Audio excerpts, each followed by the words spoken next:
Good morning, ladies and gentlemen, and welcome to the 2024 Grade Rowing Championships of New South Wales, the Edward Trickett Regatta, coming to you on the live stream from the Sydney International Regatta Centre here in beautiful Penrith.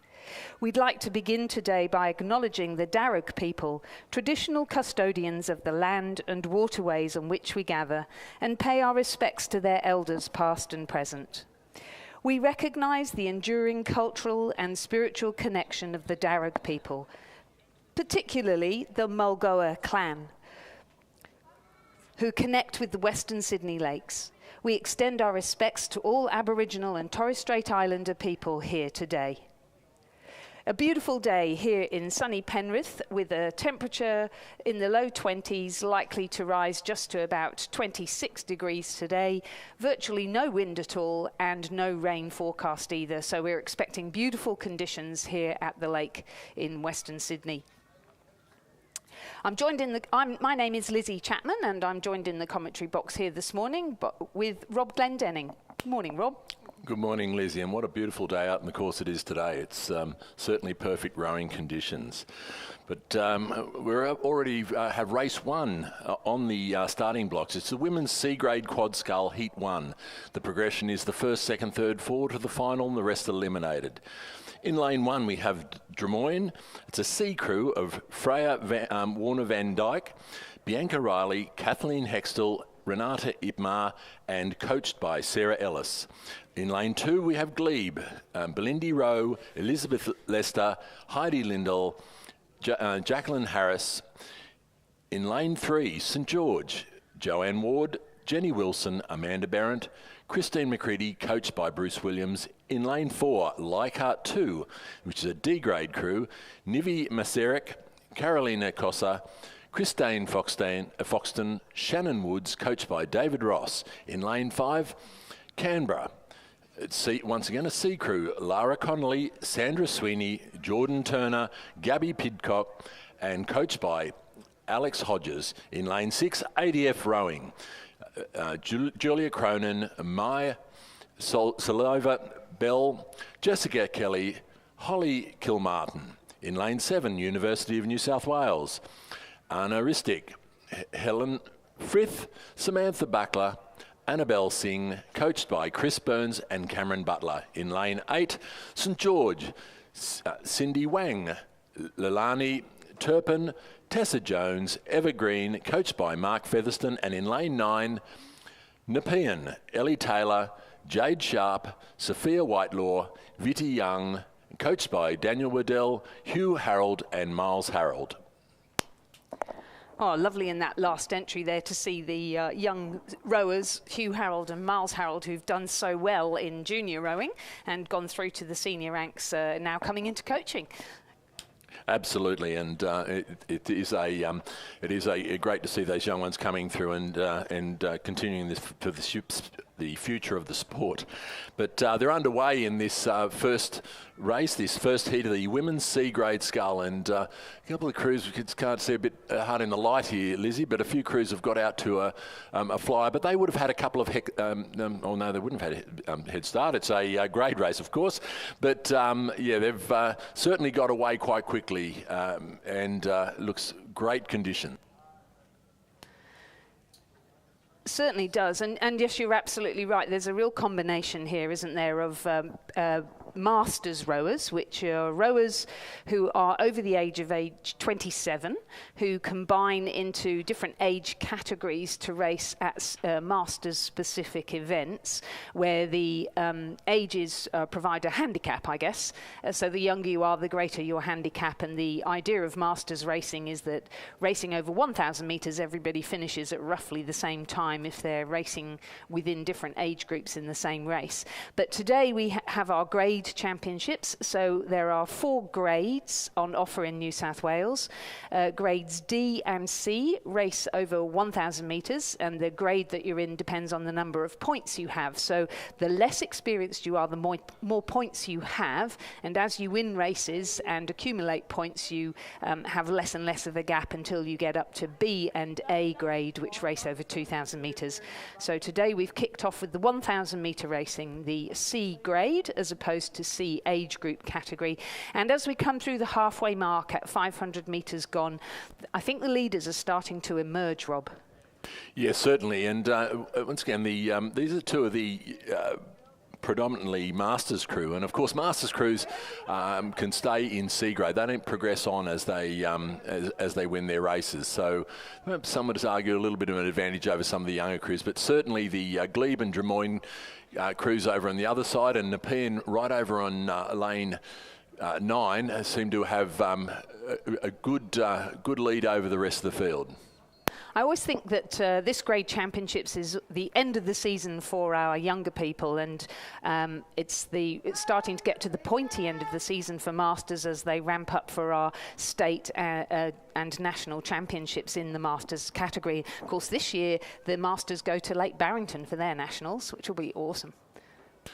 Yes, absolutely, and it certainly is that crossover of the Masters coming into their season and the juniors finishing off their season. But down on this side here, the Nepean crew looks to have got a little bit of a head of steam up here, and while they're travelling close to the lane ropes, they look like they're really in a tussle with the crews over in lane 1, 2, and a little bit further back to the looks like the Canberra crew in the middle of the field.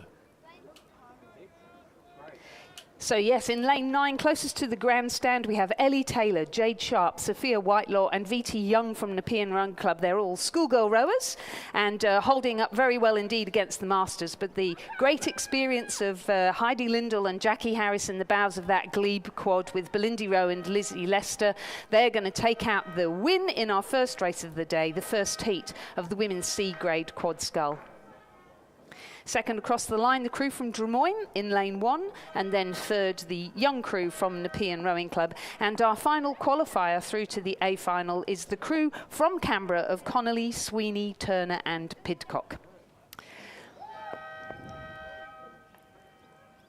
So just confirming the results then of as our final crews come across the line in our first heat of the women's C grade quad scull, a win for Glebe Rowing Club. In second, Drummoyne Rowing Club. In third, Nepean Rowing Club, and in fourth, Canberra Rowing Club. They progress through to the final. Fifth, St George. Sixth, Leichhardt 2. Seventh, St George. Eighth, University of New South Wales, and ninth, the Australian Defence Force Rowing Club. The winning time 3 minutes 41.46 seconds. The margins 2.18, 2.4 and 1.41. And Leslie, straight back out on the course, we have race 2 well underway now, and in lane 1 we have the ANU crew of Rebecca Hoffman, Erin Chadban, Sarah Connor, Elizabeth Blower, coached by Edward Bien. In lane 2, Glebe, Ella Barnard, Julia Vishkakaya, Isabella Bain and Brianna Wade.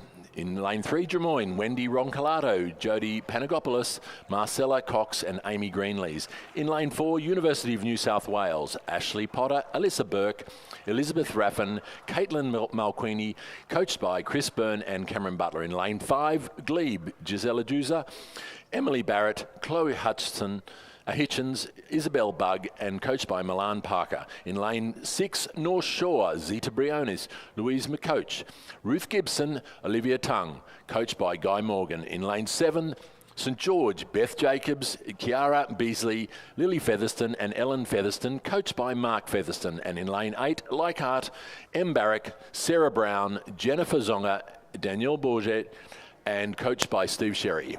And it's that last crew that's starting to really ramp up now in the second half of this 1,000 metre race.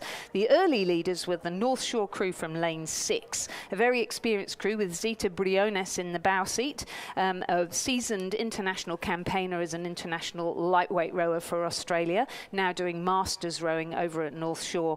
And the other early leader was the crew from ANU across on the far side, stroked by Lizzie Blower, formerly of New South Wales, who's been rowing at ANU for a long time now.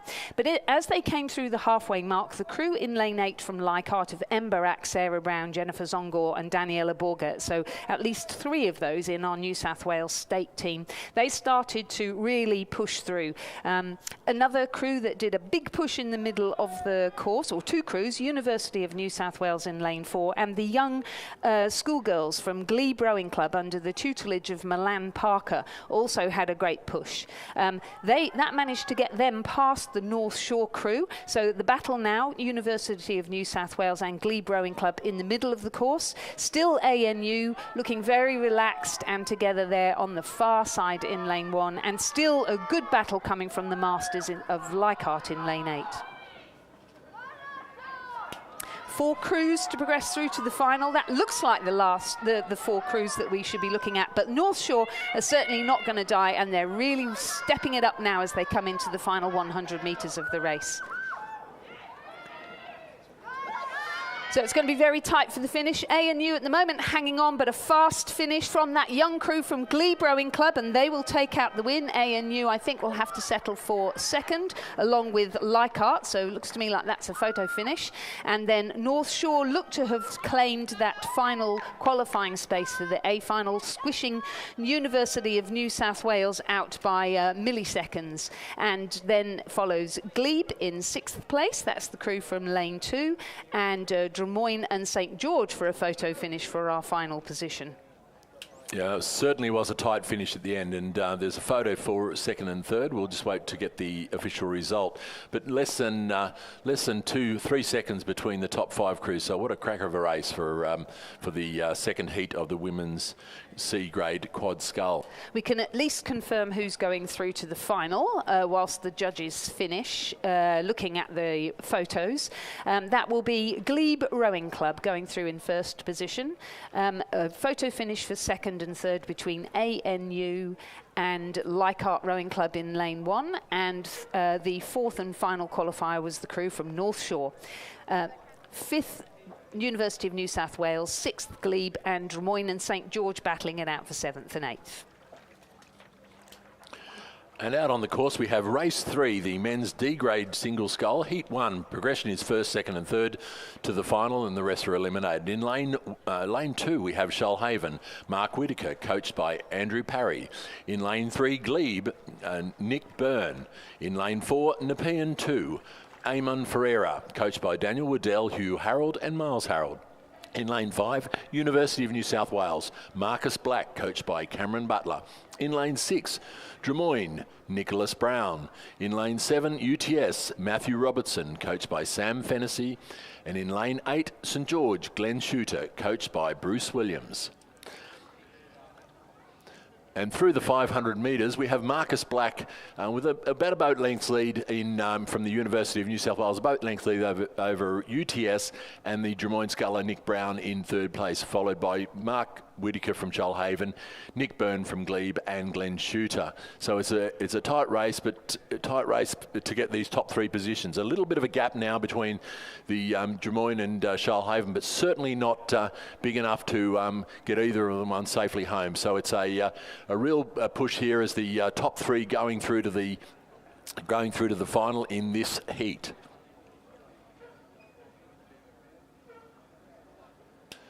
But out in front, it's certainly the University of New South Wales sculler, Marcus Black, who is just pulled the rating up a little bit, and then looks to have got a little bit of a jump over the sculler over on this side, which is the UTS sculler of Matthew Robertson, who is over in lane 7. So it looks to be a tussle between those two at the moment.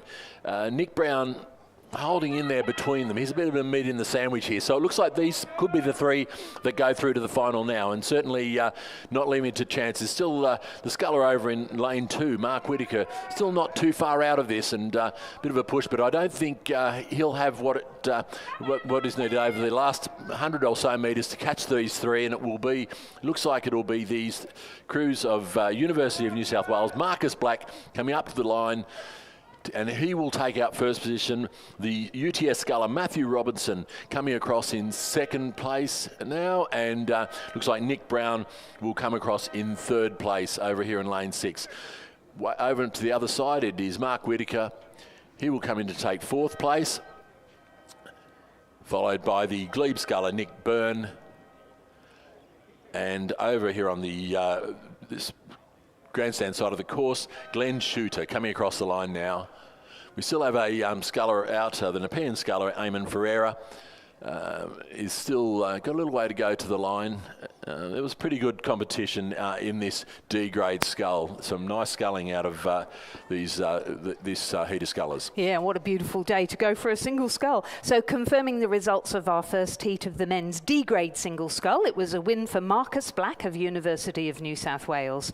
Second, Matthew Robertson of UTS. And third, Nick Brown from Drummoyne Rowing Club. Those three progressed through to the final. Eliminated now from the event. Fourth, Mark Whitaker, Shoalhaven. Fifth, Nick Byrne, Glebe.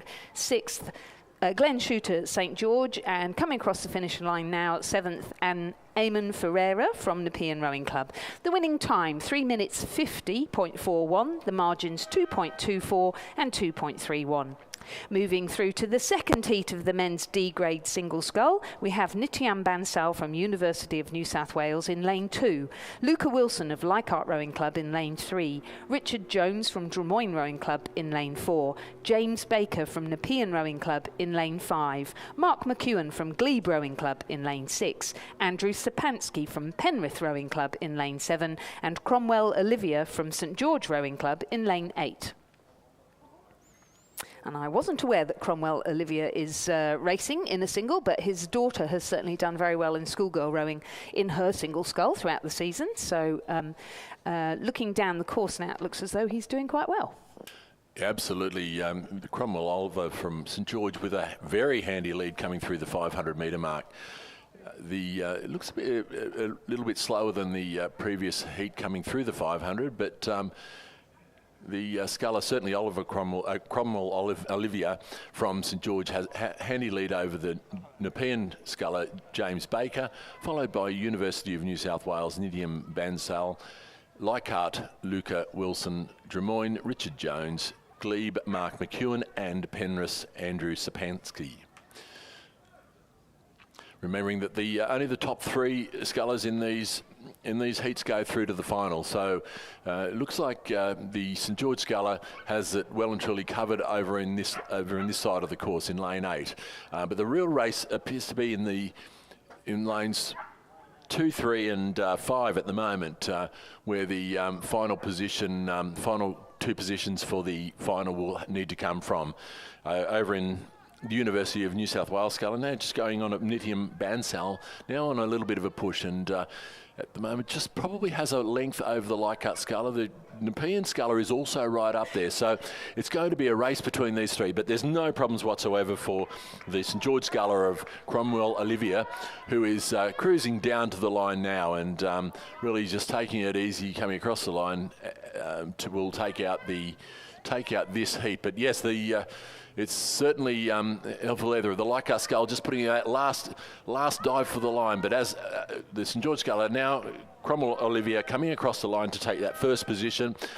The University of New South Wales will hold on, but it's very tight for this third position, and the Nepean sculler just pipping out the Leichhardt sculler on the line to take that final position into the scull. And over the about another 4 or 5 strokes to go, the two Masters rowers, Richard Jones and Mark McEwen.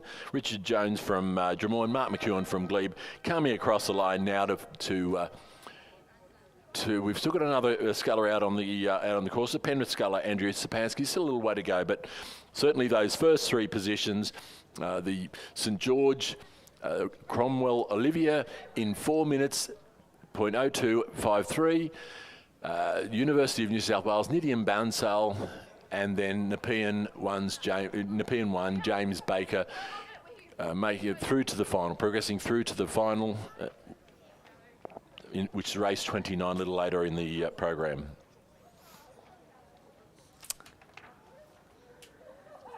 So yes, that 4:02.53 for Cromwell Olivia, certainly not pushed at all throughout the race. So we'll look forward to seeing him racing in the final, which will be race number 29 on our programme. And he'll be joined, as you say, by Nityan Bansal of University of New South Wales and James Baker, who held on to take the qualifying position just ahead of Leichhardt's Luca Wilson.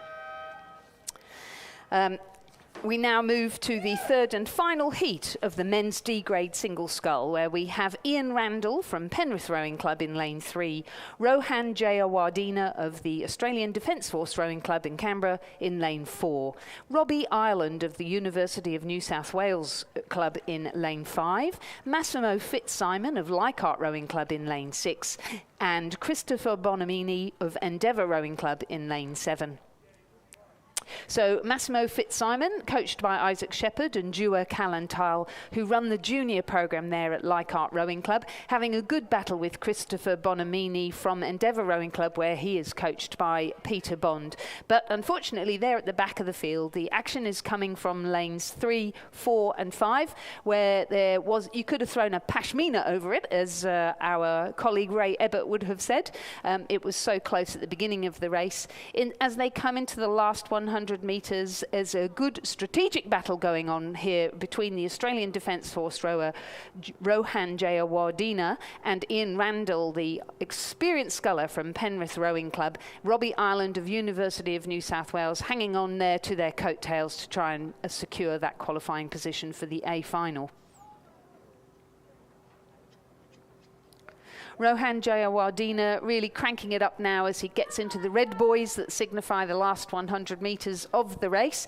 He's shortened up his stroke, but he's raised his rate of striking, just using the legs now off the catch to stay a clear boat length ahead of lane 5's Robbie Ireland from the University of New South Wales. So that's first and second, and third will be Ian Randall from Penrith, happy just to secure into the final. The winning time, 4 minutes 9.71, so that's been the slowest of our 3 heats so far, but you never quite know what's going on when it's a heat, do you? Fourth, Endeavour Rowing Club, that distinctive pink colour for Christopher Bonamini, and fifth, Massimo Fitzsimon from the junior programme at Leichhardt Rowing Club.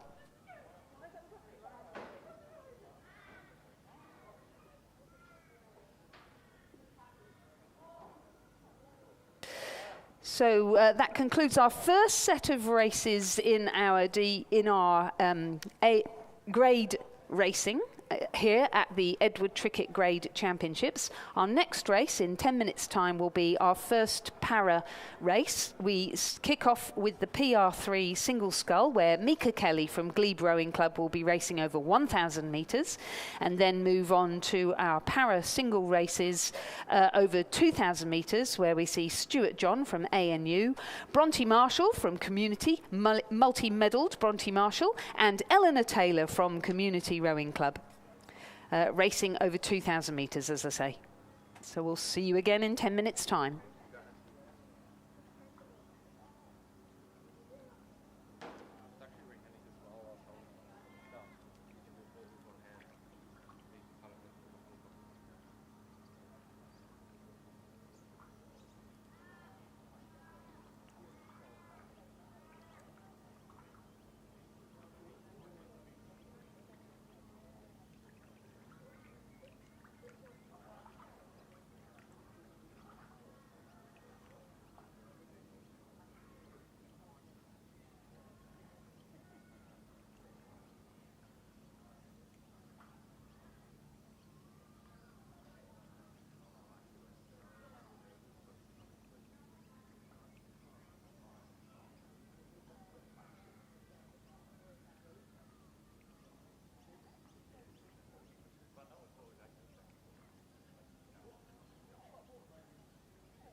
Out on the course, we have race 6, the para single scull. Looks like we've got underway a little bit early. Of course, they only needed to get the single sculler on the start line and going. So we have from Glebe, Mika Kelly. Now, Mika has some visual impairment, so she gets a little bit of assistance in steering down the course. So they'll the umpire's boat you'll see will stay relatively close to Mika as she navigates the course. So just keep her, just give her some guidance and keeping inside the lane. But through the 500 metre mark, and Mika is certainly on her own, but she'll be pushing it along here. Still, they don't take racing lightly, so it will still be, even though she's out there, the only one competing here. It's all about improving that race readiness. So getting out and using every opportunity out on the course to make the most of it, and build your experience and build your comfort with racing, particularly on these waterways. But yeah, Mika is a nice steady stroke rate as she's coming down the course, coming towards the final 250 metres.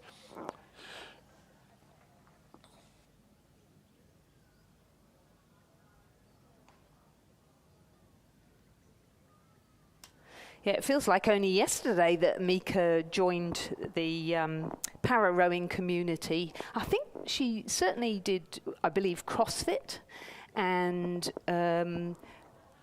I know I have heard stories about the adventures that she's had doing long distance events, and I've somehow in the back of my mind think maybe rock climbing as well. But anyway, we need Mar Tejan here to set us on the straight and narrow and give us her background, but certainly a very adventurous and determined lady who has really embraced the sport of rowing, loves it for its fitness, for being outdoors, and for the sense of community that she has certainly found amongst all of the rowing clubs that offer para rowing, including Glebe Rowing Club, Community Rowing Club, and the ANU, who we'll see competing in our next event.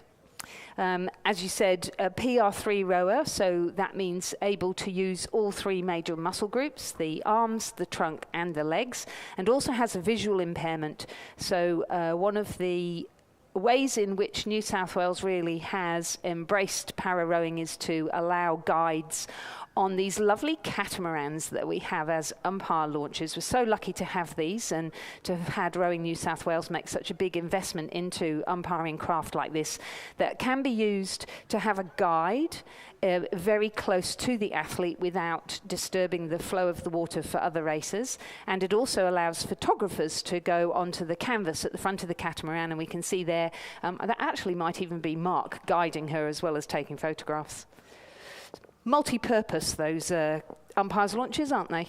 They certainly are, and Mika now crossing the line to complete her race in the para single scull. So Mika will no doubt come around, I think, going straight into medal presentations. I would have thought so, yes. So Mika, if you'd like to swing around, I think they're ready for you. A time of 5 minutes, 24.07 seconds, over 1,000 metres for our PR3 rower, Mika Kelly from Glebe Rowing Club.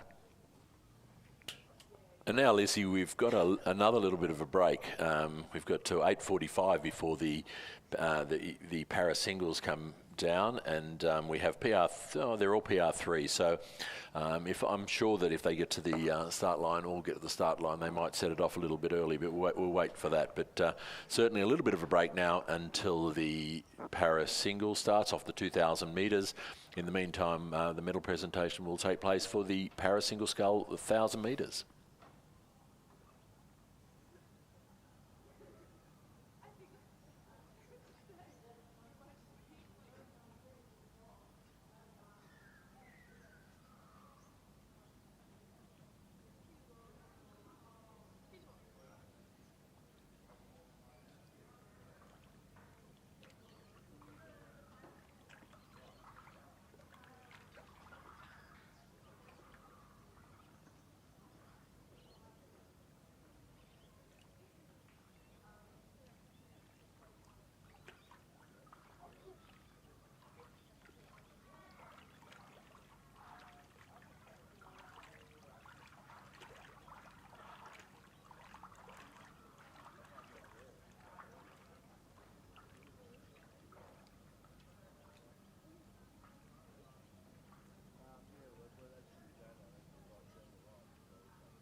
And we have underway the race 7, the para single scull. This is a all PR3 rowers in this final of the para over 2,000 metres. So they're well down the course at the moment. In lane 4 we have ANU's Stuart John. In lane 5, Community Rowing Club's Bronte Marshall, and in lane 6 Community's Ellie Taylor. At the moment it looks like the race is between ANU's Stuart John and Bronte Marshall over in the middle of the course, and certainly as they covered the first. I'm just trying to see where they're standing at the moment. They're coming down towards the 1,000 metre mark now. We'll time it. It's very tight coming through the 1,000 metre mark. It is absolutely nothing in it, neck and neck, and they'll go through with almost an identical time coming through that mark as we head into the second half of the race. Yeah, we've got 3 PR3 rowers in this race. Rob, so PR3 meaning that they can use all 3 muscle groups, as we mentioned before. We've got people coming into the sport from different sources. Both of our female rowers are from Community Rowing Club, and they started their rowing careers at the PLC. The Presbyterian Ladies College there in Croydon, both Bronte and Eleanor Taylor coming through a para-specific rowing programme at the PLC shed that caters for those with intellectual impairments. And then Stuart, a sports administrator who along his career did a stint with rowing ACT and observed para rowing. Stuart has a physical impairment in his hands and realised that here was a sport where it would cater specifically for those who have impairments such as his, and so he had a go and he's fallen in love with it, and I must say is a really active member of our para rowing community here in Australia, and particularly in ACT and New South Wales, where we're so fortunate to have so many regattas either on Lake Burley Griffin or here at the Sydney International Regatta Centre. So a physical impairment there. So we have the Paralympic Games coming up later this year, and physical impairments are those that qualify you for a Paralympic Games. Intellectual impairments, they have every 4 years a major event as well, which is a global games, the Virtus Global Games. And Bronte Marshall and Eleanor Taylor have been competitors at those global games. And yes, Lizzie, and certainly Bronte Marshall is well credentialed in both national and international competition, winning many golds in a range of different boats, both sweep and sculling boats. So one a characteristic of Ellie is certainly keeping the rate up very high and just keeping that boat ticking along. Looks like she's got a few steering problems there at the moment, and looks like Stuart John may well have just got a bit of a lead coming across the 1,500 metre mark. He is about a boat length, a little bit over a boat length in front of Bronte, but she looks like now she's got that boat straight again and getting into that regular cadence that we're so used to seeing out with Bronte, and it's helped her make her so successful and so consistent over both the 1,000 metre and 2,000 metre distances. Yeah, here. So Bronte's a bronze medalist over 2,000 metres in the single scull at our recent national championships held on this course, and a gold medalist over the shorter distance of 500 metres, our sprint event. But you're absolutely right, indefatigable, I would say. She trains at my gym and she's a little pocket rocket. So a big shout out to Vision Personal Training in Drummoyne, which is the gym where we both train, and her trainer Drew Badenoch, who's so proud of her, recently on the gym webpage up went a picture of Bronte with all of her medals from the national championships. Everybody's so proud of her, and really no surprise whatsoever that she's taking the race to Stuart. Yes, and once again, a bit, as you mentioned earlier, Lizzie, PLC, the program PLC runs through the school program to promote the para rowing para rowing and para sports. And it's a great program and has seen a number of well-credentialed and world champion athletes come out of that, including Julia Story, Bronte, of course, Ellie Taylor, and there's been a range of others too. So it's a great program, and great to see that continues on and the successes that they've had. Here, yeah, and be great to see para rowing. As somebody involved in para rowing, as I know you are too, I'm absolutely sure that there's a real wealth of talent there in schools, and it's fabulous to have a dedicated school program because there are some fairly minor impairments that would qualify you for para rowing. So if anybody's any questions whatsoever, please don't hesitate to get in contact with the team at Rowing New South Wales to ask them more about that, or James Loveday or Chad King at Rowing Australia, who lead para rowing nationally. There we go, Stuart John just coming down to the line with only just a slight lead, and Ellie Taylor, that characteristic, as I said, that high, rating up high, trying to catch Stuart, but won't quite get him before the line, but a great effort by both scullers. So Stuart taking the first position in this race. I'm pretty sure that there'll be a male and female medals for this, so there should be 2 first place getters. And still out on the course, Ellie Taylor rowing really nicely, but couldn't quite match the speed of these very experienced competitors in Stuart John and Bronte Marshall. And it's such a great sport, rowing, isn't it? We've got a fairly long distance, 2,000 metres, takes a long time, but a great sport if you like to do something where it's a fairly closed activity and you're repeating the same thing over and over again. And I know, talking to Eleanor Taylor, how much she enjoys rowing. She'll be having a really lovely scull out there on beautiful water this morning, with plenty of people around to keep her safe, and those buoy lines there to keep her straight. So for Ellie, what she's doing now is probably trying to beat her own personal best. You can see she's lifting the rate of striking now as she comes into the last 100 metres of the race. So she's following her race plan and having a really lovely scull out there in beautiful conditions. And all credit to her as she brings herself across the line now, showing us just what a great sport this can be for young and old alike. Well done, Ellie Taylor. Third in our para single scull.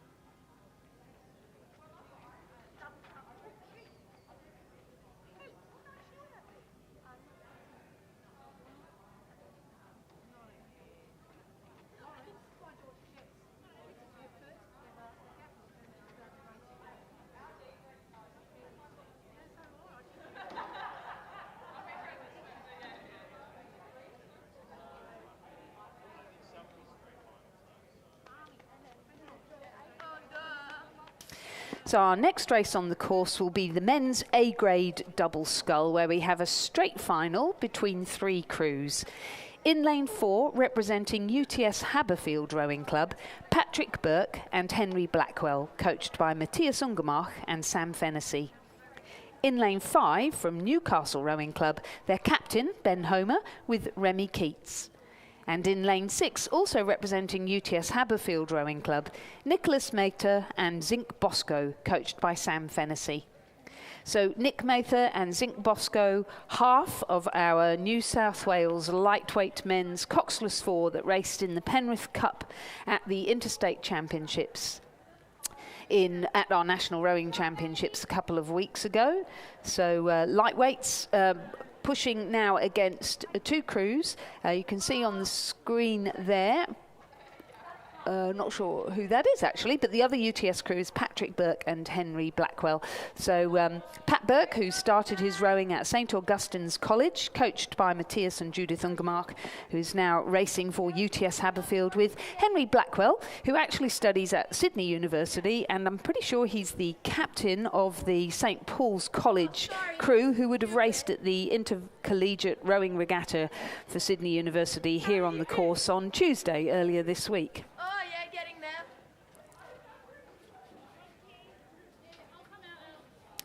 So Ben Homer and Remy Keats, they've been racing together for a couple of seasons now. And certainly Ben Homer, a commentator and reporter with Fox, I think he is now. Yes, he was ABC. So certainly when we were commentating with him here at Nationals, he disappeared off to do an ergo test in the middle of it all. So cannot fault the guy for his work ethic. And here he is racing against some serious contenders in the open weight division, having a good battle against the lightweights Nick Mather and Zink Bosco.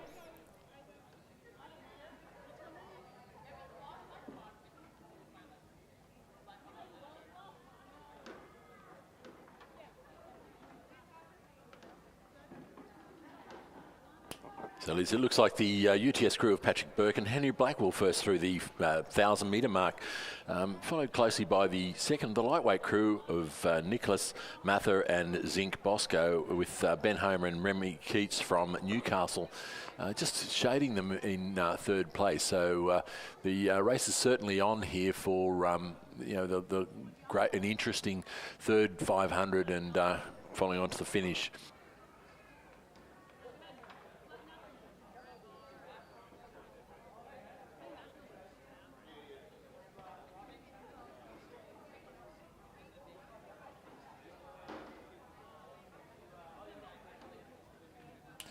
But yes, the crew from UTS crew of Patrick Burke and Henry Blackwell now just probably stamping it down. I think they're a heavyweight crew, so they're probably just got a little bit over the lighter crews, and certainly the club crew in the centre of the course from Newcastle. But certainly there's a tight race between that second and third position as we come down towards the 500 metre mark.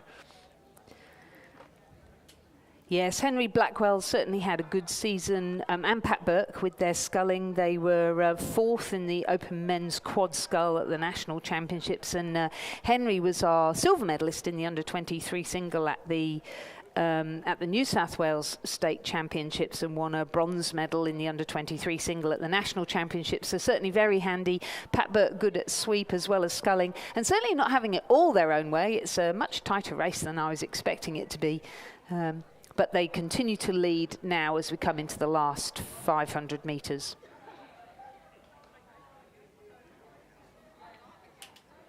It's this Newcastle Unicrew went through the 1,500 metre mark in third position, but there was nothing in it. It was only 2 seconds in it, and they look like they've got a bit of a push happening here, and pushing up beside the crew from UTS, the lightweight crew of Nicholas Mather and Zink Bosco. So it's going to be a really crack of a race for this second and third position. And they're not too far out of off the picture from the crew in the first position, and certainly they're not leaving anything to chance, as both these crews from Newcastle and the second UTS crew are pushing back to try to gather back rein back their lead back in again, and certainly making a fist of it at the moment as they come down towards the last 200 metres. And certainly the rating's up, and it is... It's a great race as we come into the wire. The lightweight crew here have really stepped it up, and they're coming back really fast at the other UTS crew. But the Newcastle crew coming through the middle here now have looked like they're going to row over the top of the UTS crew, who look like they might have spent their bickies a little bit early. But they're not going to catch the UTS crew in lane 4, the number 1 UTS crew, who will go across to take first position in it. Will be the crew of Ben Homer and Remy Keats coming through in second place, followed by Nicholas Mather and Zink Bosco coming through in third place. But a great race certainly by the UTS crew winning the race, but the Newcastle crew coming from a 2-second deficit at the 500 to overtake the UTS crew to get that second position. So confirming the results in our men's A-grade double scull, a win for UTS Haberfield Rowing Club, Patrick Burke and Henry Blackwell. Second, Newcastle Rowing Club, Ben Homer and Remy Keats. And third, UTS Haberfield Rowing Club, Nicholas Mather and Zink Bosco. The times officially 7:01.33, the margins 3.18 and 2.28. We now move to the first of three heats, in the women's C grade double scull. In lane 2, representing the Australian Defence Force, Julia Cronin and leading seaman Holly Kilmartin. In lane 3, from St George Rowing Club, Charlotte Olivia and Ava Macron. In lane 4, from Glebe Rowing Club, Stella Moore and Chloe Hitchens. In lane 5, from North Shore Rowing Club, Zita Briones and Louise McCoach. In lane 6, from Lake Macquarie Rowing Club, Anne Campbell and Nerida Clinton. In lane 7, from Canberra Rowing Club, Megan Houston and Lara Connolly. And in lane 8, from Glebe Rowing Club, Heidi Lindell and Jacqueline Harris. Do you want me to? Ladies and gentlemen, the medal presentation for the para single scull. In the women's division of the para single scull, in second position, and silver medalist Ellie Taylor.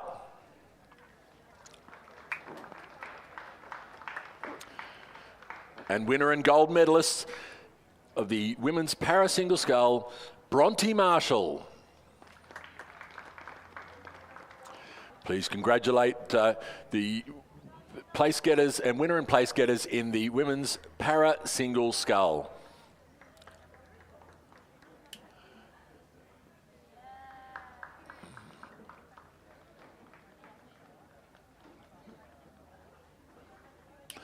And moving on to the medal presentation for the male para single scull.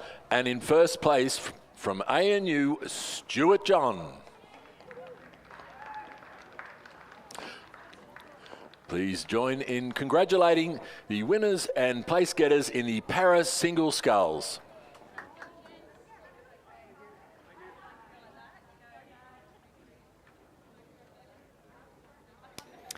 So back on the course, our first heat of the women's C-grade double scull is in progress. The first 3 crews will progress through to the final and the remainder will be eliminated. So we have 2 crews from Glebe Rowing Club. In lane 8, closest to the grandstand, the Masters crew of Heidi Lindell and Jacqueline Harris. And over in lane 4, the schoolgirl crew of Stella Moore and Chloe Hitchens. Stella has had an outstanding season in the double scull for her school, Loretto Normanhurst, with Patty Boland, winning a bronze in the under-17s at the state championships, a bronze at the nationals in the schoolgirl double, and gold in the double at both the Independent Girls Schools Association regatta and the schoolgirl head of the river. But the wonderful thing about club rowing is that you row with people from other schools. Chloe represents Ascombe School, where she won gold in the Year 10 single scull at the Independent Girls School Sports Association regatta, and silver in the Year 10 single at the schoolgirl head of the river. And the 2 of them are great friends through their club rowing at Glebe and have decided to jump in a double and race together here at the grade state championships. On the far side, we have the crew from the Australian Defence Force of Julia Cronin and Holly Kilmartin. I was interested to read that last year was the first year that the Australian Defence Force raced at the head of the Yarra. A wonderful race held in Melbourne on the Yarra River. All 8s, and Holly stroked the mixed 8 for the Australian Defence Force.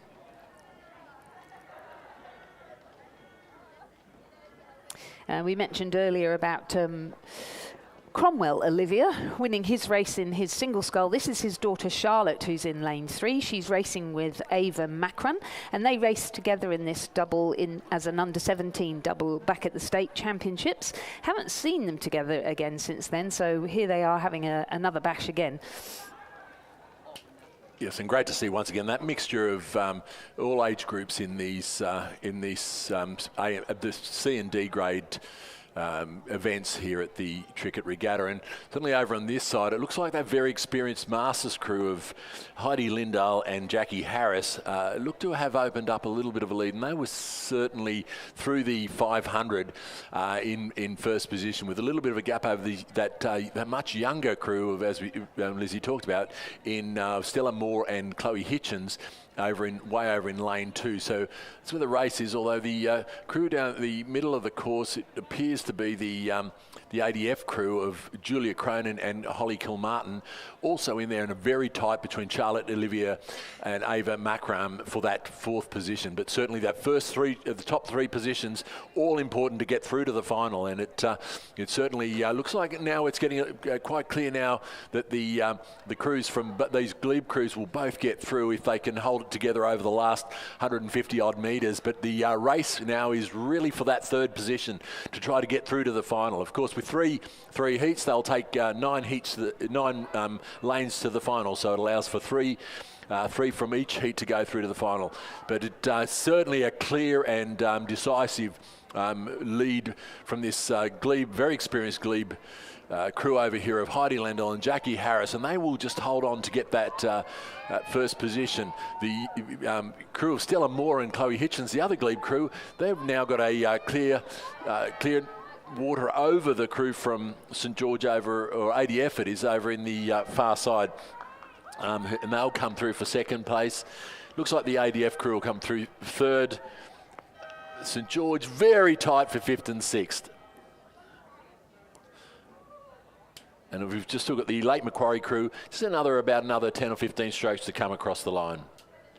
But we can confirm the rest of the results. So first, was Glebe Rowing Club, the crew of Lindell and Harrison, a time of 3:55.3. Second, the Glebe Rowing Club of Moore and Hitchens, the margin 5.39. And third and final qualifier for the A final, the Australian Defence Force crew of Cronin and Kilmartin, the margin 4.61.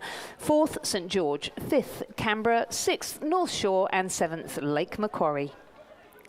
The women's C-grade, we're just going to quickly move to the presentation of medals for our previous race, the men's A-grade double scull, where the second place and silver medalists were Newcastle Rowing Club, Ben Homer and Remy Keats.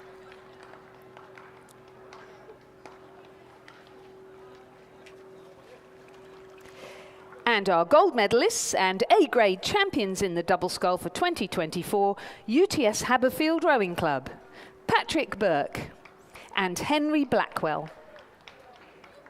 The crew was coached by Matthias Ungermark and Sam Fennessy. Ladies and gentlemen, please congratulate our grade champions and medalists in the A-grade men's double scull. And out on the course, Lizzie, we have race 10, the women's C-grade double scull, 2nd heat. Once again, the progression 1st, 2nd and 3rd through to the final. In lane 2, we have University of New South Wales, Samantha Backler and Charlotte Stanwicks. In lane 3, North Shore, Ruth Gibson, Olivia Tung. In lane 4, St George, Joanne Ward and Jenny Wilson. In lane 5, Lake Macquarie, Kirsten Berry and Trudy McDonald. In lane 6, Glebe, Anne Skilton and Emma Hutchinson. And in lane 7, Canberra's Nicole Hay and Gabby Pidcock. And certainly a smattering, I notice, of once again junior and masters crews in this race, and a smattering of the recently selected state masters for the various crews going off to Barrington in some of these crews. But through the 500 metre mark, we have the Lake Macquarie crew, which is one of these Masters crew, and both of these, I believe, are either in the crews or reserves for the State Masters crew. From Lake Macquarie, Kristen Berry and Trudy McDonald through in 1:55, but very, very close to that University of New South Wales, Sam Backler and Charlotte Stanwicks. And once again, a very small margin back to North Shore, Ruth Gibson and Olivia Tong. And also right in there at Canberra of Nicole Hay and Gabby Pidcock. So nothing in it. So the race is certainly going to be on for this position, and it looks very tight as they're coming down into that last 200 odd metres of this race, and very hard to tell. It looks like the crew in the middle of the field, the Lake Macquarie crew of Kirsten Berry and Trudy McDonald, just holding a slight lead, but there's certainly the crews over in Lane, University of New South Wales crew and North Shore crew really pushing hard, and they look like they could actually overtake this Lake Macquarie crew as they come down towards the line.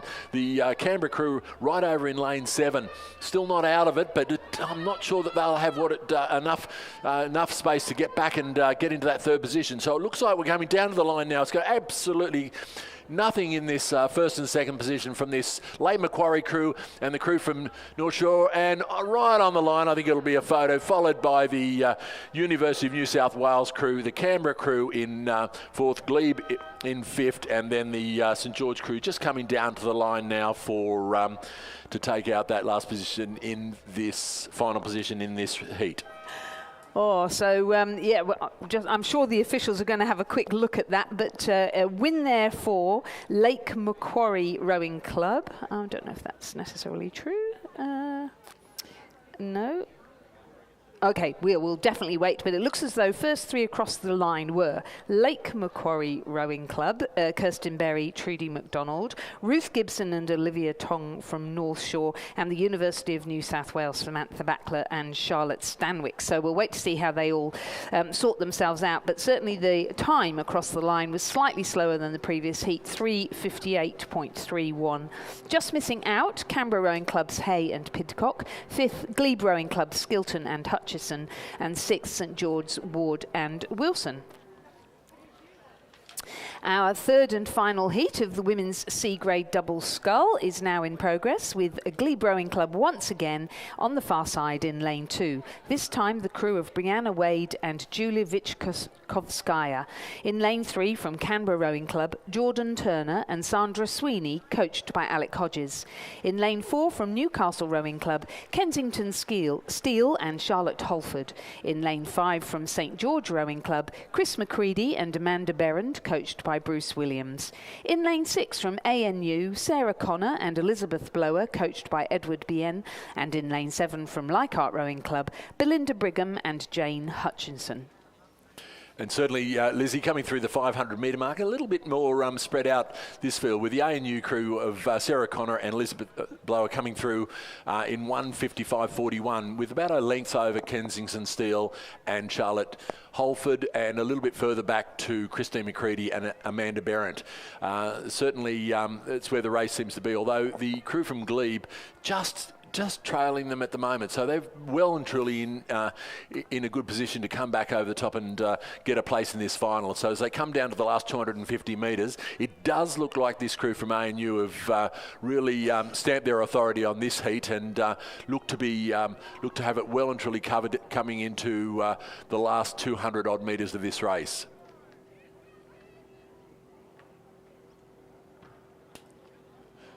Yeah, so it is getting really tight for that second and third position, though. The crews look to have that had a little bit of a gap, haven't looked to have caught back up again, and it's going to be a very, very tight race down to the wire.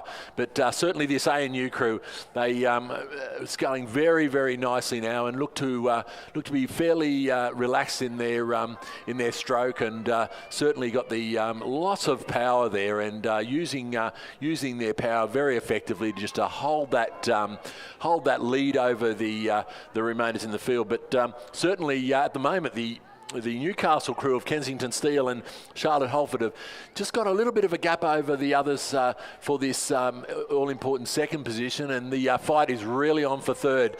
But no trouble for the ANU crew of Sarah Connell and Elizabeth Blower coming across the line to take out first place. The Newcastle crew will come across second. Very tight, but the Canberra crew will come across third, followed by St George and Glebe.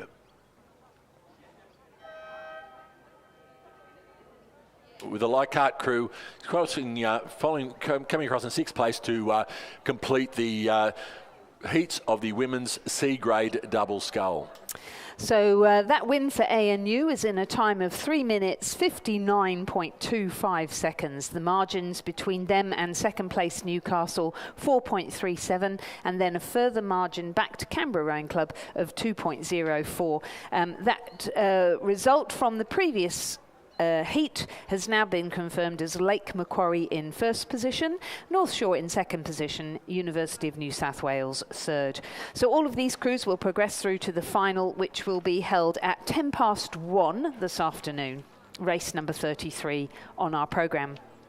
So we're staying with 1,000 metres, we're moving from C grade to D grade, and we're moving from double sculls to quadruple sculls, from women's to men. So the first heat of the men's D grade quad scull, the first of 2 heats and therefore the first 4 to progress through to the final. In lane 2, the University of New South Wales, the crew of Robbie Ireland, Levi Rosensvet, Fraser Wilson and Nityam Bansal, coached by Cameron Butler. In lane 3, from St George Rowing Club, Victor Laker, Cale Austin, Jake McAfee and James Rudzis, coached by Mark Featherstone. In lane 4, from Glebe Rowing Club, Lucas Barcelos, Callum Steele, Balats Hansel and Tony Rogers. In lane 5, from Endeavour Rowing Club, Tim Blomfield, Christopher Bonamini, David Henderson and Alex Bruton, coached by Peter Bond. In lane 6, from Canberra Rowing Club, Ashley Carr, Sam Goldspring, Ethan Dalton and Eamon Burke, coached by Jeffrey Brown. And in lane 7, from St George Rowing Club, Dylan Grunsell, Matthew Giller, Nikola Bratkovic and Julian Grunsell, coached by Mark Featherstone. So Mark's doing a great job there at St George Rowing Club. They have 2 club bases. The original rowing club, which is on Walleye Creek, where Cranbrook and actually only Askham these days row from, and then their main boat shed now, which is at I think Oyster Bay over on the St George River at Como, Mark can be seen on any given day of the week taking trailers backwards and forwards between the 2 sites in order to get kids on the water. He runs a big junior squad. He's done lots of really good work with the local Catholic schools in both areas and has lots of school kids rowing, both guys and girls. And here we see 2 of his crews racing, one in lane 3 and one in lane 7, with lots of new names coming into the sport and all the hard work that he, his wife and children do to introduce people to our wonderful sport. Yes, and Lizzie, just talking about the clubhouse at Walleye Creek, it was a very interesting story some years ago when the club was really in danger of getting taken over by the fishermen's club within the club, and the rowing community banded together to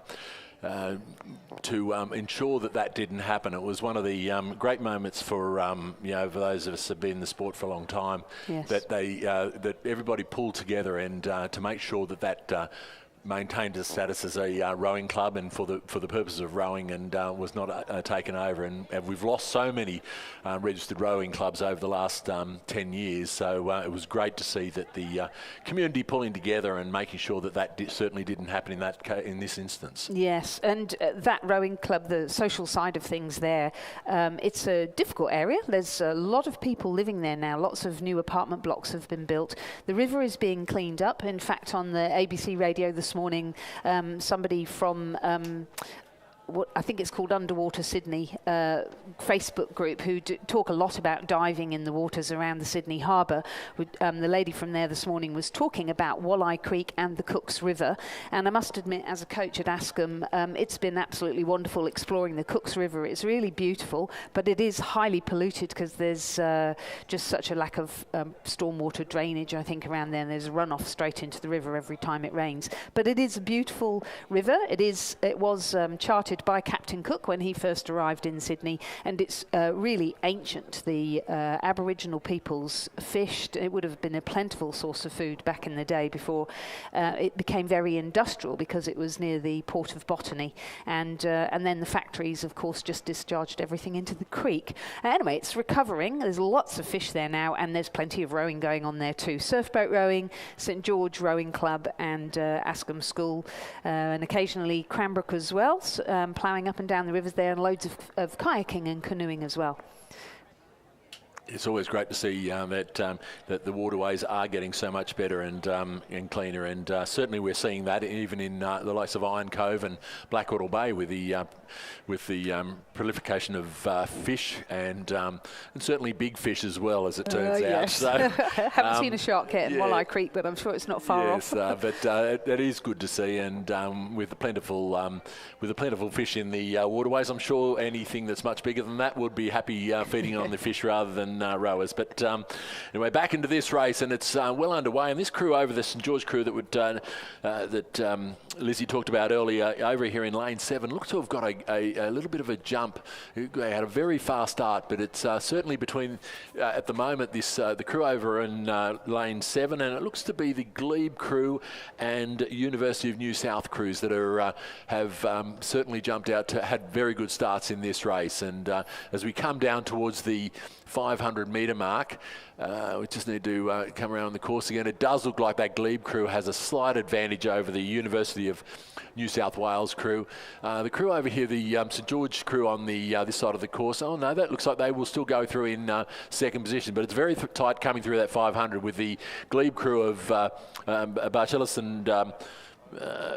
and Rogers, Cam Steele, Ballas Hansel and Tony Rogers, just shading the St George crew, followed by the University of New South crew. There's nothing in it. There was like a second and a half between the top 3 positions. A little bit of a gap back to the Canberra crew, about 3 seconds back. Remembering that the first 4 through go to the final. So that's Canberra and St George with only 0.2 of a second going through the 500. It's certainly going to be the race there to get that position, and Endeavour back only 2 seconds behind, certainly not out of it, but coming down to the line, and the St George crew over in lane 7 look to have got their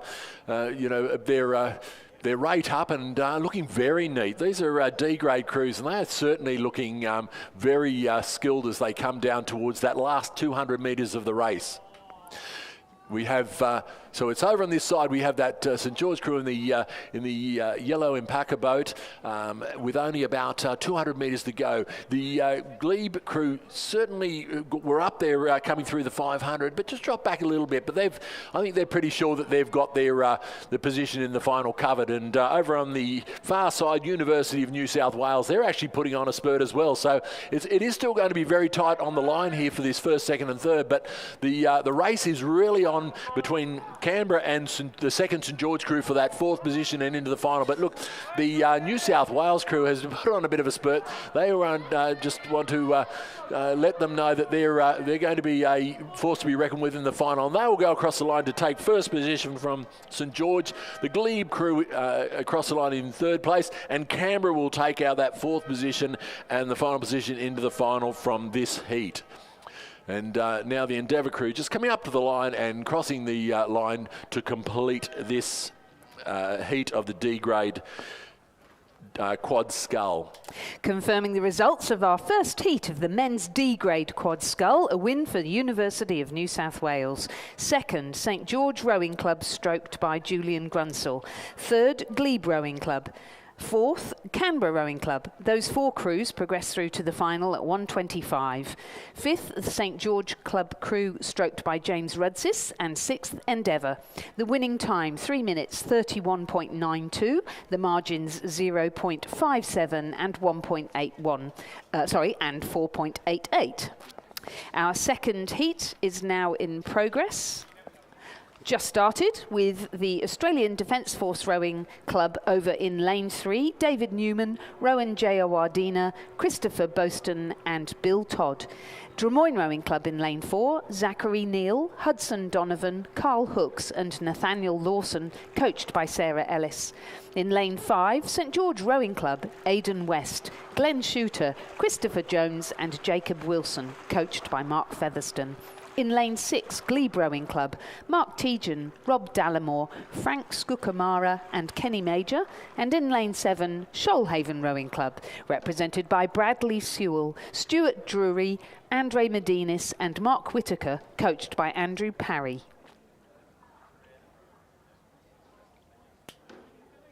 And this race well underway, and it looks pretty tight. From where we sit, it looks pretty tight. The crew, the Glebe crew, over in lane 6 might have a little bit of an advantage over the rest of the field at the moment. But certainly, it is going to be once again a very tight race for these top 4 positioned in the final. But it looks like one of the crews at the and it could be the St George or Drummoyne crew, just in front of the umpire's boat, looks to have had some significant steering issues, and that really has impeded their race pace. And it looks like that's continuing at the moment. They certainly don't.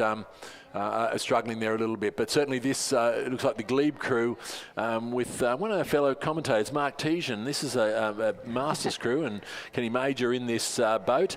And Rob Dallimore, both of them are in the Interstate Men's Quad Scull, I believe, are they not? No? Oh.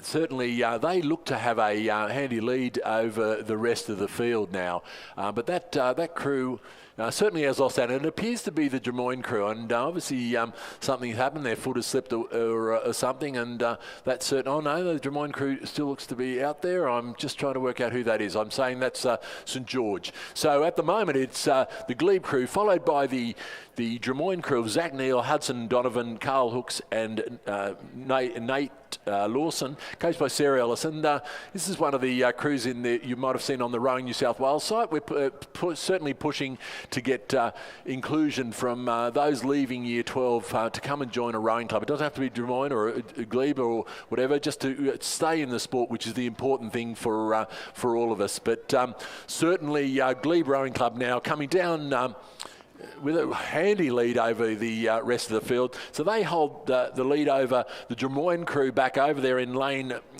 4.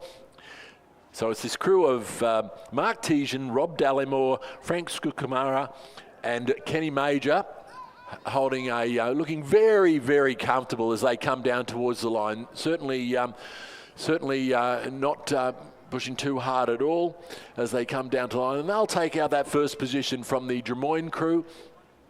They've got the rating up and certainly making sure, but the real race is back here for the third and fourth position. Although they would know that they're both into the final now with the problems in the St George boat, but it will be the community club. The Shoalhaven crew over in lane 7 will take out third position, followed by ADF. And across the line in 5th place, and just missing out on the final, St George. So confirming the results of our second heat of the men's D-grade quad scull, a win for Glebe Rowing Club, second Drummoyne Rowing Club, third Shoalhaven Rowing Club, and fourth the Australian Defence Force Rowing Club. Those 4 crews will progress through to the final. 5th, St George Rowing Club. The winning time 3 minutes 23.12 seconds. The margins 5.84, 5.75 and 2.09. So that final will be at 1:25 this afternoon, race number 33 on our programme.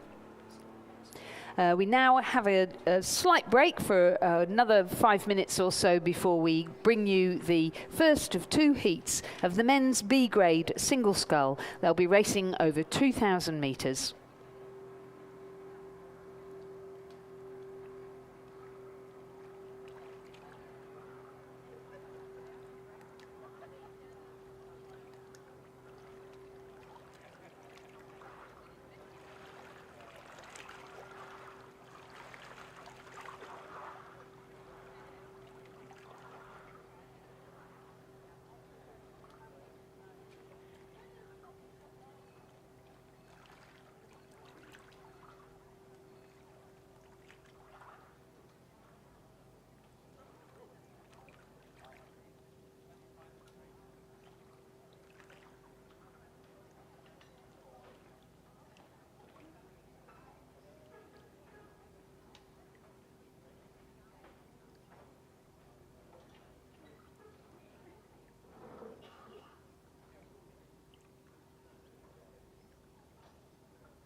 So on the start line, ladies and gentlemen, we have race 14, the men's B single scull, heat 1. The progression is first, second, third and fourth through to the final, and the rest eliminated. The final is race 38, a little bit later in the program.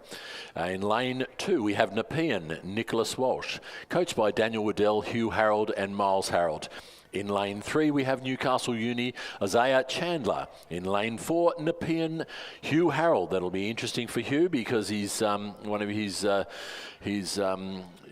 athletes is over in lane 2. Lane 5, we have ADF Rowing, Benjamin Lim. In lane 6, Leichhardt 1, Peter Simkovic. In lane 7, Community Rowing Club's Christopher James.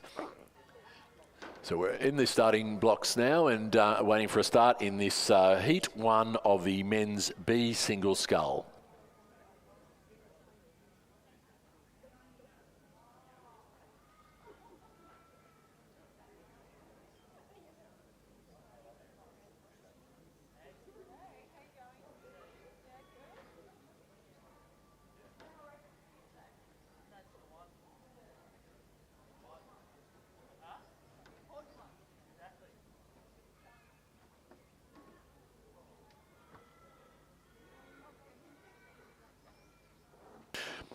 And they're racing in this race 14, the men's B single scull. And it's a fairly frantic start there. And certainly as they consolidate, get the start underway and get up to the race speed and consolidate their positions for the remainder of the race. We have, as I said, Nepean, so Nicholas Walsh in lane 2, Newcastle's Isaiah Chandler in lane 3, Nepean's Hugh Harold in lane 4, ADF's Rowing's Benjamin Lim in lane 5, Leichhardt's Peter Semkovic in lane 6, and Community's Christopher James in lane 7.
But it looks like at this stage, like Hugh Harold from Nepean Rowing Club has established a little bit of a lead over what appears to be the Community Rowing Club's Christopher James over in lane 7. Is going through that 500 metre mark in the 500 metre mark in lane 7. We don't have any timing on that, so we can't give you the times through that 500 metre mark. But certainly, it was a clear lead by the what appeared to be the Nepean sculler Hugh Harold coming through that 500 metre mark. And I'm joined in commentary now by Stuart John, just fresh back from a very successful campaign out on the course himself, taking gold in the Para single scull. And welcome, Stuart. Thanks, Rob. It's always nice to come up here, and especially when the conditions are like this at the moment. As you can see on the live stream, there's not a lot of wind out there. It's absolutely stunning. There is a little bit of sun coming through, so please slip, slop, slap if you are heading out. And also for the people that are on the course, just a reminder that the walkways to the pontoons are covered in water, so maybe don't go down to the pontoon with your socks on, otherwise you might find they get a wee bit damp.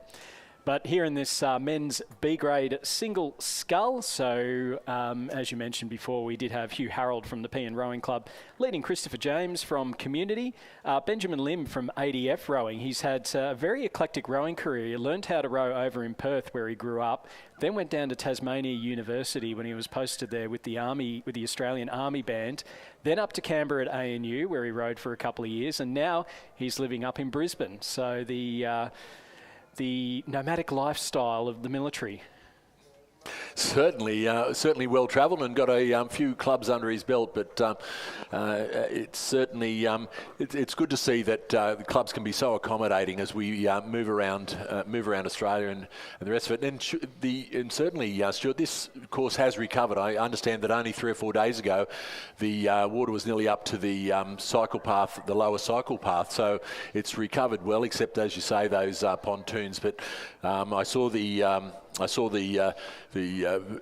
man up there this morning giving it a good, the pontoons a good clean. They were a bit thick with the duck poo this morning, I've got to tell you. That's always a lot of fun when you're trying to get through that.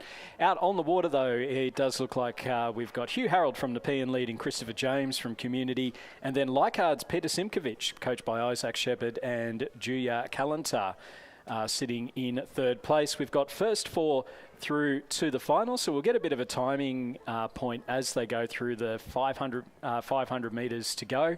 But as we say, certainly the conditions out there looking absolutely stunning, and it's supposed to be like this for both days of racing. So racing going through to about 2:30 this afternoon, and then just after 2 o'clock, which certainly for those of us that need to make the drive down the Hume tomorrow evening, it'll make it a little bit easier. Just a reminder too that the first 4 through to the final in this heat, and it looks like at the moment certainly the Nepean sculler Hugh Harold has a handy lead over the rest of the field, but it looks quite tight for the remainder of those all important 2nd, 3rd and 4th positions. So we'll see as they get a little bit closer, go through the 500. I think we'll get some timing coming through the 500 and be able to establish just what the lead is. But it also appears that Peter Simkovic and the community sculler Christopher James over on this side have also put on a bit of a effort and looked like they might have pulled clear of the 4th, 5th and 6th positions, but it looked like that just at the moment there was a bit of a hiccup in the boat in Hugh Harold, and he seemed to might have stopped there for just a second and got going again. So maybe some of that lead was cut back there. So our leading scullers now coming up towards the 500, and as you can see on the screen at the moment, we have Christopher James from Community, Peter Simkovic from Leichhardt, and Hugh Harold from Nepean Rowing Clubs, our 1, 2 and 3 in that order. So Simkovic leading James by 0.27 of a second, and then Hugh Harold 1.97 seconds back. So, and then coming through now in 4th place is the 2nd Nepean sculler, Nicholas Walsh. First 4 to go through to the final, Ben Lim in 5th place, and then Isaiah Chandler from Newcastle University sitting in 6th. So those 2 scullers with a little bit of work to do over the last 500. We have seen those sorts of margins get mowed down, but certainly you do need to push hard to try and get through. No doubt about our leading scullers though, Christopher James, Peter Simkovic and Hugh Harold from Community, Leichhardt and Nepean Rowing Clubs coming up now towards the 250 metres, and then Nicholas Walsh from Nepean just keeping that nice little gap over the final 2 rowers, Ben Lim from ADF Rowing and Isaiah Chandler from Newcastle University. As we're just seeing here a big push come from Hugh Harold from Nepean Rowing Club, coming into the last 250 metres. So he's moved up into 2nd place.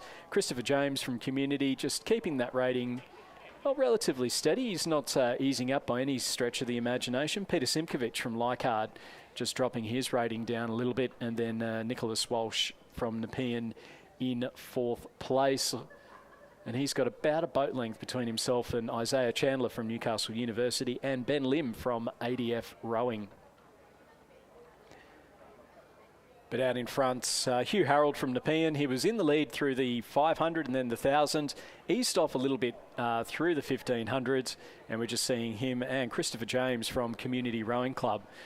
One thing worthwhile mentioning is that Community Rowing Club, big in the para space, but they are, as the name suggests, open to absolutely everybody. So not just for para rowers. So Hugh Harold from Nepean Rowing Club and Christopher James from Community Rowing Club are going to be our 1 and 2 to go through to the final of the men's B single scull. So Christopher James with the heat win. Hugh Harold from Nepean in 2nd. 3rd place will go to Peter Simkovic from Leichhardt Rowing Club, just dropping that rating. nice and low, making sure he gets over the line. Nepean's Nicholas Walsh will also go through to the final. He'll finish in 4th place, and then Isaiah Chandler finishing about canvas ahead of Ben Lim from ADF Rowing. It's a confirmation of the results there. A win for Christopher James from Community, 2nd to Hugh Harold from Nepean, 3rd place to Peter Simkovich from Leichhardt, and 4th to Nepean Rowing Club's Nicholas Walsh. Those 4 scullers going through to the final, with Isaiah Chandler and Benjamin Lim eliminated from this event. And on the course now, we have race 15, the second heat of the men's B single scull. Once again, the progression, 1st, 2nd, 3rd, 4th through to the final. So we have in lane 2, Penrith's Liam Taylor. In lane 3, St George, Robert Olivier. In lane 4, Lockie Rogers from Nepean. In lane 5, ADF Rowing's Patrick Zakalou. In lane 6, Nepean Luca Bazina. And in lane 7, Leichhardt, Michael Hugh. And coming through the 1,000 metres mark now, and we have, it looks like the Penrith sculler might be...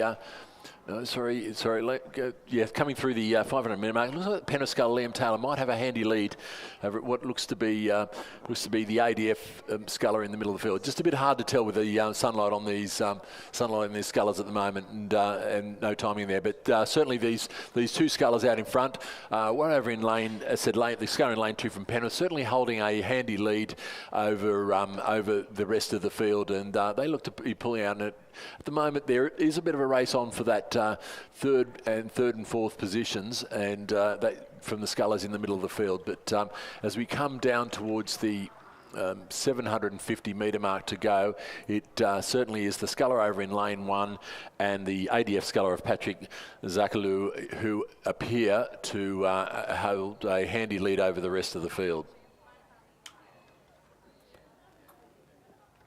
So through the 1,250 metre mark, and Liam Taylor from Penrith Rowing Club, Patrick Zakalou from ADF Rowing, our 2 leaders at the moment, and then it'll be a nice even battle in for those final qualification spots. So 6 rowers in this event, 2 missing out at the moment. Probably Michael Hugh from Leichhardt Rowing Club, just a little bit behind the pace over in lane number 7. That's closest to the camera, closest to the grandstand.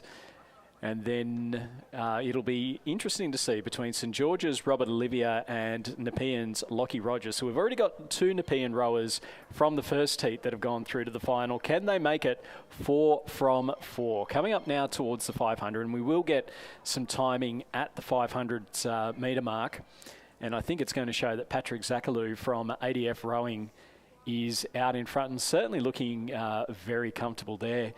The ADF Rowing Club, interestingly, they officially based down in Canberra, but they are open to all members of the Australian Defence Force. So you do get people that who are posted up in Darwin, where obviously there's no rowing clubs. They might be posted up in Cairns or something like that. They can all row for the ADF Rowing Club. So Liam Taylor leading, Patrick Zakalou, it says Robert Olivier in 3rd, Luca Bazina in 4th, Lockie Rogers in 5th. And then I think there might just be a couple missing from there.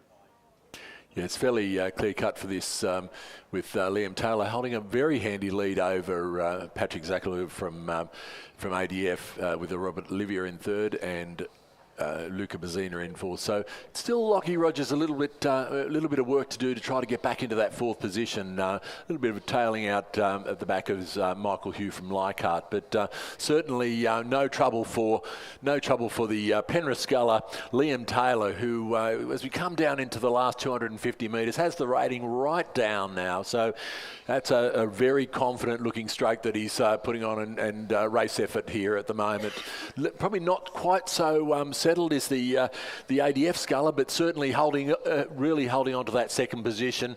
The St George sculler Robert Olivier looks like he's just put on a bit of a push and may have got a little bit more of a gap over there. He looks like he's got a fairly good boat run for the effort that he's putting in. So certainly the Nepean sculler next to him, the Lockie Rogers, now really got the rating up. Probably losing a little bit of form as he is going for getting the rating up, but it's very tight between these two Nepean scullers, but no problem out in front for Liam Taylor.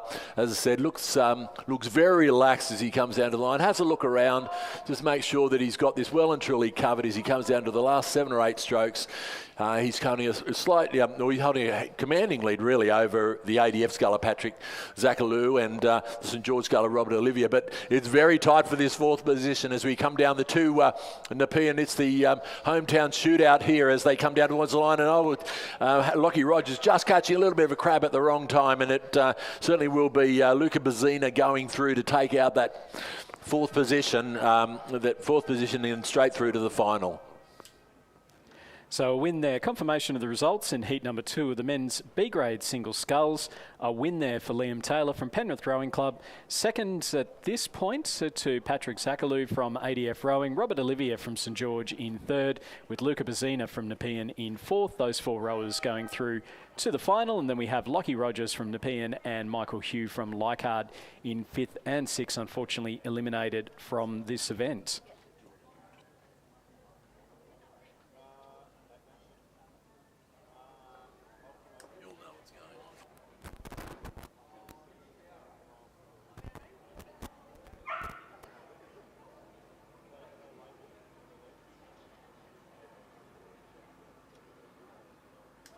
So our rowers on the course at the moment, you can see them down at the start, and it's a little bit of an interesting one, this one. We've got a junior trials on, and I'm going to get Lucy Chapman just to talk us through what's happening with this next race. Thanks, Stuart. Yes, so next week here at the Sydney International Regatta Centre, Rowing Australia will be running trials for our national under-19 team to go and race at the Junior World Championships to be held in St Catharines in Canada. In July, I believe it is, July or August, so later this year. The trials will be run over this course, and the goal obviously is to get the fastest possible cruise over a 2,000 metre distance, but you have to go through a series of hurdles before you actually gain selection.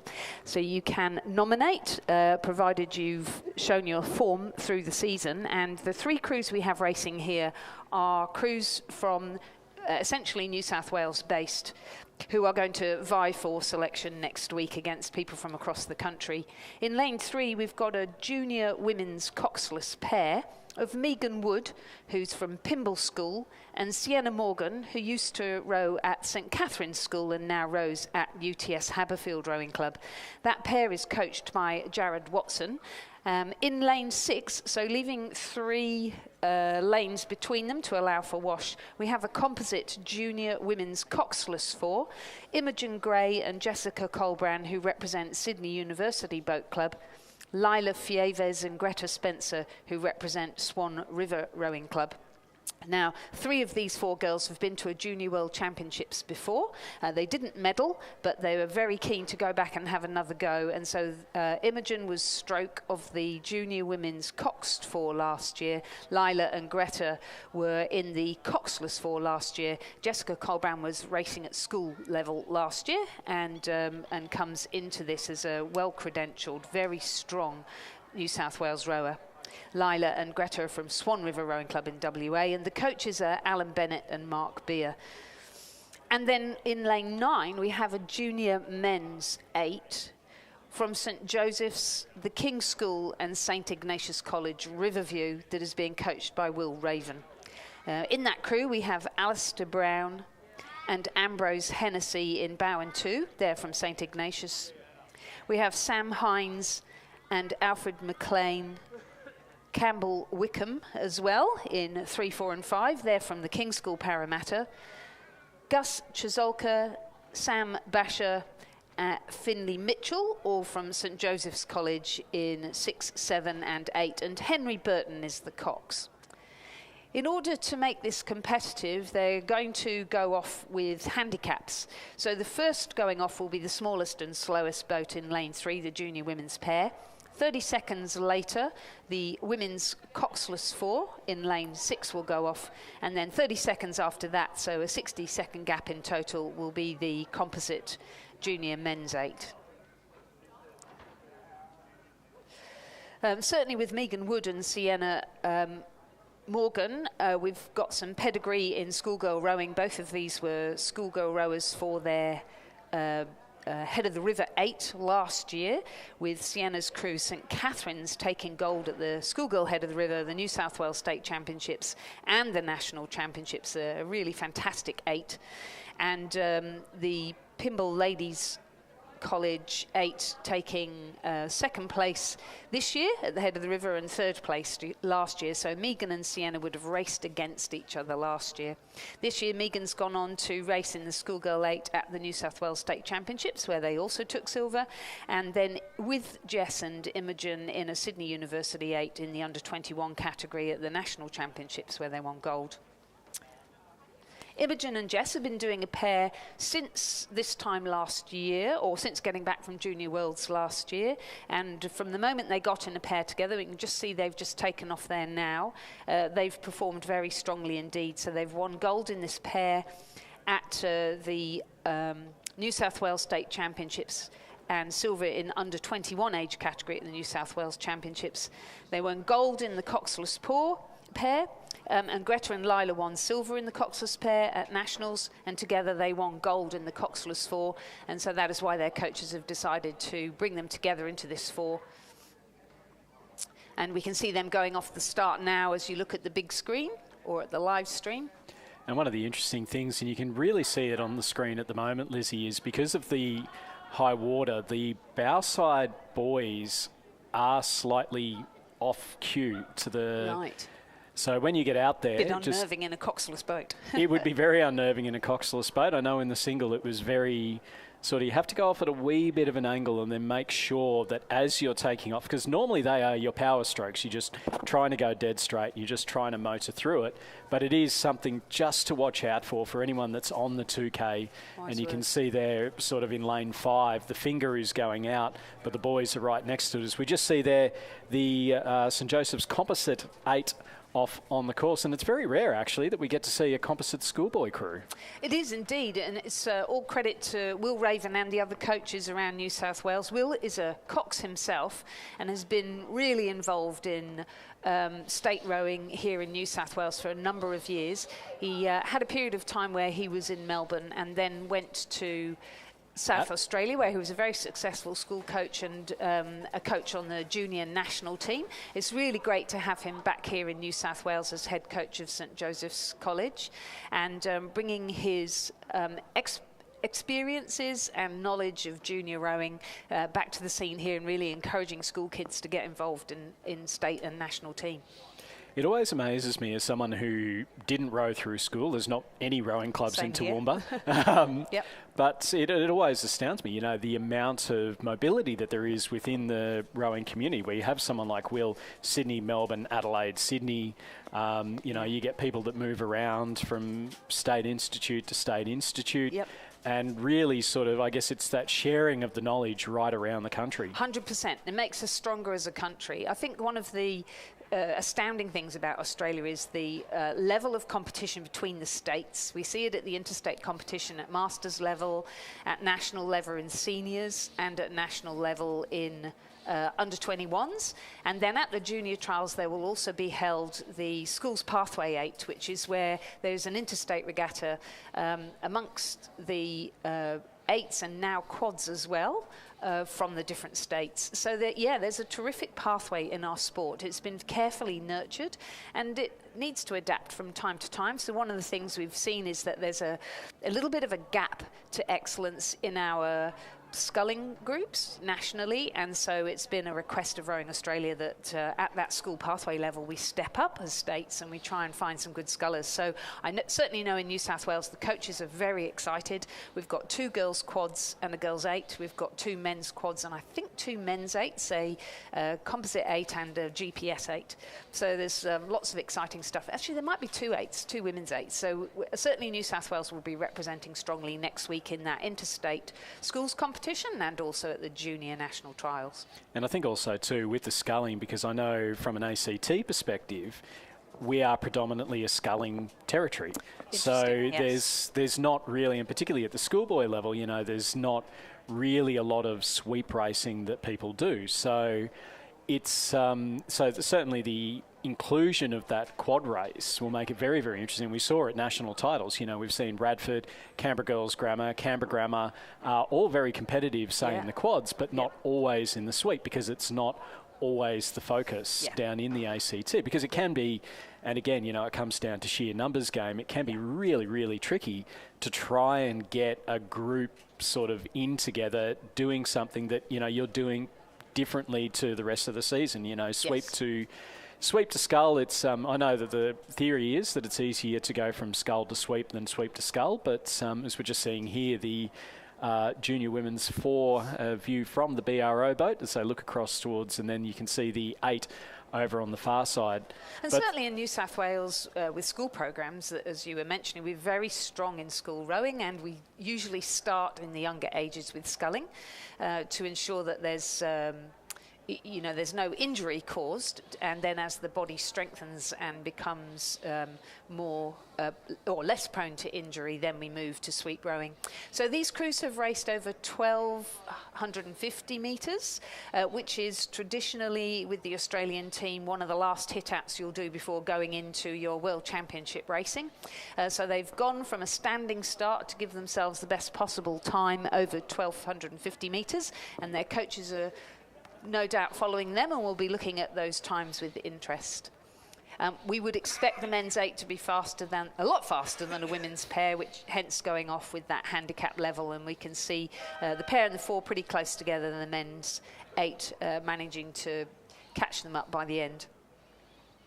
And they will paddle out the remainder of the course now. We wish them all the very best of luck for next week. So to the women's pair of Megan Wood and Sienna Morgan, representing New South Wales, to the coxless 4 of Imogen Gray, Jess Colbran from New South Wales, Lila Fieves and Greta Spencer from WA, Swan River Rowing Club, and then to our composite junior men's 8 from St Joseph's College, the King's School and St Ignatius College, and their coach Will Raven.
So we are underway in race number 17. So this is the 500 metre para single scull. So we have Amber Bradley from Community Rowing Club, coached by Brian Guthrie.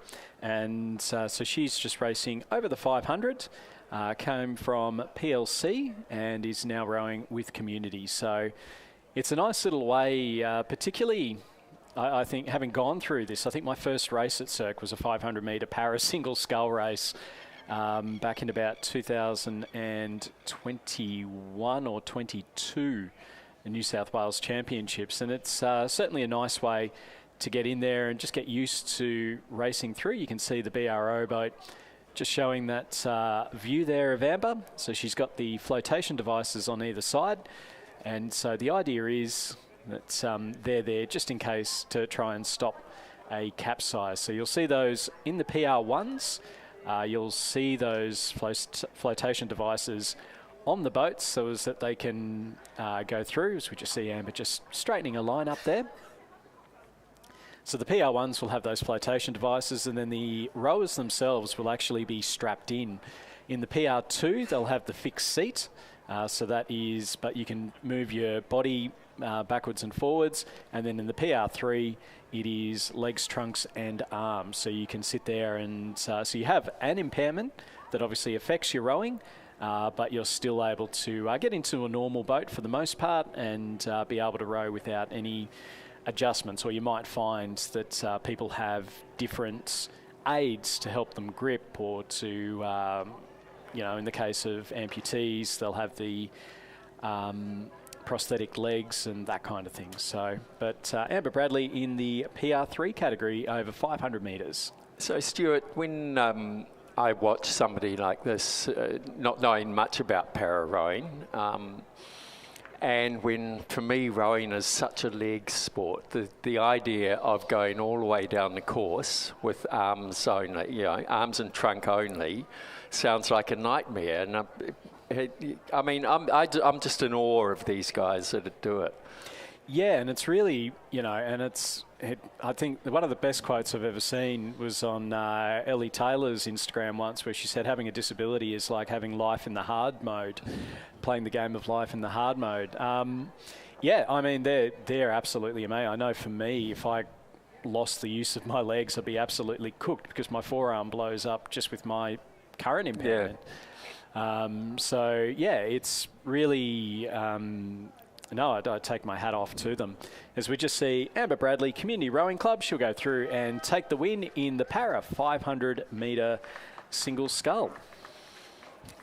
So we have a couple of great races coming up. It's going to be the women's C-grade coxless pair. Now, interestingly, there are two heats, and they're both full house pretty much. The first heat has 9 crews in it. The second heat has 8 crews, and I think it's a wonderful trend we're seeing that a lot of the women's events are outnumbering the men's in terms of sheer numbers these days. Yeah, and you know, I guess rowing is that kind of sport where everyone can get in. You know, there's zero barriers to entry. For men's or for women's. So it's not like, I know with, say, soccer after the World Cup that was here last year, there's been massive increases in the numbers, but then you need the different change rooms, you need to make sure that you've got the extra fields. With rowing, I guess we've got the boats, and you know, the course is exactly the same. So, and most clubs will have both sets of change sheds and all that kind of thing. So well, I haven't looked at the numbers, but I would say that certainly Glebe has more women competing today than men. I know that ANU does, because we've got 5 women here and 4 men. Certainly, fantastic stuff. 2 of the women will be out here, and it's really going to be an interesting couple of races, this one. So at the moment, we're just seeing them line up in heat number 1. So in lane number 1, we've got Leichhardt Rowing Club, Susan Huggett and M. Barak, coached by Steve Sherry. In lane 2, we have the defending champions from last year, Lake Macquarie's Kirsten Berry and Trudy McDonald, coached by Odin McIntosh. Lane 3, Nepean Rowing Club, Emily Boys and Vitti Young, coached by Daniel Waddell, Hugh Harold and Miles Harold. Lane 4 from Glebe Rowing Club, Kitty Elias and Kitty Zuzak. In lane 5 from Canberra Rowing Club, Nikki Hay and Gabby Pitcock, coached by Alex Hodges. Lane 6 from ADF Rowing, Holly Kilmartin and Julia Cronin. Lane 7 from St George, Christine McCready and Jenny Wilson, coached by Bruce Williams. Lane 8 from North Shore, Ruth Gibson and Catherine Boland, coached by Guy Morgan. And Lane 9 from Glebe Rowing Club, Belindy Rowe and Heidi Lindahl. So certainly, as you say there, Mark, a couple of Glebe crews in there, a couple down from the ACT, Canberra Rowing Club and ADF Rowing in lanes 5 and 6. And it'll be so this is a C grade race. We have a few D grade crews in. That's Lake Macquarie, Canberra and the last of the Glebe crews. But I don't think that's really going to make much difference when I look at some of the names in here and the results that they get on various levels. I mean, this is the grade championships, but Christine McCready and Jenny Wilson are certainly fantastic Masters competitors, so I won't dare try and disclose their ages, but it's going to be first 4 through to the final, and I would say we're probably going to see a real battle for those coveted positions to get through. Yeah, and it really is going to be a fascinating couple of races. You know, as you say, first 4, we've got 9 in this heat, 8 in the next one, in the hardest boat to row. It's also worthwhile mentioning there, you've got the Canberra crew that are, as you say, D grade, but remember ACT runs off a different grading system. So I know here in New South Wales that I think once you're past 42 or 43, I think you're grade capped. Yeah, Whereas you are. In Canberra, it's 55 is the youngest age that you're grade capped at. So, and then once you get to, I think I suddenly discovered as I got into my more senior years, you get grade capped later on as well. I can't remember if it's 60 or 65, but you become a D. So presentation of medal for the 500 metre para single scull. And our winner and gold medalist representing Community Rowing Club, Amber Bradley. Amber's coached by Brian Guthrie. Please congratulate our gold medalist and champion.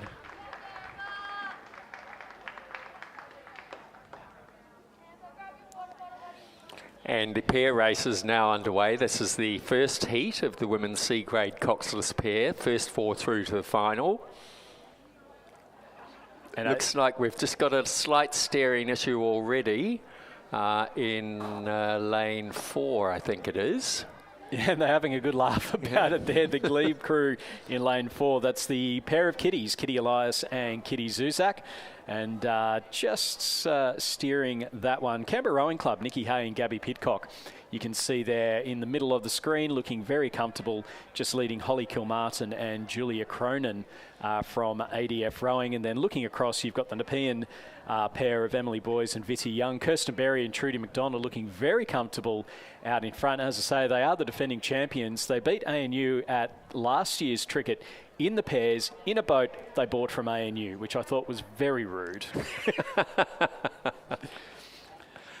But certainly looking very comfortable out there, Kirsten Berry and Trudy McDonald. There on the far left, you can see the Nepean crew with those bright blue blades. Say that 3 times fast. Emily Boys and Vitty Young, our Glebe crew, just sitting in front, fixed up their steering and now looking to put a bit of pressure on there as they're coming up towards the 500 metres and certainly over the 1,000 metre racing, and at this level you're expecting to see a pretty tight race, and that's exactly what we've got. It's only really Glebe that have dropped off the pace there with those steering issues.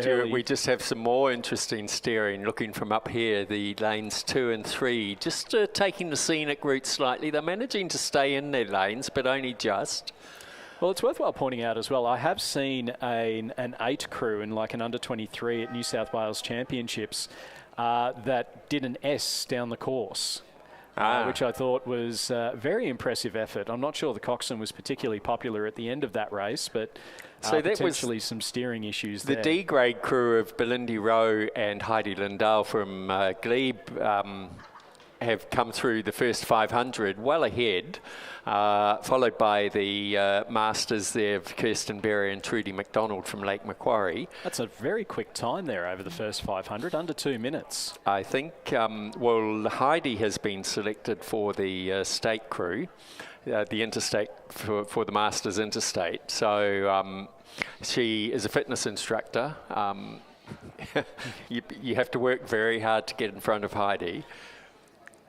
I think we're in for a very fascinating final. Absolutely. Coming up a little bit later on. Bit hard to call, as there's more of them sort of weaving in their lanes quite a bit.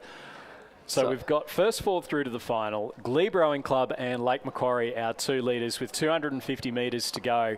And then it is anyone's guess as to who's going to go through. Canberra or ADF out there in the middle? So Canberra sitting in 3rd place at the moment.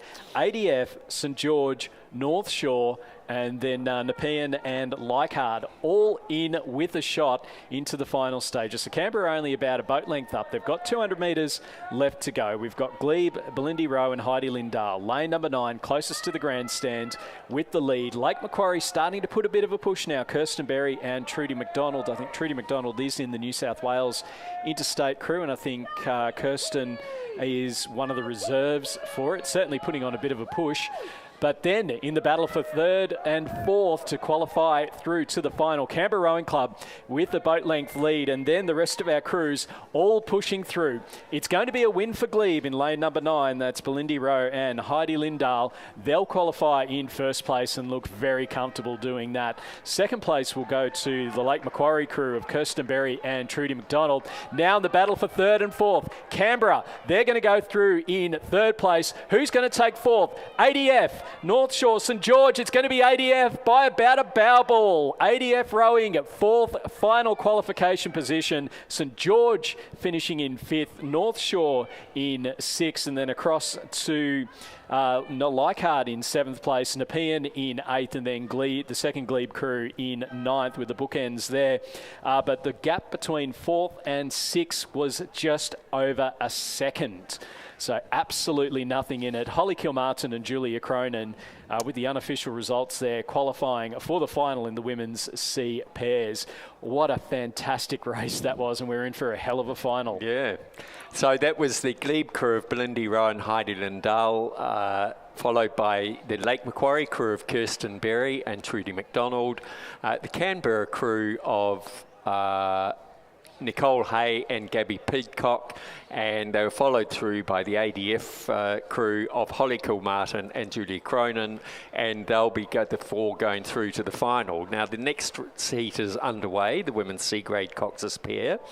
Over in lane 2 from ANU is Sarah Connor and Elizabeth Blower. In lane 2 from Leichhardt, Jane Hutchison and Belinda Brigham. In lane 3 from the University of New South Wales, Annabelle Singh and Olivia Zargo. In lane 4 from Glebe, Ella Barnard and Kelly Clifton. In lane 5 from Lake Macquarie, Anne Campbell and Nerida Clinton. In lane 6 from Leichhardt, Daniela Bourget and Jennifer Zonga. In lane 7 from North Shore, Louise McCoach and Olivia Tong. And in lane 8 from Canberra, Megan Houston and Jordan Turner. And they'll be coming up to the 500 metre mark. And not a lot, again, to pick between our leading crews here at the moment. University of New South Wales, Singh and Zargo, looking like they may just be out ahead at the moment. We can see the ANU crew. Daniela Bourget and Jennifer Zongo from Leichhardt over in lane 6, but it's very hard to call. It's very tricky, so we'll get a bit of an idea as they're coming through the 500 metres. Now, a lot of these crews too would have been in the women's seat double scull, both in this heat and the last one. So there's always that you've got to balance out the need to qualify versus the need to conserve a wee bit of energy. So University of New South Wales leading Leichhardt, ANU in 3rd, North Shore in 4th place. There are 1, 2, 3 and 4, and then there is a bit of a gap between them and the chasing pack. So Leichhardt in 5th, 6th place at the moment is Glebe, 7th is Canberra Rowing Club, and then 8th place will be the Lake Macquarie crew. So and look at that split, Stuart, 156. Even quicker again than we had from the Glebe crew. So again, a fascinating final coming up today. I know certainly the ANU crew of Sarah Connor and Elizabeth Blower were in the double sculls a little bit earlier on. I think they won that heat by a little bit of clear water. Sarah's the captain of boats down at ANU. And so she's, I think for both of them, it's their first. They did a few pairs races last season. I think this is the first one that they're doing this year. Liz was doing a lot of training, did a 24-hour row on Lake Burley Griffin in a single scull. Oh, I read about that somewhere. Yeah, that again sounds like torture to me. It was a very long row. It was an amazing bit of training that she did for it, but and she did really, really well. Managed to go through, and big fundraiser for the club. So that was back in early March. So now back at the regattas. But the University of New South Wales, Annabelle Singh and Olivia Zargo with the lead. They've pulled ahead quite nicely of the ANU pair, and then across to looks to be Leichhardt and North Shore. So they're our 1, 2, 3 and 4. The order that they're going to finish is still up for grabs, certainly for 2nd, 3rd and 4th. University of New South Wales very comfortable out in front, and you can just see them just upping the rate a little bit, making sure that they qualify in that first position for the final of the women's C-grade coxless pairs. And it will be, with a couple of big strokes left to go, a win for the University of New South Wales. They'll qualify in first place. Second, will it be Leichhardt? Will it be ANU? It will be a photo, I think. And then 4th place will certainly go to the crew in lane number 7. That's North Shore. So we're just waiting for Leichhardt and ANU. It'll be a photo in there. It's saying Leichhardt by a second, but I certainly don't think it was that much. Coming through in 5th place will be the crew from Leichhardt in lane number 2. That's Hutchinson and Brigham. And then the Canberra Rowing Club crew, Houston Turner finishing in 6th, Glebes, Barnard and Clifton in 7th.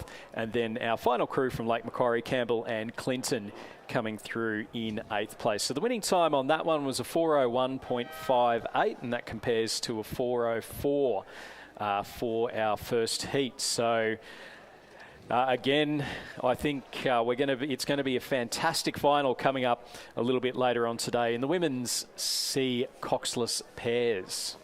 And the next event coming up is the men's C-grade single scull. Again, this will be some great racing, I expect. There are 3 heats, so it will be the first 3 through to the final.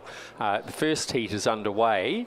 Over in lane 2 from the University of New South Wales, we have Wilton Martin. In lane 2 from Leichhardt, Christopher Gray. In lane 3 from Glebe, Chris Vlahos. Canberra I've just been advised, is scratched. In lane 6 from the ANU, William Cusack. In lane 7 from Black Mountain, Oliver Manning. And in lane 8 from Nepean, Angus George. And Stuart, you seem to be bringing a lot of people up from Canberra for our racing here. Look, I think the Trickett Regatta is one of those ones. It's generally at the end of the ACT season. It's after Nationals. It's a very, I mean, it's such a friendly vibe here for this one. There's not quite that air of expectation, that air of pressure that you have when you're in for New South Wales Championships or even the small boat regatta. And it's an opportunity really for people sort of below the elite level to be able to come up and to be racing against people that are at your level, as we just see there. Will Cusack from ANU, formerly of Marist College. I think he graduated in about 2016, 2017. His brother Michael, rower for Canberra Rowing Club and also Marist College, and also a former executive officer of Rowing ACT back in the day. So they all look pretty close together as they're coming up to the 500 metre mark here, and it's only the first 3 through, so they're all going to have to fight this one. There's no easy cruise, I don't think. No, absolutely not. As we're just seeing that it does look like, so we've got the Leichhardt sculler, Christopher Gray, looking like he's in the lead. Will Cusack sitting in 2nd place. Angus George in 3rd, and then there's half a second between 3rd and 5th. There is absolutely nothing in it. Oliver Manning sitting in 4th place. Angus George in 3rd. Oliver Manning in 4th. Christopher Vlahos in 5th, and Wilton Martin in 6th place. So we'll wait to see exactly how these are going to end, because I don't think any of these, even Wilton Martin, there from University of New South Wales in lane number 2. Certainly not out of the running at the moment. And the big question comes down, even though it is just a 1,000-metre race, do you spend all your bickies early, or do you make sure that you've got enough left in the tank to be able to go through and put that big burst on? Because it's perennial question, Stuart, and I think every different row would have a different theory on that one, but they're very close as they're coming up into the last 250 metres here. I would say it's the Leichhardt. Is it? No, who is Leichhardt that? and ANU are our 2 leaders at the moment. We'll see Will in a double scull a little bit later on. And Angus George close to the grandstand here has put in his push. They just all have to really work for this one. So we've got Christopher Gray from Leichhardt Rowing Club with the lead. Will Cusack sitting in second place. Third place then, it's between... we've got third place between Christopher Vlahos from Glebe Rowing Club, Angus George from Nepean, and Oliver Manning from Black Mountain Rowing Club. As we're just seeing here, a big push coming here from Christopher Vlahos. He looks like he's just catching up to Will Cusack at the moment as they're coming in now to the final stages. But our 1, 2 and 3 certainly looking comfortable out in front. A big row coming here from Will Cusack. He'll be ecstatic with this result, and he's even taken the lead into the final few strokes. So on the men's C single scull, the first heat, it's a win for Will Cusack. Second place to Christopher Gray. Third to Christopher Vlahos. A photo between Oliver Manning and Angus George from Black Mountain and Nepean respectively. We'll wait for the confirmation on there. And then sixth place to Wilton Martin from the University of New South Wales. Winning time there for Will Cusack of 3 minutes 52.87. And then Christopher Gray from Leichhardt and Chris Vlahos from Glebe will be the other 2 to go through to the final. And coming down the course, we have the second heat of the men's C-grade single scull. In lane 2 from Newcastle, Brad Smith. Oh, Brad's out there having a go. That's good. Black Mountain. In lane 3, we have Matthew Rickard. In lane 4 from Endeavour, Alex Bruton. In lane 5 from Glebe, Ben Nagapa. In lane 6 from Drummoyne, Lucian John. In lane 7 from Leichhardt, Terry Bridges. And in lane 8 from UTS, Matthew Robertson. I think this is the first time I've ever commentated someone with the same surname as me. Ah, there you go. Lucy and John in lane 6 from Drummoyne Rowing Club. There's not many Johns around. Well, there's many Johns. Let's hope he can stick with the kudos that goes with it. I don't know if there's any kudos. So there's a real battle going on here. It does look to be Matthew Rickard from Black Mountain, and I would say Lucy and John, who have the advantage at the moment as they're coming up to the 500 metres. Yeah, Matty Rickard was part of the Penrith Cup crew for the ACT this year, along with Isan Salika, Alex Tomanovitz and Jonathan Adams. So they were, and it's a very young crew as well. I think they're all about 20. I think Jono's the oldest at about 23. So one to build up for the future there. And certainly out in front, it looks like. And Lucy and John, as you say, sitting in second place. Terry Bridges from Leichhardt in third. And then a couple of seconds back to Matthew Robertson from UTS, Brad Smith from Newcastle, Ben Nagapa from Glebe, and Alex Bruton from Endeavour in seventh place. So you couldn't ask for better conditions. I know you've raced this morning, haven't you? I have it was raced just this magic morning. Out there. It glassy water, no wind. You can see slight breezes rippling across, but the flags aren't moving at all. No, and just having a look at Willy Weather, it's when you look for the winds, the actual wind speed, it's sitting dead flat. So there's just a wee bit, and again, for the people that are over 2,000 metres, it is just worthwhile noting that there is a little bit.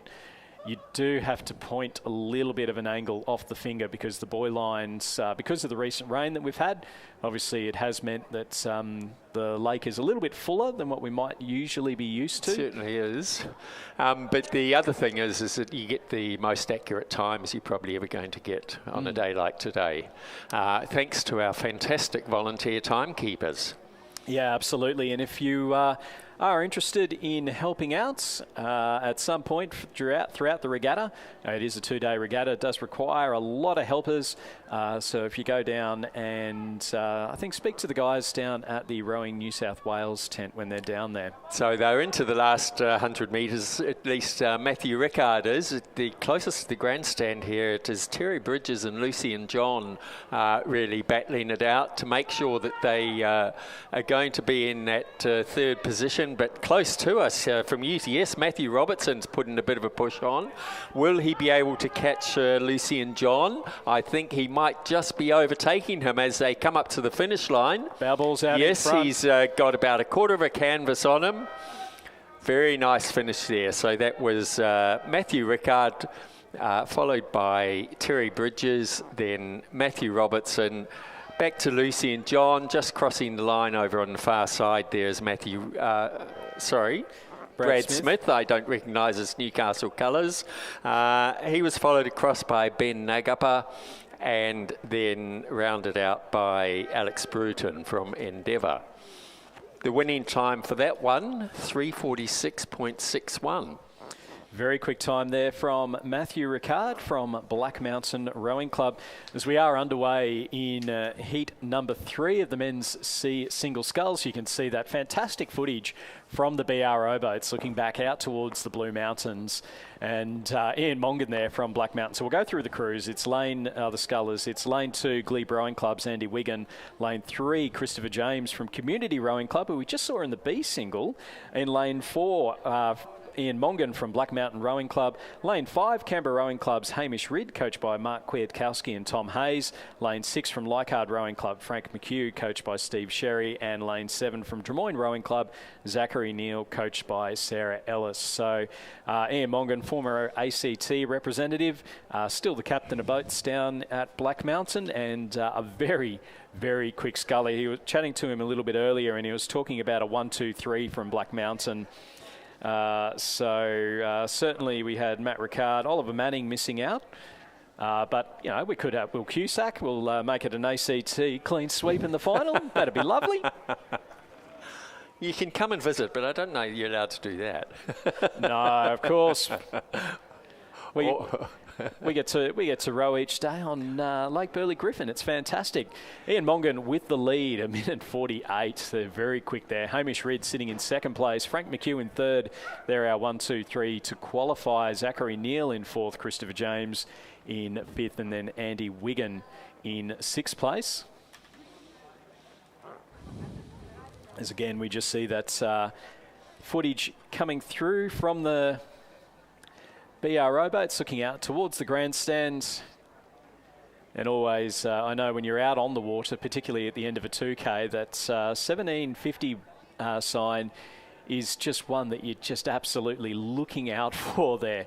As we just see the Drummoyne scull, it looks to be Zachary Neal on the right-hand side, and then Frank McHugh from Leichhardt Rowing Club just up next to him, as you can see the finish tower where we're sat.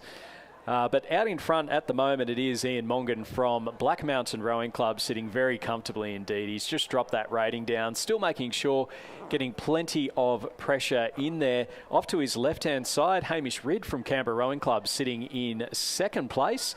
And then in the battle for third, Leichhardt's Frank McHugh and Community's Christopher James. We saw Christopher James qualify for the final of the B single scull. Just dropping off the pace a little bit. He does have a couple more races still to go today. Frank McHugh from Leichhardt. Zachary Neal from Drummoyne also starting to push through. So it'll be a fascinating finish through the last 100 metres or so. No doubt about our leader, Black Mountain's Ian Mongan, with a nice, strong lead. Second place, Hamish Ridd. He's been chased down by Frank McHugh from Leichhardt. Both scullers just upping that rate a little bit. Hamish Ridd really putting in a bit of a push. He is getting overtaken, and in fact, he's under danger, under pressure from Drummoyne. It will be a win for Ian Mongan. Second place will go to Leichhardt's Frank McHugh. Third to Hamish Ridd by about the width of a bow ball. Nothing in it. Zachary Neal from Drummoyne, unfortunately, just finishing outside of the qualification positions. And then back to Christopher James from Community in fifth place. And then Andy Wigan from Glebe in sixth. A winning time there for Ian Mongan of 3:46.77. And Matt Rickard in the last one also did a 3:46. Yeah, 0.66, so very close. It'll be on. It'll be the young and the old in the final of the men's single sculls. So we're just about to, they're lining up for the next race, but the next event is the women's D grade double scull. There are 2 heats in this, and so it will be the first 4 through to the final. It does look like they're about to start. So over on the far side from Leichhardt, we have Nivi Mazarek and Shannon Woods, coached by David Ross. In lane 2 from Drummoyne, Ashley Lister and Freya Warner Van Dyke, coached by Sarah Ellis. In lane 3 from Leichhardt, Christine Foxton and Carolina Kosier, coached by David Ross. In lane 4 from ANU, Erin Chadban and Chloe Patterson, coached by Edwin Bean. In lane 5 from St George, Lila Smith and Amelia Featherstone, coached by Mark Featherstone. In lane 6 from ADF Rhone, Jessica Kelly and May Saliva Bell. In lane 7 from Nepean, Elise Carroll and Ellie Taylor, coached by Daniel Waddell, Hugh Harold and Miles Harold. And in lane 8 from Glebe, Stella Lagan and Ava Picklin. And they're just lining up, so we'll just wait for them to get lined up and for the race to start.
So the race is underway for the women's D grade double scull, the first heat.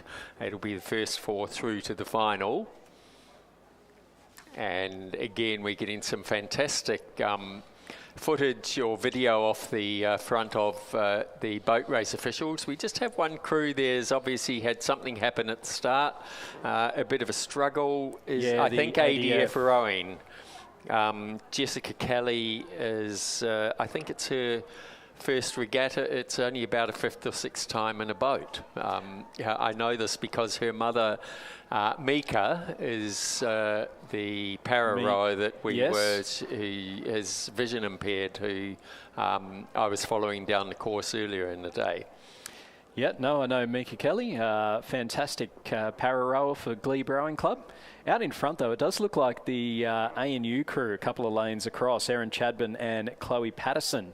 Certainly, they're an interesting double because Erin has very much the get it off and get it going at a very high rate, whereas Chloe, low rate, high power kind of a girl. So they put Chloe. So Chloe learnt how to row down on the Yarra in Melbourne, was part of Banks Rowing Club, and then she's moved up to Canberra for work and joined ANU about 4 or 5 months ago.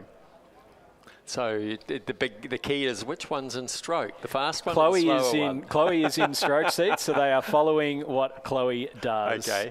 But Drummoyne Rowing Club looking like they're in the lead, and we'll get a bit of an idea again. So it's first 4 through to the final in the women's D double sculls, and just having a look there, it's. I suspect Nepean over this side is probably off our screen. Oh. Yes, so Drummoyne in the lead, so that's lane number 2. So that's Ashley Lister and Freya Warner Van Dyke, and then back to Erin Chadman and Chloe Patterson from ANU. Nepean's Elise Currell and Ellie Taylor in third place. Leichhardt's Nivi Masarek and Shannon Woods in fourth. Glebe Stella Lagan and Ava Picklum in fifth, and then Leichhardt's Christine Foxton and Carolina Cossier in sixth place. So the first four going through to the final. St George sitting in seventh. That's Layla Smith and Amelia Featherstone. And then I think we're back a little bit to the ADF rowing crew of Jessica Kelly and May Saliva Bell. We can just see them towards the back a wee bit there. So Drummoyne still with the lead. ANU sitting in second and Nepean in third, 1, 2 and 3. And then Glebe in fourth place at the moment. Had they managed to get ahead of that Leichhardt crew over in lane number 1. So it's lane 1 and lane 8. So very difficult to be able to call until they get right up. But no doubt about our leading crew from Drummoyne. 250 metres left to go, and certainly sitting very comfortably indeed. Nepean looking like they just might be catching up to the ANU double in the middle of the course. And then again, we've got Glebe lane 8, Leichhardt in lane number 1. Our two crews battling it out for that final qualification position. And then the other Leichhardt crew of Christine Foxton and Carolina Cossier just starting to push up a little bit as well, maybe just leaving that run a touch too late. Leichhardt's Nivi Masarek and Shannon Woods sitting in fourth place at the moment. Drummoyne are looking very good though. Ashley Lister and Freya Warner Van Dyke. They're coached by Sarah Ellis. They've got about 10 big strokes left to go, and they are going to go through and qualify in a very comfortable lead here in the women's D double sculls. So a win for Lister and Warner Van Dyke. Second place will be our ANU double, and that is Erin Chadban and Chloe Patterson, keeping the rate nice and low.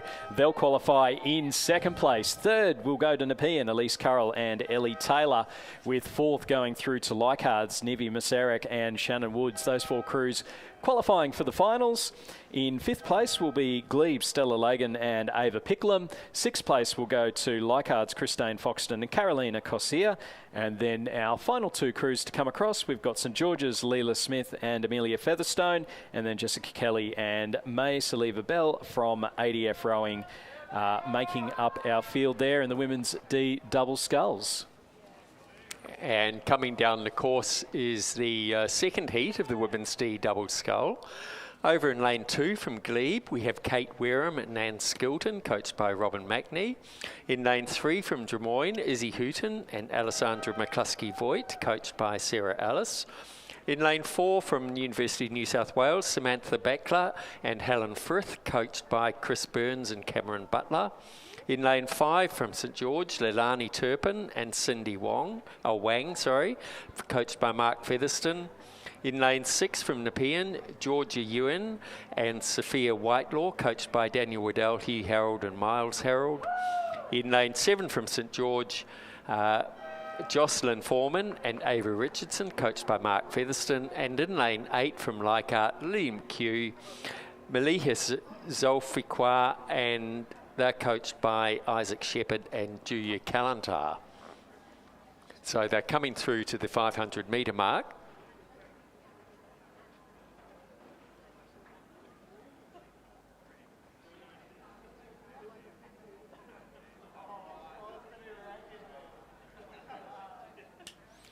And as they're coming up to the 500 metre mark, we'll get a better idea of where they're all sitting. So there's a clear lead, I think it's by the Samantha Backler and Helen Frith from the University of New South Wales. Very close, coming across in the second and third positions is the Drummoyne crew of Izzy Hooton and Alessandra McCluskey-Voigt. They're followed across by Kate Wareham and Anne Skilton. A little bit further back to Georgia Yuen and Sophia Whitelaw from Nepean. They're followed through by Jocelyn Foreman and Ava Richardson from St George. Then Lily McHugh, Maliha Zolfikwa from Leichhardt, and rounded out by St George's Leilani Turpin and Cindy Wang.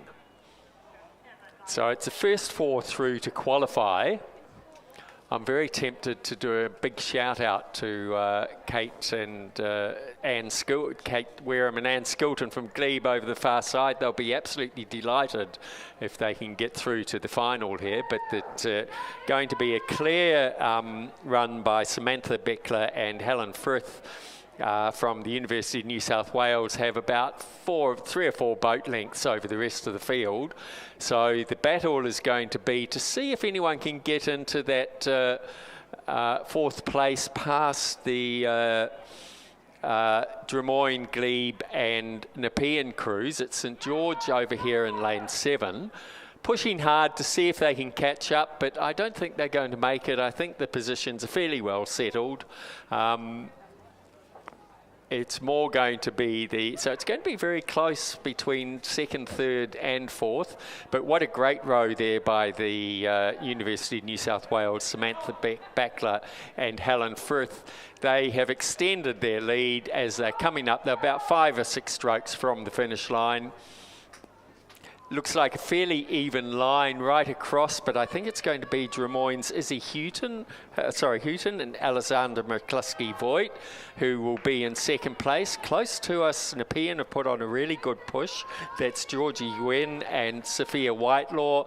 And will they just pip Kate Wareham and Anne Skilton from Glebe? It's going to be, yes, just by about a quarter of a canvas there. So those 4 will go through to the final. They're followed across by Jocelyn Foreman and Ava Richardson from St George. Closest to us, Lily McHugh and Maliha Zulfikar from Leichhardt, and then rounded out over in the middle by the St George crew of Leilani Turpin and Cindy Wang. And I have the living legend of Lizzie has joined me again in the box here.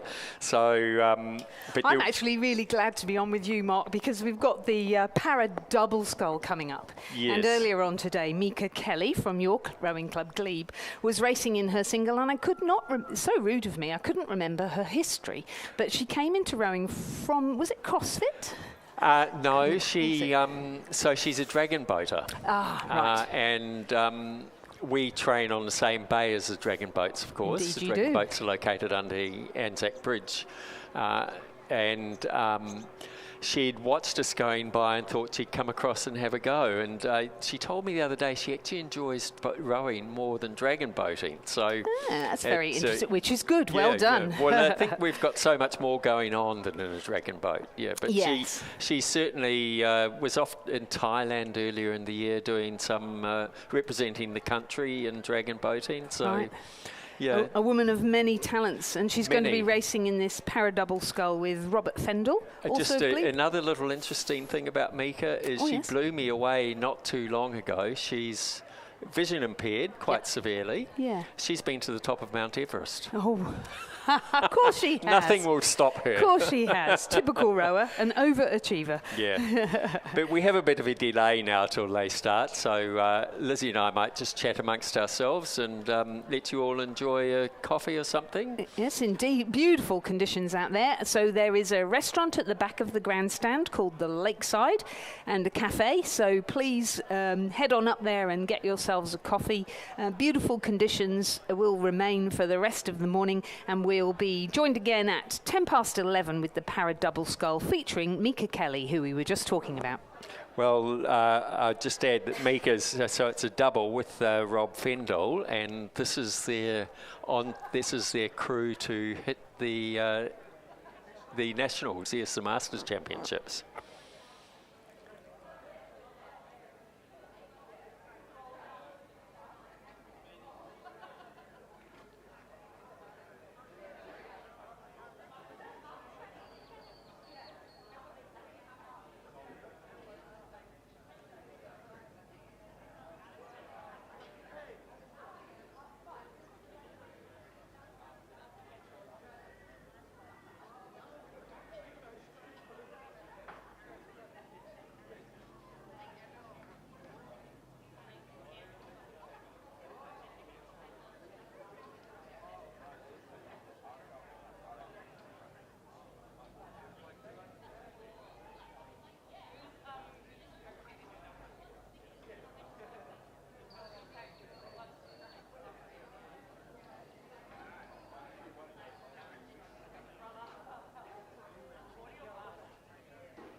So we have racing underway for the para double scull. There are two crews in this.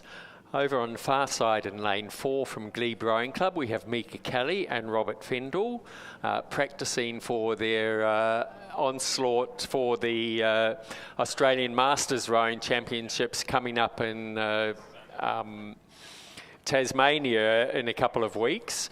And in lane 5, closest to us is Ellie Taylor and Amber Bradley. They're coached from Community Rowing Club. They're coached by Anne Craig, Liam James and Barbara Ramjam. And I've just been joined by Ben Homer from Newcastle Rowing Club, who's looking like he's raced this morning, and the chat he was having with Lizzie indicated that he was pretty pleased with the way they raced. Ben, what do you reckon? Well, Mark, it's great conditions, isn't it? It's absolutely fantastic. Like, you just can't ask for better conditions than you get here. I know at Nationals it was a really good week of conditions, but this is almost better. Like, it is just glassy water all the way down, and you think sort of the wind will get up around this time of the morning, but it hasn't. So fingers crossed it stays that way. And I've raced this morning as well in the heat, and it just felt fantastic. The conditions, it's sort of brisk and calm, and perfect. So we're Mika Kelly and Rob Fendall from Glebe have a pretty healthy lead over Ellie Taylor and Amber Bradley from Community. Probably a bit of a mismatch here. I'm not quite sure of the level of disability. They're both listed as PR3 crews, but I don't quite know how this works. Mika is a PR3 because of her vision impairment, but Rob Fendall is a fully able-bodied rower. I think when it comes to some of the doubles races that they do, they can have a para and a able-bodied. So, wait and see how they go. And the Community Rowing Club, Ellie Taylor and Amber Bradley are both women, so up against Rob's pretty strong, and Mika, who are both looking very nice as they come down the course. They're coming up to the last, probably about 300 metres out. Getting some nice boat run. Not pushing it too hard. They know they've got a healthy lead, but it's great practice for, as I said, the upcoming Australian Masters Rowing Championships. Yeah, and they'll be heading down to Lake Barrington in Tassie. I think conditions are going to be a little bit chillier than what we're getting here, so there could be a there could be a few more thermals on offer. They got the long sleeves, it looks as though. So just getting themselves prepared, and brilliant way to get themselves prepped here with a win. Although you don't look it, I hear you're coming down to Tassie as well as a Masters rower. Yeah, I know. Well, I know a lot of people question that. How you're a master when you're only 27? But that's the good thing. But I think it's great, because I think that gap between 23 and 27, we lose a lot of rowers because there's not sort of a platform for people that aren't at the elite level. So it's good. We do indeed. But they're just the last few strokes here, Mika Kelly and Rob Fendall getting nice boat run, pushing through, crossing the line. Very nice row there. They'll be very pleased with that. Quite a bit further back, the Ellie Taylor and Amber Bradley had just come into, they're probably about 200 metres out now. Putting in a really good effort there.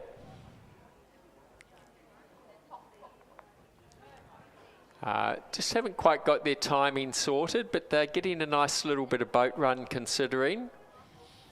They're into the last 100 metres now.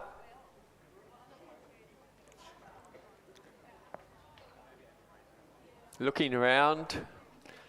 Ellie Taylor there just having a bit of a look to see, wondering where that finish line might be. We all know that feeling. It's a great relief when you get there. And they're so close, just a few strokes away now, the Community crew. Getting the boat back up and running again. So a great effort there by Ali Taylor and Amber Bradley from Community Rowing Club. I think we're all waiting to see the commencement of the build, to them starting to build the new boat shed for them over on Iron Cove. That's going to be a fantastic move for the Community Rowing Club. So, big race lining up now here, Ben. This is going to be a good one. It's the men's C grade 8. Well, you expect it to be pretty even, don't you? 1,000 metres, 8, and we got 8 of them in this race. So, yeah, it's going to be a cracking race. What are you now? You're obviously from Glebe, Mark. What info can you give us on the Glebe crew? How they're going to perform here? I will reserve my judgment until I see them get closer to the finish line on that. But they certainly, these guys, there's a good group of them, and there's probably about 15, 16 of them, and they constantly rotate through the boat. But they do quite a lot of training. There has been talk of perhaps a little more time on technique rather than racing up and down the bay full flight, but we'll see how they go today. Some of them have already rowed in a quad earlier, but when you look across some of the names and some of these other crews too, there's one of our compatriots here, Tom Trobe. He's often up here helping out with the commentary from Canberra Rowing Club. There's Mark Partridge, a well-accomplished rower from Black Mountain in one of the boats. A range of recognisable names, so I think we just wait and see how they go. But over on the far side in lane 1 from St George Rowing Club, we have Nicola Brakovic, Lachlan Dunn, Matthew Giller, Robert Olivier, James Rudzis, Rory Cole and Tom Masterson, James Hunt and Nark, coxed by Jackie Peel. In lane 2 from Canberra, Tom Trobe, James Rigby, Ashley Carr, Cameron Mitchell, Sam Goldspring, Ethan Dalton, Sebastian Lang, Eamon Burke, and they're coxed by Nicole Hay. In lane 3 from the Nepean Rowing Club, we have Nicholas Walsh, Julia Kallantar, Daniel Waddell, Angus George, Lockie Rogers, Luca Pizzina, Hugh Harold, Jason Waddell, and Elise Currell. So quite a few names in there. They coach a lot of the Nepean rowers out there today, the Waddells and the Harolds.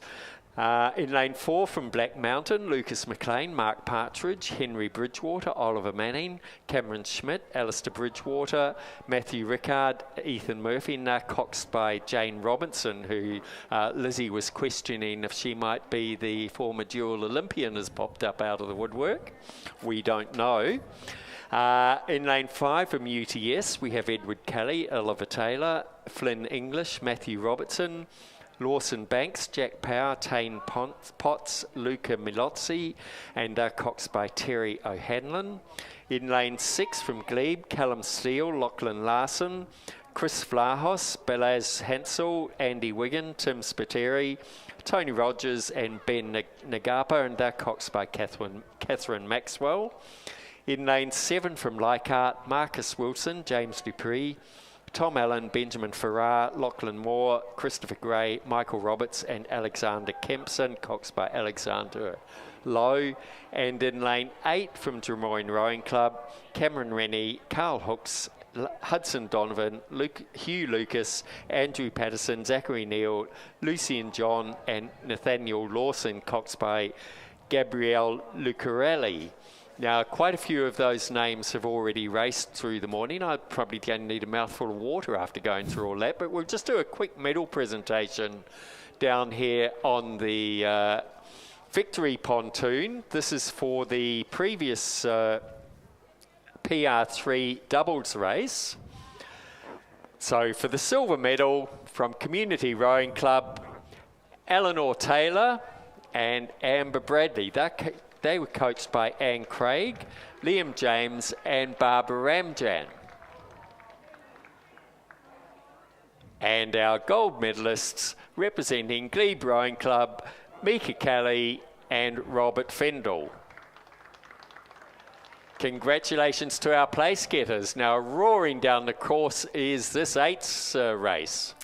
Yeah, and we're getting a good shot there of the Glebe boat, who are in lane 6. As you went through those names, Mark, as you said, plenty of famous names. As you said, Jane Robinson, I did look, she does have a deep connection to the ACT, so that wouldn't surprise me if that is the 3-time world champion coxing that Black Mountain crew. They're in lane 4. UTS, obviously, you'd say one of the favourites for this one, along with Nepean Rowing Club. That's a pretty good crew that they've got as well. And you can see just heading towards, or just past the first 250, it's those boats.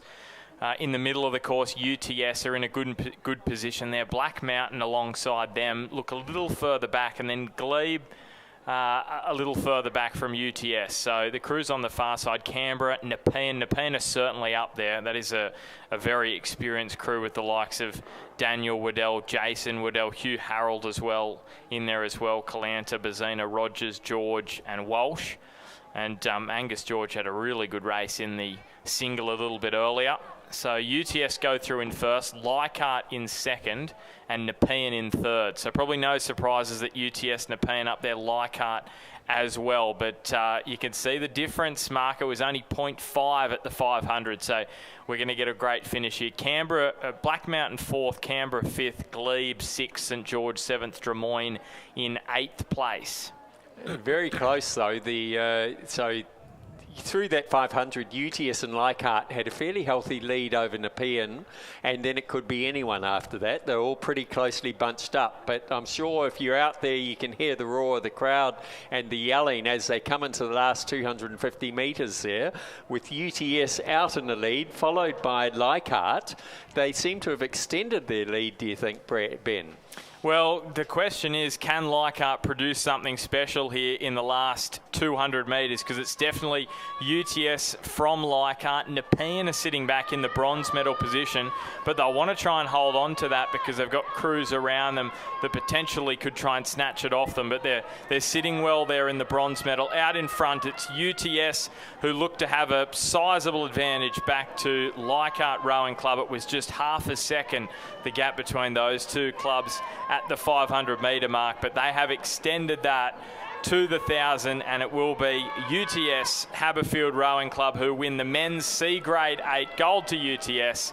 Silver is going to go to Leichhardt Rowing Club, and then Nepean, they are going to hold off a fast finishing St George on the far side, so bronze goes the way of Nepean Rowing Club. St George get there in 4th, so they're a little further back at the 500. Black Mountain 5th, Canberra 6th, Glebe 7th, and then in 8th place will be Drummoyne. And the unofficial winning time there, 2:59.95, with a further margin of 4.57 and 4.98. So very healthy lead there by UTS, and a great time. I mean, this is just a grade regatta. So 2:59.95 there. Yeah, getting under the 3-minute mark, and amazing conditions. Whenever you see twos racing for less than 3 minutes, a lot of anaerobic work, isn't it? It certainly is. Alrighty, so we have got the women's C grade quad coming up next, and those crews just coming up to the line. So this is the straight final. Lara Connolly, Sandra Sweeney, Jordan Turner, Gabby Pidcock, coached by Alex Hodges. Leichhardt in 2, M. Barrack, Sarah Brown, Jennifer Zonga, Daniela Borgett, and they're coached by Steve Sherry. Drummoyne in 3, Freya Warner, Van Dyke, Bianca Riley, Kathleen Hextall, and Renate Imcha, and they're coached by Sarah Ellis. Glebe in lane 4 and 5. The lane 4 crew is Giselle Dueza, Emily Barrett, Chloe Hitchens, and Isabel Bugg, coached by Milan Parker. In 5, Glebe, Belindini Rowe, Elizabeth Lester, Heidi Lindahl, and Jacqueline Harris. In lane 6, ANU, Rebecca Hoffman, Erin Chadban, Sarah Connor, and Elizabeth Blower, coached by Edwin Bien. In 7, Nepean, Ellie Taylor, Jade Sharp, Sophia Whitelaw, and Vitti Young, coached by Daniel Waddell, Hugh Harold, and Miles Harold. And in lane 8, North Shore, Zita Briones, Louise McCoach, Ruth Gibson and Olivia Tongue, and they are coached by Guy Morgan. So these crews qualifying from the heat a little bit earlier this morning, Mark. So this is going to be a great race, and all of these crews are C grade except the ANU boat. They are a D grade crew. So credit them for getting through to this final. Yeah, and interesting, there's a real mixture here. The Glebe crew of Giselle Dweza, Emily Barrett, Chloe Hitchens and Isabella Bugg, they're all juniors. Whereas the other Glebe crew of Belindy Rowe, Elizabeth Lester, Heidi Lindahl, Jacqueline Harris are accomplished, I think, the Masters category B or C. And that's the good thing about the grade regatta, isn't it, Mark? When you're a younger person, you look across and you're not giving up 20 seconds, which is what I'm learning in Masters. Exactly. Rather get someone from D grade, and it's a big start. You're young, so you'd always be given good handicaps. But the Leichhardt crew, I mean, that's a very accomplished. Em Barrack, Sarah Brown, Jennifer Zonga, and Daniela Bourget. That's a very accomplished Masters crew. I think they might, I'm not quite sure. They're probably Masters C. They may be almost a D. And it's a great testing ground, isn't it? Because Aussie Masters is obviously in about 3 weeks' time in Tassie, and then New South Wales Masters in about 6 weeks or something. So great opportunity to test yourselves against crews that are a bit younger, so they might be really pushing you to go to that next level.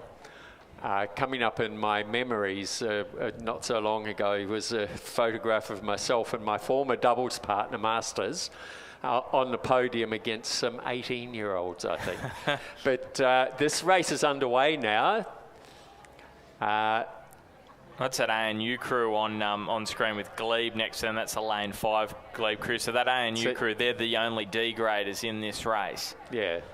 So, and that's the Glebe crew that you could see first was the older ones, and then the younger ones are just passed into view as well. So all looking still pretty close, so probably about 200 or 300 metres out at the moment.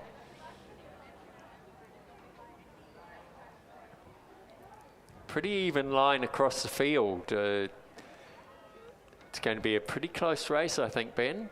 Yeah, you can sort of see that crew from the naked eye there, that crew in lane 3, which is Drummoyne, just looked to be a little further in front, but then look across there to lane 5. That's that Glebe crew.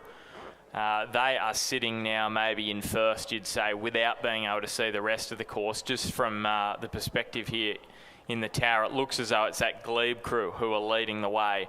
In lane 5 at the moment, that's Rowe, Lester, Lindahl and Harris. Yeah, and we saw a great win from Rowe and Lindahl in the, well, it was the heat for the, in the pair not so long ago. They're just coming up to the 500 metre mark. We'll get a better idea of what's happening as they come through. So yes, Belindy Rowe and Jacqueline, the older Glebe crew has come through first. They're about 3.5 seconds ahead of the ANU crew. Then very close between Drummoyne, Nepean and North Shore. And even the Glebe and Leichhardt. So there's only really a couple of seconds between pretty much all the crews except for the Canberra crew a little bit further out the back. So I think we're going to be in for a great finish here. They're about 300, 350 metres out at the moment. You can see the Glebe crew out in the middle there is probably extending their lead a little bit now. Is that an Nepean crew? Yes, closer to us. They are looking pretty honest, but over there, I think, as you said, Ben, the Drummoyne and... There's a Glebe 1-2 on, Mark, potentially. Yeah, we could have a Glebe 1-2. That would be amazing. Well, Drummoyne are moving. They are moving in lane 3, and as you mentioned, Nepean are moving as well. So too are North Shore. Here come North Shore. Look at them flying up in lane 8. The rest of the field are going to have to keep an eye out for them because... they are really moving, but as we've mentioned throughout the race, it's that Glebe crew in lane 5 extending their advantage. Can they get a 1-2? It's going to be tough because ANU and Nepean are really rising. And Drummoyne over the other side of them as well, pushing really hard. But this would be a triumph, particularly for the younger girls. Quite a few of them coached by Milan Parker, who's sitting up in the stands, I know. But a great push there. We're going to have a glebe 1-2 in the women's C grade quad scull. And over on the far side, Drummoyne have managed to keep pushing and just get ahead of the Nepean crew. They're followed across by the ANU, then closest to us, North Shore, over the far side, Leichhardt, and then Canberra. What a fantastic race. A finish time of 3 minutes 35.43, a margin of 5.23 back to the second lead crew. Drummoyne a further nearly 2 seconds back. So those will be the first, second and third crews. I'm just standing up looking down. We didn't have the 8s come in for their medal presentation, the men's 8. So I dare say they'll swing by later and pick them up. Yeah, and you mentioned that younger glebe crew in lane 4. Those young legs certainly helped at the back end, didn't they? They were absolutely surging into that last sort of 100, 200 metres, come through, get the silver. That's massive. That's fantastic. That's absolutely fantastic for glebe. The other exciting thing we have today is some of those girls will be going out and racing in our first ever juniors women's 8. For us to get together a group of junior women to race in an 8 is a first for glebe in living memory anyway. Yeah. Well, I always think at any club that's outside of a school, if you can get 8 people in a boat, that's a win. If you're not one of the bigger clubs out there, I always think at Newcastle, if we can get 8 people in a boat, that's a win. Absolutely. That's an absolute win.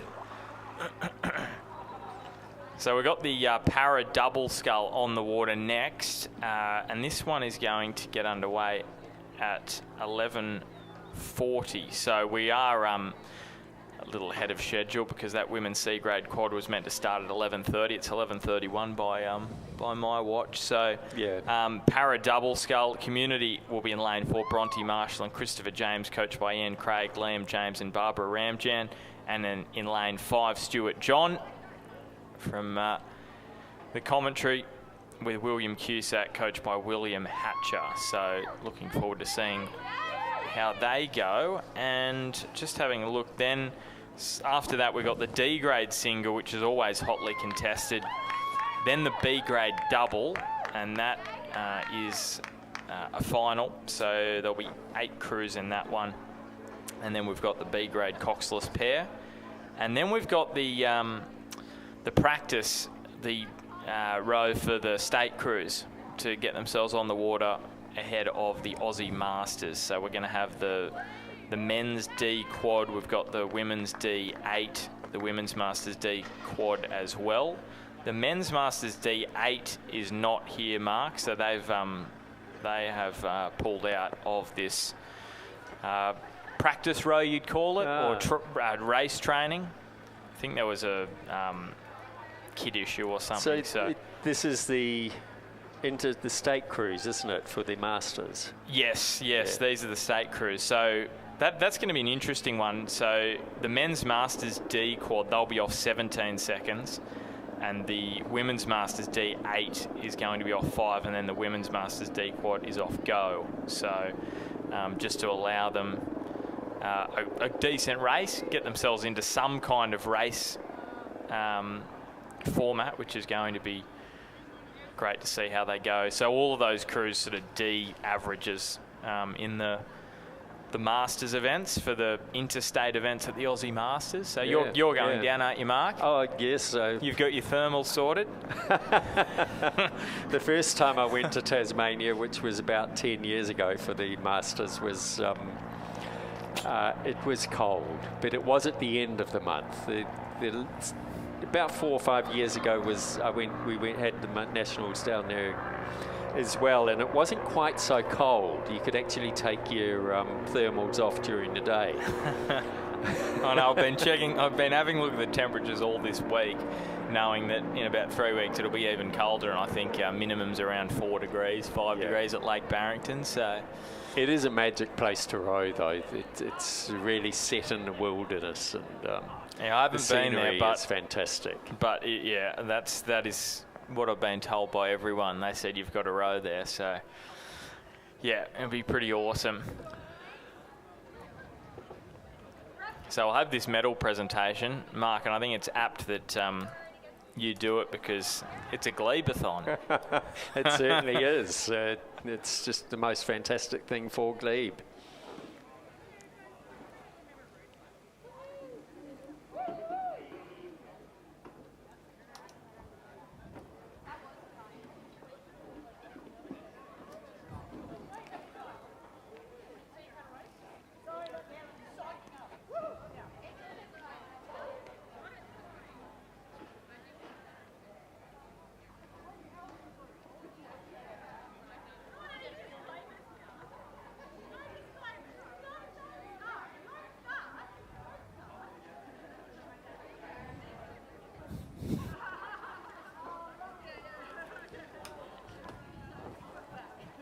Alrighty, here we go. I think we're ready. We're just about ready, yes. So, ladies and gentlemen, we have the presentation for the women's quad grade scull. We just wait for the women to line up, finish congratulating each other there.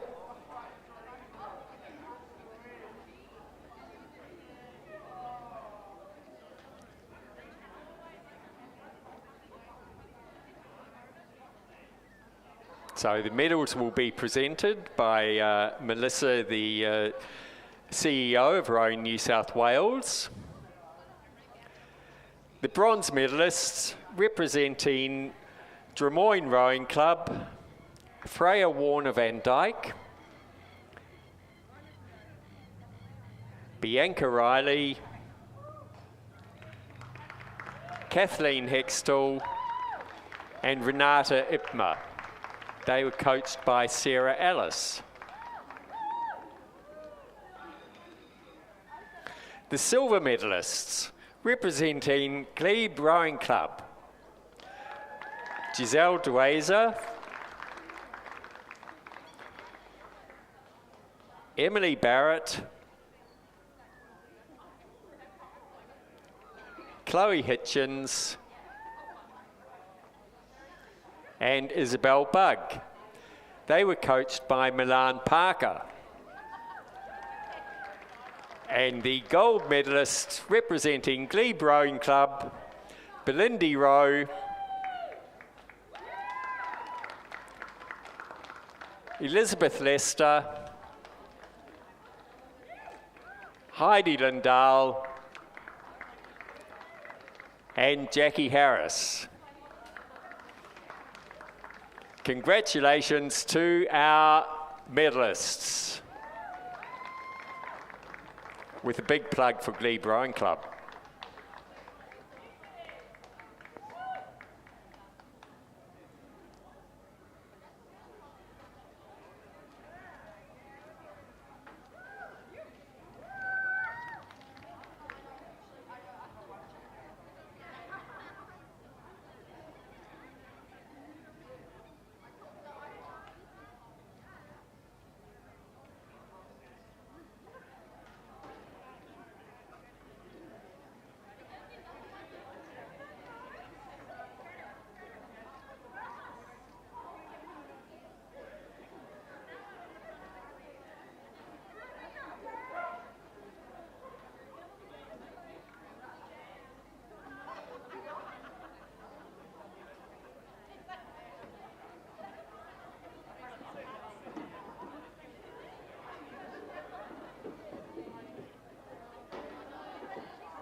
So the upcoming race, it's probably due to start in a minute's time, is a para double scull.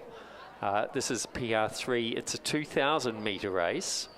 And I think the difference between this one and the one a little bit earlier is that this requires all crew members to be PR3. And there are 2 boats in the race. They're down at the 2,000 metre mark. We can just see them on the starter pontoons. We have Bronte Marshall and Christopher James over in lane 4. They're coached by Anne Craig, Liam James and Barbara Ramjam. And in lane 5, closer to us from the ANU, is our fellow commentator, Stuart John, with William Cusack, and they're coached by William Hatcher.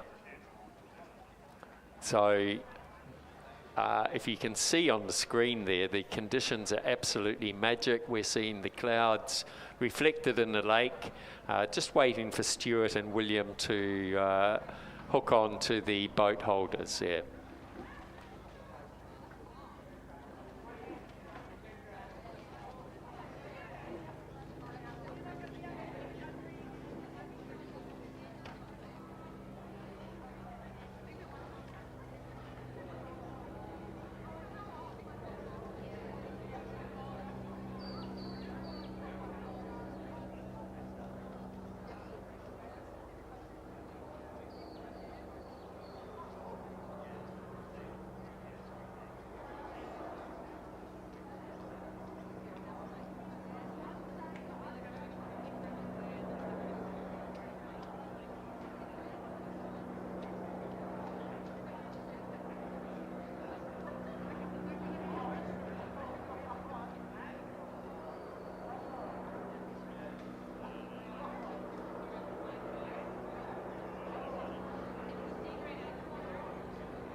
So we're underway here in the Para Double Scull, and this is a race with 2 PR3 crews in it. So Bronte Marshall, Christopher James, coached by Anne Craig, Liam James and Barbara Ramjan. So that's Community Rowing Club in lane 4. So on the further side of your picture, it just looks like they may have got a little crab there inside the first 250, but the boat moving again. And ANU, that's Stuart John and William Cusack, coached by William Hatcher. And they are leading this race at the moment, and I'm looking forward to hearing Stuart describe this race in great detail when he comes up into the commentary box. And you can see down at that end of the course, conditions, well, just as good as we've got here at the back end. Yeah, the occasional slight ripple on the water, but there's absolutely no movement in the flags. I think the only breeze is coming from maybe the choppers, when they take off and land. That is about all the wind we're getting here today at Penrith. So just magical conditions here as these 2 crews head towards the 500 metre mark. Get a good look here at this ANU crew.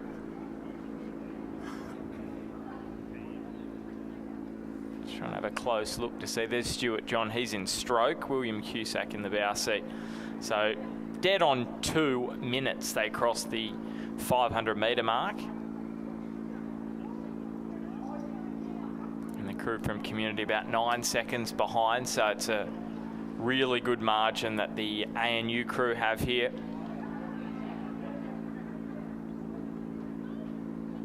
They can almost enjoy their row for this last part of the race. Well, there's still a fair way to go. 1,500 metres to go. still a long way to go, but that's a nice gap to have at the 500 metre mark, isn't it? I'll take that. Yeah. 9 seconds or so. And they look pretty polished. Good timing there. Getting the blades in and out of the water efficiently, these two. And of course, they'll be off to the Aussie Masters as well, I'm pretty sure, in Tassie. Stuart competed at the Nationals, which were on here, winning some medals and having a great experience on what was a lot better water than the year before when we were over at Champion Lakes at Perth. Lovely spot, but just gets a little bit windy at times as these two close in on the 1K mark. So now we're 2 minutes flat through the first 500.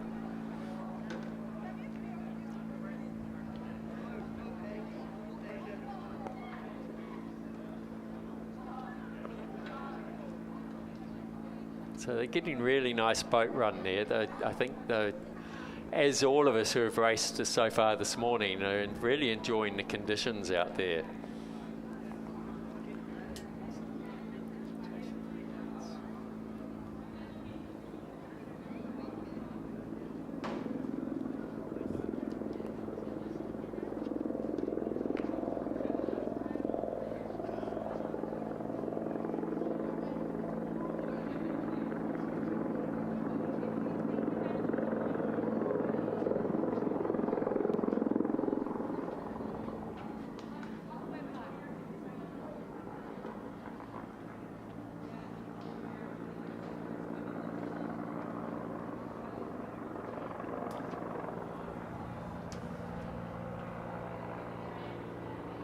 So you can see the helicopter in the background there on shot, and yeah, that's about the only breeze you can feel, if that, as Stuart John and William Cusack extend their lead in the para double. And we're going to have a presentation here, Mark, for the men's C grade 8.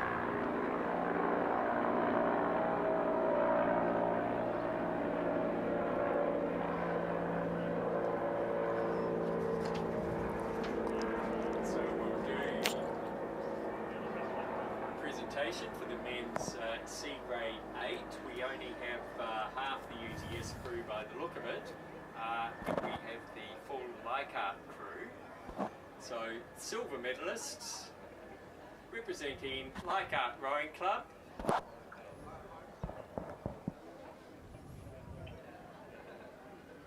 What'd you say?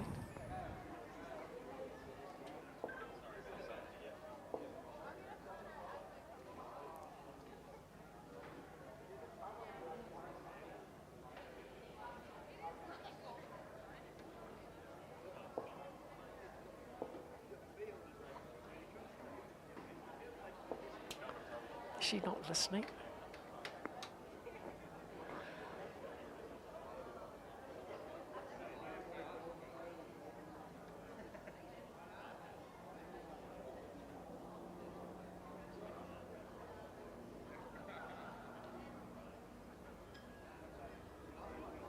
Well, sorry, ladies and gentlemen, a little bit like a broken record, but we are now having the presentation for the men's C grade 8. Representing Leichhardt Rowing Club, silver medalists Marcus Wilson, James Dupre, Tom Allen, Benjamin Farrar, Lachlan Moore, Christopher Gray, Michael Roberts, Alexander Kempson, and they were coxed by Alexandra Lowe.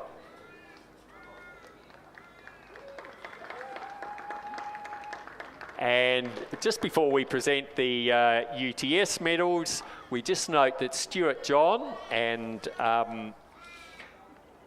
William Cusack are coming into the last 250 or last 100 metres of their race with a very healthy lead. And they are followed further back by Bronte Marshall and Christopher James in the para double scull, having completed 2,000 metres.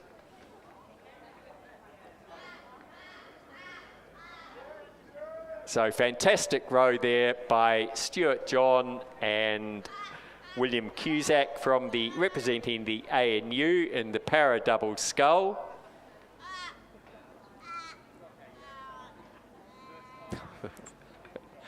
Back it off.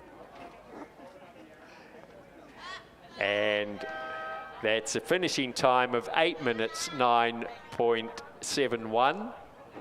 And they'll be followed across by Bronte Marshall and Christopher James, coached by Anne Craig, Liam James and Barbara Ramjam, representing the Community Rowing Club. And now we'll return to the presentations. Our apologies for that.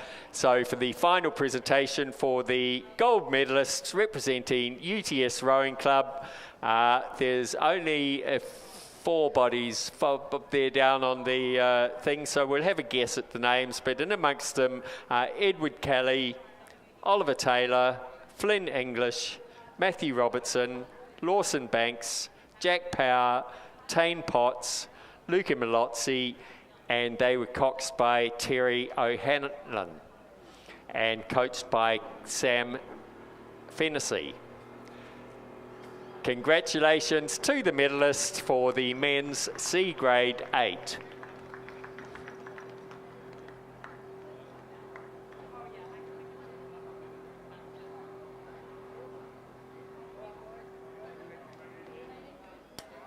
Alrighty, we've got the men's D grade single scull on the water now. Nepean in lane 1, James Baker. They're coached by Daniel Waddell, Hugh Harold and Miles Harold.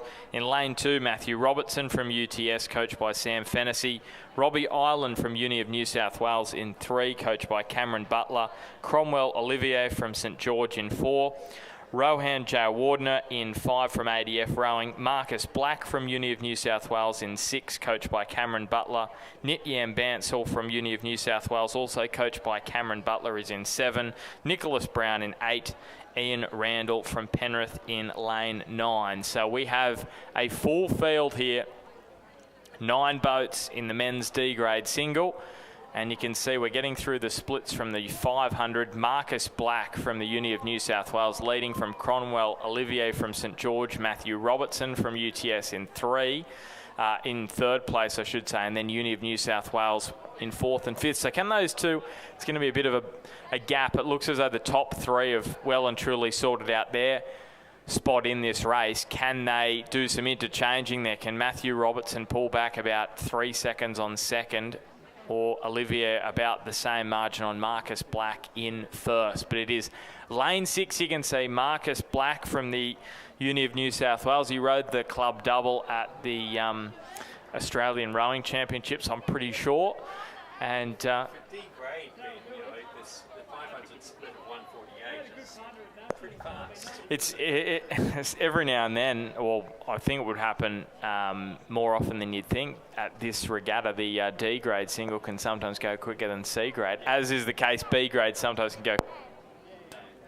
It's a really red field here, and Marcus Black is leading the way, and it's a great margin that he's got there back to the St George Scull and Cromwell Olivier. They are evenly split across the course and also in time. It just depends here if UTS can claw back some ground on St George Scull at the moment. It's a task with only about 100 metres to travel, but it is going to be a gold medal for the Uni of New South Wales. Marcus Black is only a few strokes away from securing a gold medal for the Uni of New South Wales Rowing Club. And that's where the gold is heading in the men's D grade single scull. St George are going to grab silver. That is Cromwell Olivier who gets silver in the men's D grade single. And then Matthew Robertson from UTS gets bronze. A great effort there by St George Rowing Club, and a really close finish here for the 4th and 5th and 6th place. And it was Nityam Bansal from University of New South Wales just pipped Rowan Jayawarinda, and who just pipped over there in lane 3, Robbie Island from the University of New South Wales. Great turnout from the University of New South Wales today. Also good to see St George doing so well.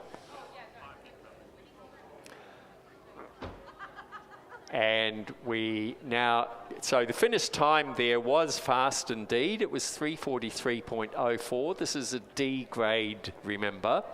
There was a big margin back to St George's Cromwell Olivier and of 9.7 seconds. Then further back to UTS's Matthew Robertson, 5.39 margin, and then a further margin back to of nearly 10 seconds back to the next 3. So we're just now ready for our presentation for the para double scull. Representing the Community Rowing Club, the silver medalists, Bronte Marshall and Christopher James. They were coached by Anne Craig, Liam James and Barbara Ramjan. And the gold medalists representing the ANU, our very own Stuart John and William Cusack, coached by William Hatcher. Congratulations to our champions.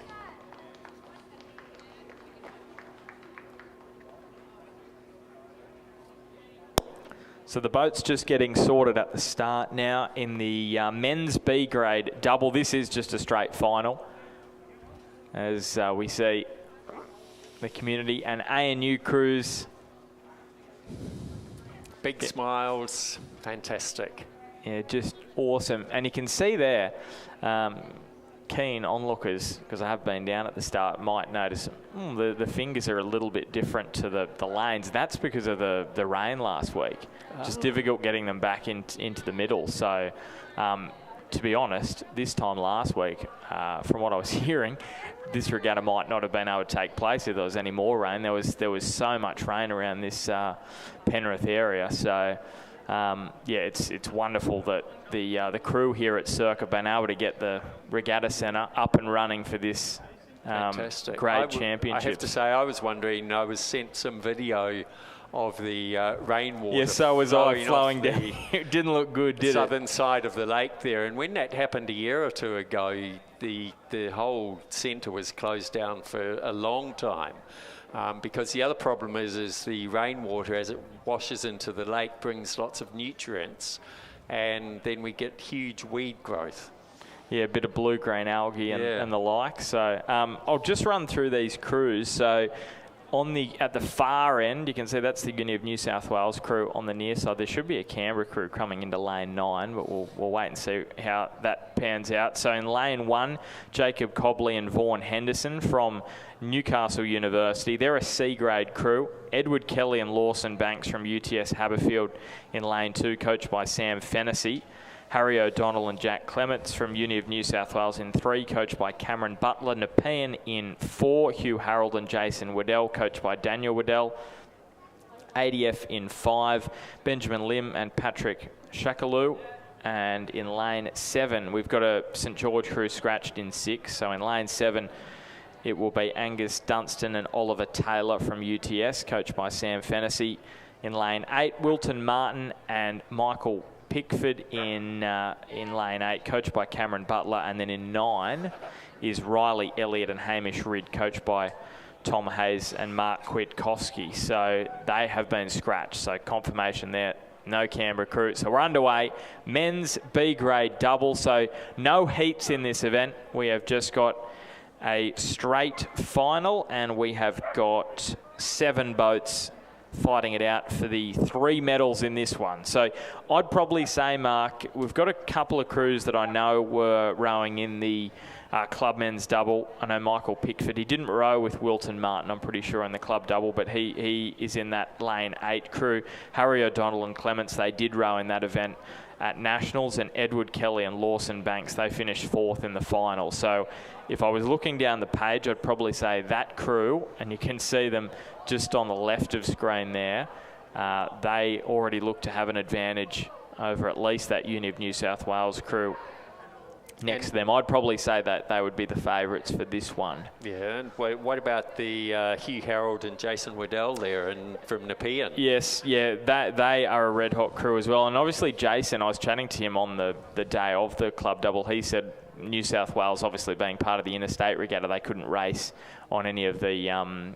they couldn't do the club double because...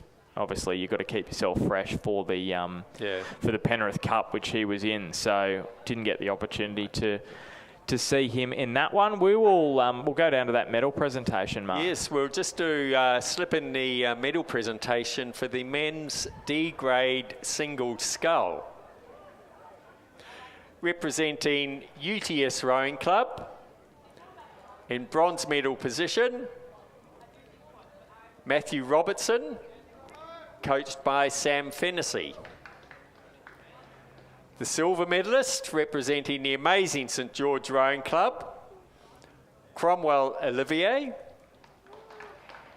And the gold medalist is University of New South Wales, Marcus Black, coached by Cameron Butler. Please congratulate our medal winners.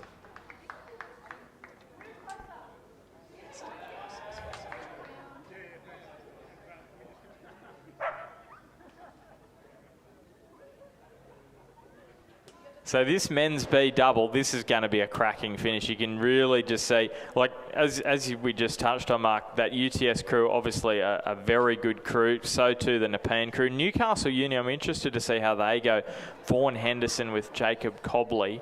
I know Vaughan Henderson used to row out of Hunter Valley Grammar School in some really good boats there, along with Luke Purdy used to row in the double with him. So very, very good combination there in lane one. But you can just see, so O'Donnell and Clements, they're sticking close enough here to Kelly and Banks. Now the Nepean crew will be on their bow side, the Uni of New South Wales crew, and we're getting to the halfway point here. So this is going to be a very intriguing look at just how tight it is, because Nepean and UTS, you feel like this is going to be a race right down to the finish. Harold and Waddell from Nepean in the middle of the course. Ooh, Kelly yes. and Banks from UTS. So what a finish we could get here. It's going to be painful for those guys in the boat, but it's going to be very, very fun to watch this last 1,000 metres in the men's B double. So very close as they came through the 1,000 metre mark there. I'd say there was way less than half a boat length between the first three. Then quite a gap back to the rest of the field. So that's the Nepean crew of Hugh Harold and Jason Waddell. The UTS crew, was that, which UTS crew is it? That's the crew over in lane two, Kelly and Banks. Yeah, so they were just ahead at the 1,000 metre mark. And thanks to our volunteers as well, who have helped out today and will be helping out tomorrow as well for these grade championships, especially in the timing hut at the 1,500, because it's always great, especially in the 1K races. You get a split for the halfway point, but in these races you're getting a split for the 1,500, and we're just about to find out the distance, because as we know, it is hard to work out by the naked eye exactly the distance between these two crews. But here we go. It's looking very much as though these two crews are inseparable heading into the last 500 metres. So University of New South Wales, O'Donnell and Clements have just dropped back a bit there. More than a bit. The other two crews, I think, are probably just pushing through. They probably haven't dropped off. It's more the others are giving a bit of a push as they come up to the 1,000 metres there. Well, look at the rating here. Look at the rating from Nepean. As I said, that UTS crew coming off a good result at Nationals in the club double, but Nepean, well, that gap has closed slightly, you'd say, 0.28. Here we go. You'd call it a photo as they crossed over the 1,500 metre mark there. This is going to be an absolute cracking race for the gold medal in the men's D grade double. So Uni of New South Wales, look at that. They're happy with the bronze, I think. 8.88. That's a very, very big margin to pull back, and they've got a huge lead. Well, and a huge gap back to the rest of the field there, 16 seconds.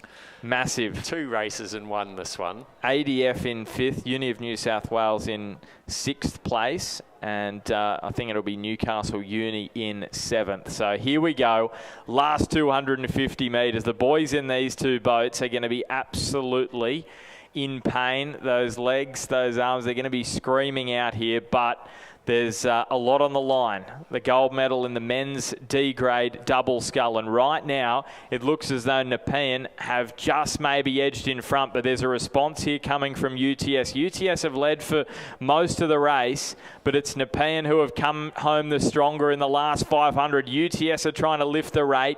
Uni of New South Wales, you can see further back there in the bronze medal position. But here we go. We're getting a drag race all the way to the line in the men's D grade double. Nepean versus UTS with just 50 metres to travel. Who wants it more here? UTS are really trying to lift it. That's Kelly and Banks. Waddell and Harrell, can they hang on? UTS are coming at them. Nepean and UTS, they go to the line together. Nepean are going to hang on and win it. That is a wonderful race. That is an awesome men's D grade. Men's B grade double final. That was a terrific final 500 metres. Nepean, you can see UTS absolutely gassed after that. 0.84 is the gap from the judges. It may have been even tighter. It was such a close race. Uni of New South Wales get bronze in the men's B double, but you got to credit Nepean and UTS for putting on an absolute show in the men's B grade double. UTS get 4th, 5th is going to go the way of ADF, and then 6th Uni of New South Wales, 7th Newcastle Uni. So winning time there of 6:59.79. It's pretty fast. Yeah, yep. So just a bit of a mishap there from the Canberra crew, is it? Lane 8 here. Oh, hang on, I'm looking at the wrong page. Oh, the crew that's about to cross the line is Newcastle Uni over there on the far side. Yeah, no, right out at Hamish Rid here. Just had a bit of a mishap right down in the front as the others were crossing the line.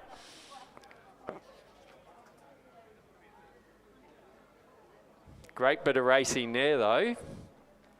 Men's B grade double scull. So that was the win by Hugh Harold and Jason Waddell, just 0.84 of a second over Edward Kelly and Lawson Banks from UTS. A bit further back to Harry O'Donnell and Jack Clements from the University of New South Wales.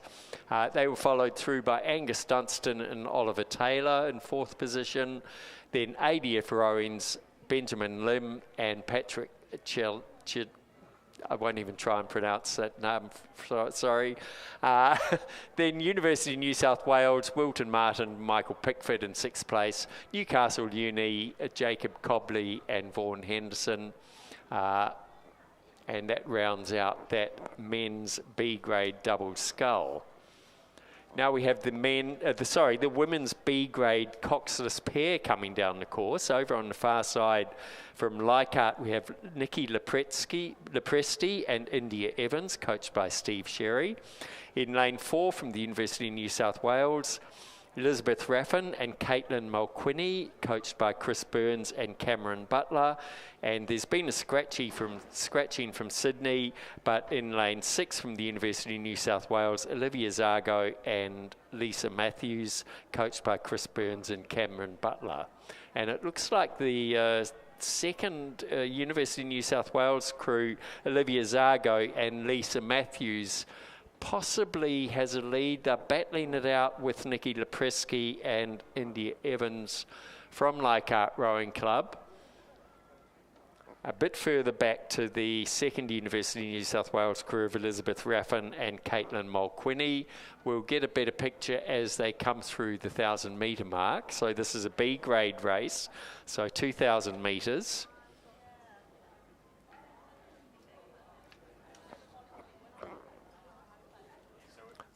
We're just going to get those timing checks at the 1,500 metre mark, but it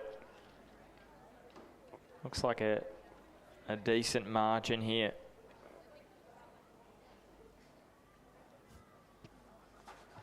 And what is the second last race, the penultimate race before the lunch break. And we've got that Masters row coming up for the state cruise.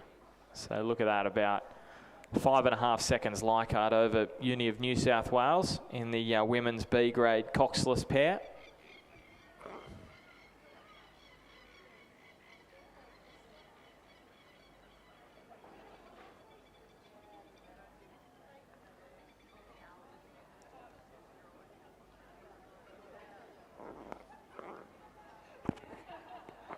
And Uni of New South Wales in third. That's the lane 4 crew, Elizabeth Raffin and Caitlin Mulquinny. So it's about 5.5 seconds the gap from the Leichhardt crew in lane 3 to the Uni of New South Wales crew currently in second. Is the gap closing, Mark, or is it just deceptive? It's a bit hard to tell, but I think as they're coming into the last 250 metres here, I think the Leichhardt crew is actually pulling away slightly. But it does look like Uni New South Wales has just realised they've got 250 to go, and they've just upped their rating quite markedly to see if they can catch the Leichhardt crew over on the far side. That's Nikki Lepresti and India Evans. I think they've seen the challenge, and they're just remaining in control. It's a good finish, isn't it, from Uni of New South Wales? Uni New South Wales, probably uni students compared to a couple of Masters rowers. So they have a bit more energy reserves, I find, these younger people. And they have closed the gap slightly, I think. I don't know. What do you reckon, Ben? Yeah, well, it was about 5.5 seconds at the 1,500 metre mark. Yeah, so it's about a length and a half at the moment. Yeah, it's definitely been closed, but Leichhardt have done well just to sit on them and get the gold medal in the women's B grade coxless pair. Uni of New South Wales gets silver, so they did close that in. It was just 3.17 the gap in the end, and then Zargo and Matthews from Uni of New South Wales will get bronze. I know in some regattas, when there's only 3 in the race, they don't give out the bronze, but I know at Edward Trickett they do. So make sure you go and... the medals are probably already made and engraved. Yes, so. Yes, I know, because I've been told before. You say, well, here's your bronze 3 out of 3, yeah. and you can still claim it, or they'll mail it out to you. So the winning time there was 8 minutes 9.58 seconds. Yeah, so that will go down as a silver and bronze on the medal tally for Uni of New South Wales. They've picked up some medals, haven't they, in the last few races? So that is, it's been a great Edward Trickett for them. And this is this... it's been a great season for University of New South Wales. You know, you used to not see them really do a lot, and in the last 2 or 3 years, they seem to have really come out of nowhere and doing very well. So tell me about this next race, Ben. It's yeah. So this is the state cruise, and they're just having it. Oh, hang on a second. So yeah, so it's going to be a 1K race. I was just thinking for a minute, then state cruise 2K. No, but it is the Masters state cruise. So it's a 1K event. Now we've got the men's and women's quads and 8s. I think the men's 8 was going to be in there, but there was an issue with kit or something, so they unfortunately won't be rowing in this one, but they'll have that all sorted by the Aussie Masters in a few weeks' time. And they've handicapped the cruise. So yes. Over on the far side, we have the men's Masters D8, and it's Jose Maria Segurola Arigui, excuse any mispronunciations, Edward Parmigiano, Robert McNeil, Rob Coscar, David Greenslade, Robert Giblin, Tom Cregan and Charles Buzzacott. They're coxed by our very own Owen Nix and coached by Adrian Henning. Now they are waiting on the line for 22 seconds for the then there's in lane 4 is the men's masters D quad, representative quad, which is Nicholas Brown, Andrew Goldstein, Ayrton Granger Ramos and Andy Wigan. They're coached by Rob Glendenning. They'll be sitting on the line for 17 seconds.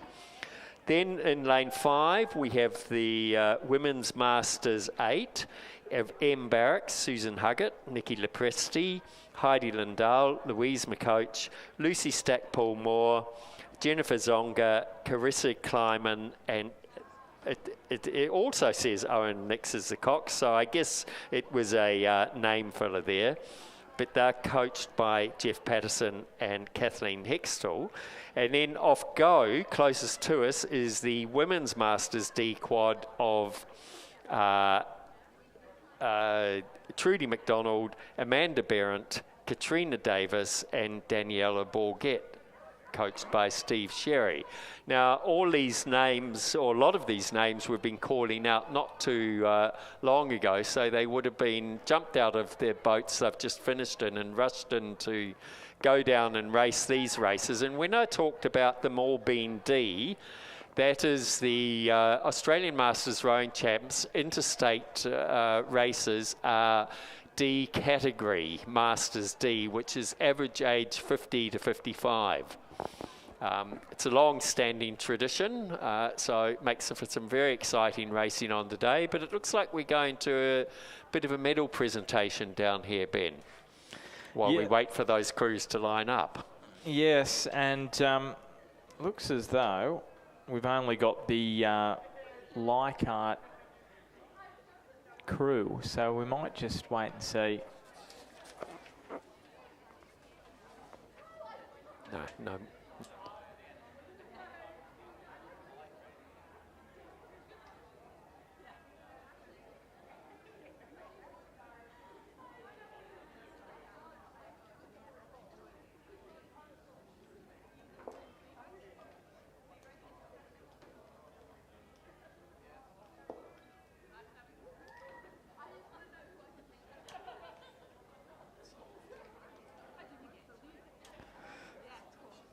Well, we'll give Nikki Lepresti and India Evans some credit for the gold in the women's B-grade coxless pair. Just getting the medals, a very quiet medal ceremony there.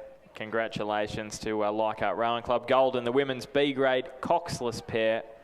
Elizabeth Raffin and Caitlin Mulquinney getting silver. Olivia Zaga and Lisa Matthews bronze in that one. So here we go. We've got this, as you said, so Mark, for those that aren't aware about that average age, the D average, so if you do bring in a younger rower, then you've got to match that with someone who's more experienced in age. So usually these crews are sort of hovering around, you want rowers sort of between, 45, 55 is usually the mark.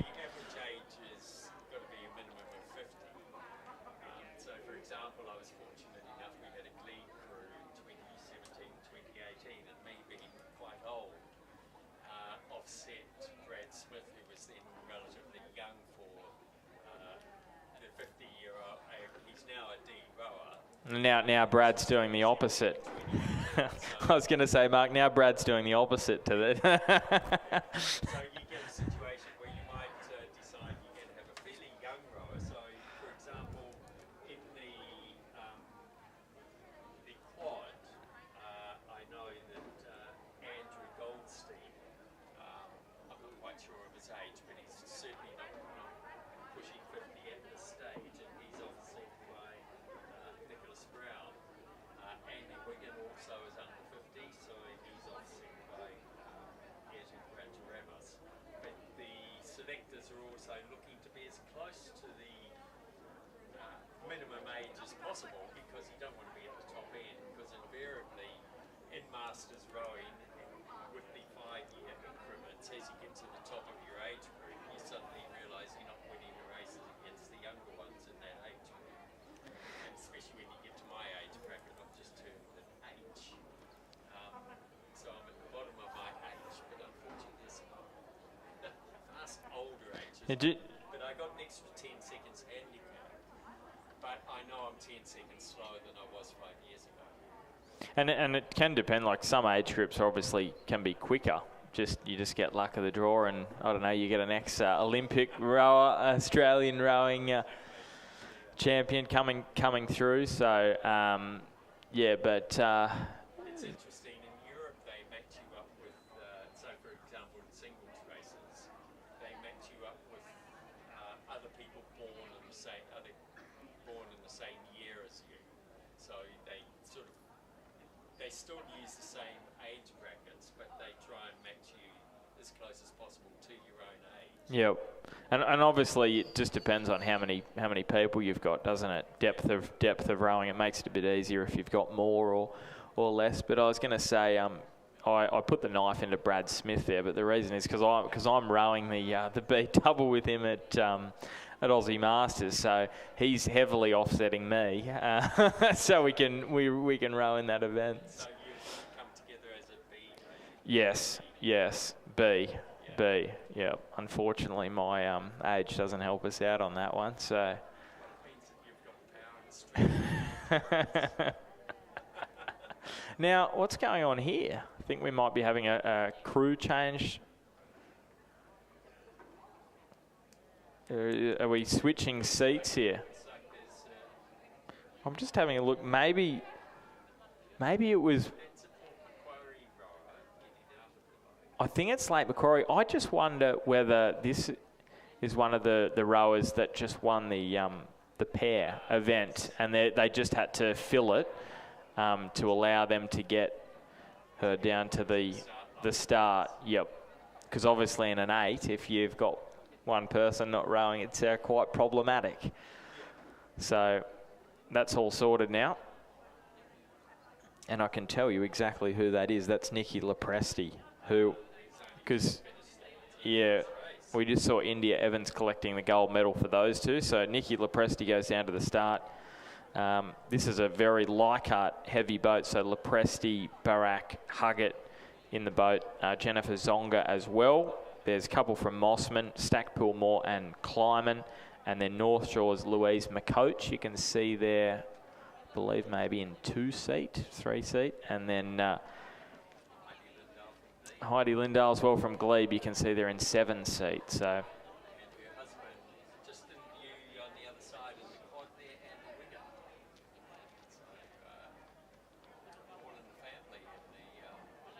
I think there's going to be a bit of banter on the start line, Mark. So that's the women's D quad, the New South Wales crew. Trudy McDonald from Lake Macquarie.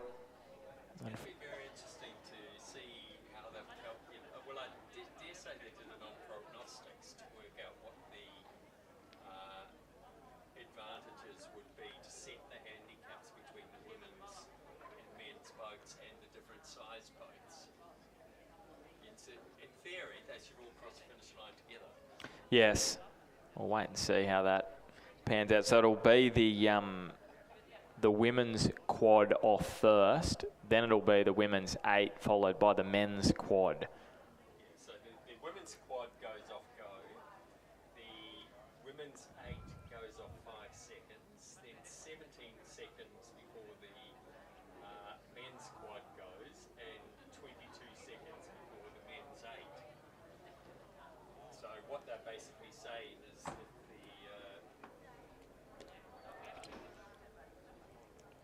8 should be 5 seconds faster than men's anyway. 8 should be 5 seconds faster than the quad. Gee, that seems like a very small amount, doesn't it? For an 8 compared to... Yeah. From 2Ks. Yeah, fair. Just dump your whole 2K away.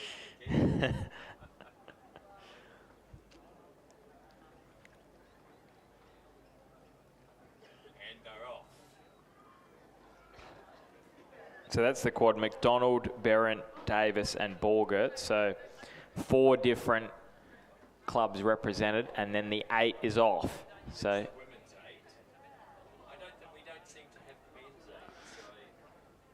yeah, they're not rowing today. Unfortunately, it would have been good to see the men's 8 and men's quad go against each other.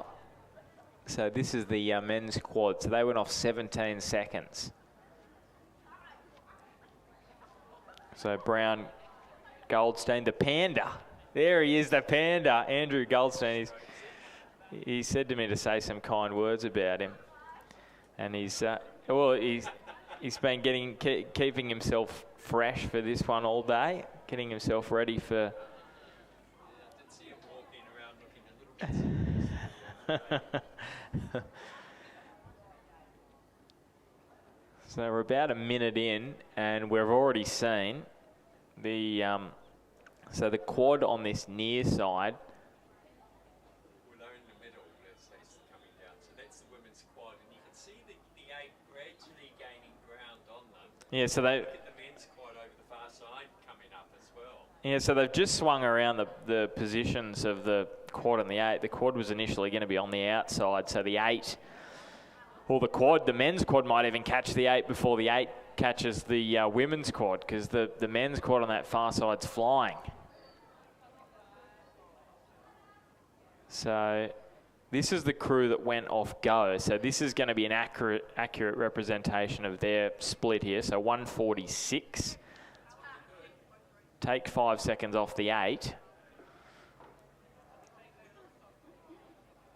And there is the quad coming through a few seconds back. Quad is really starting to catch up now. Well, what did we say? We said these crews should all cross the line at the same time. It's looking pretty well measured. About 300 or 400 metres out at the moment. You can see the men's quad over on the far side, gradually reeling them all in. The women's quad is managing to hold off the 8 at this stage. So that's the women's 8. Remember, it was only a 5-second gap, and we're discussing that, going 5 seconds doesn't seem like much, but over 1,000 metres, it is certainly tough for that 8 to pull back on the quad. They're certainly doing so. The men's quad on the far side, well, this is going to be a really good finish. Very close finish, as it should be.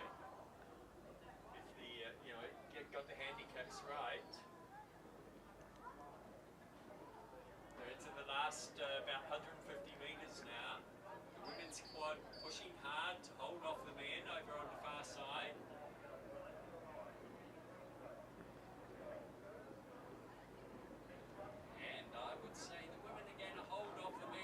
Oh, he's got the stroke rate up, the Panda. Look at him, Andrew Goldstein. He's ripping that rating up in the stroke seat, trying to get them to close the gap on the women's quad. It is going to be so tight. Look at them. They're absolutely flying, but I think the women's quad are just going to hold on. So the New South Wales women's quad get the men, and the women's 8 cross the line. So good hit out for those crews ahead of the Aussie Masters in.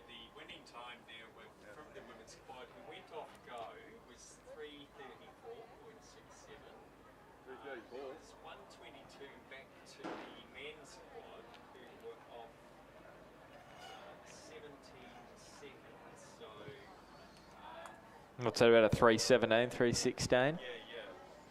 So men's quad probably go a little bit faster, but on the day we'd hope to see them cracking about 3:15. So you're putting the pressure on them. Put the pressure on. New South Wales. Have a chat to Rob when he comes in. He's coming. He's coming. So Rob Denny will be up commentating a little bit later, we think. He's coaching the men's quad there. And I think we're gonna have a break. We've got the women's C grade double coming back at 1:10. Pretty sure you're racing as well, aren't you, Mark, around that time? So yeah, we're going to take a bit of a break. We'll be back in an hour. Well, we won't be, but there will be commentators up here, and we'll catch you soon.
Traffic spread from all around at the moment. And as you'd expect in the final, not a lot to pick between our leading few crews. I know for for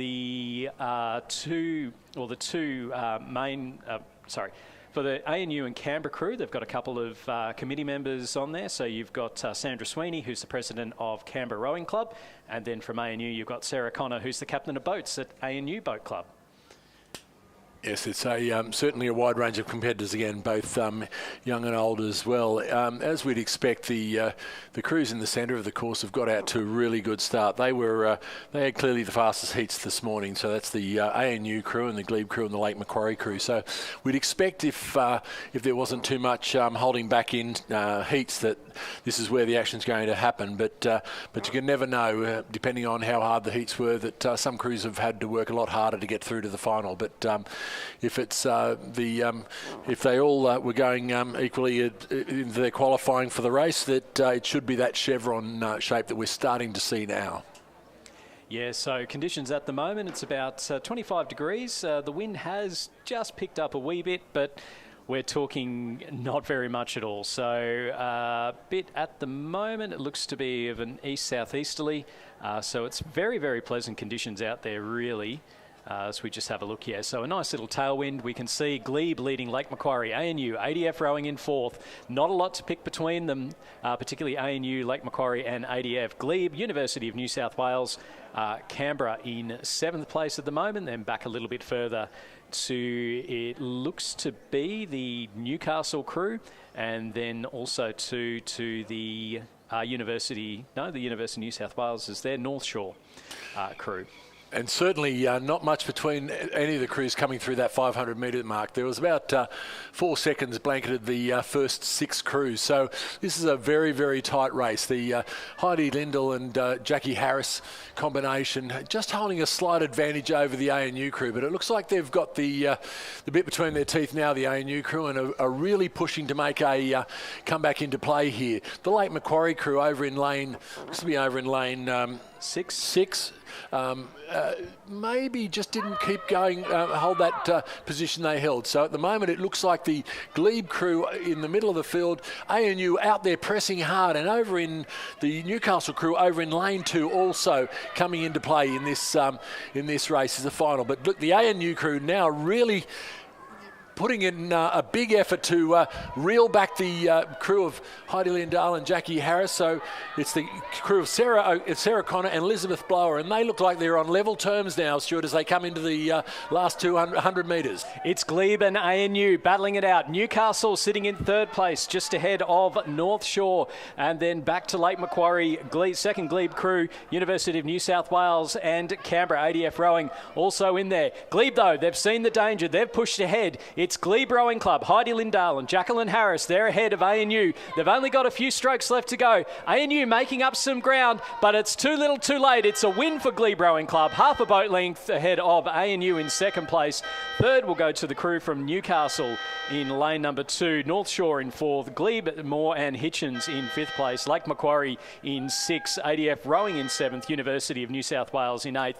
And Canberra Rowing Club in 9th place. So a fantastic row there. Heidi Lindell and Jacqueline Harris with the win ahead of Sarah Connor and Elizabeth Blower for ANU, and then Kensington Steele and Charlotte Holford from Newcastle Rowing Club, our medal winners for the women's C grade double scull. A fantastic finish in there. Glebe just had enough in reserve. And that's the sort of racing we'd expect to see in these finals after a very strong field of heats, field going into the heats this morning. So a great race, and we'll heading up to the start for the men's C grade Coxed 4. Once again, over 1,000 metres. We have the Black Mountain crew in lane 2 of Lucas McLean, Alistair Bridgewater, Cameron Smith, Ethan Murphy and David Nash is their coxswain. In lane 3, Glebe, Tony Rogers, Andy Wigan, Tim Spiteri, Ben Nagapa and Catherine Maxwell is their cox. In lane 4, Leichhardt, Michael Roberts, Christopher Gray, Lachlan Moore, Alexander Kempson and coxswain is Alexandra Lowe. In lane 5, University of New South Wales, Harry O'Donnell, Chris Burns, Marcus Black, Jack Clements and the coxswain Emma Vay Cox. And the lane 6 is Nepean, Nicholas Walsh, Angus George, Lockie Rogers, Luca Bazzina and coxswain James Baker. In lane 7, St George, Tom Masterton, Lachlan Dunn, Rory Cole, James Hunt and their coxswain Tessa Jones. So our crew's just getting ready now at the start for the men's C Coxed Fours. A reminder too to all of our rowers who are in these ones, remember first, second and third with medals. So if you head back to the pontoon for the medal presentation, and then they'll be doing those ones. Of course, we do have a few tight turnarounds in this one now. Heading into the final stages. Only a few races in the afternoon session. We've got the women's D Grade 8s, some big boat energy coming down in the next race at 1:10, and then the men's D Grade Quad Sculls before we head back over 2,000 metres for the men's A and B single scull races. So some good racing to be had right the way through. There was some good racing overnight as well at the World Cup 1. The women's lightweight double, Anika Riordan and Georgia Miansaro, 0.02 of a second that they finished in second, and then 0.02 of a second back to third. If you go onto the World Rowing Instagram, they've got a bit of the finish and then also to the actual photo finish. It's up literally a bow ball and a bow ball between first and third. That's crazy racing, but certainly the Australian team, or a cut down Australian team at the World Cup, I think some getting ready for the Regatta of Death, which is I think next month. This is the final qualifying opportunity for the Paris Olympics. So a lot happening, out of their base camp in Varese. Yeah, it'll be interesting. At the moment, only the one crew that's confirmed, so that's the men's double sculls. We just see racing underway now in the men's C grade Coxed 4. So just, Marcus Delamata and David Bartolo, I think, are the men's double sculls. So they're the only one that's confirmed to going to the final qualification regatta. So it'll be interesting to see with the results coming through from World Cup number 1 as to whether or not any other crews are then sent through. So the men's C-grade Cox 4 on your screen at the moment and coming down the course. So lane 2, Black Mountain. Lane 3, Glebe Rowing Club. Lane 4, Leichhardt. Lane 5, University of New South Wales. Lane 6, Nepean. And lane 7, St George. So they have the lead sleds out to head on down. And we'll get a nice view through the 500 as to who's sitting out in front.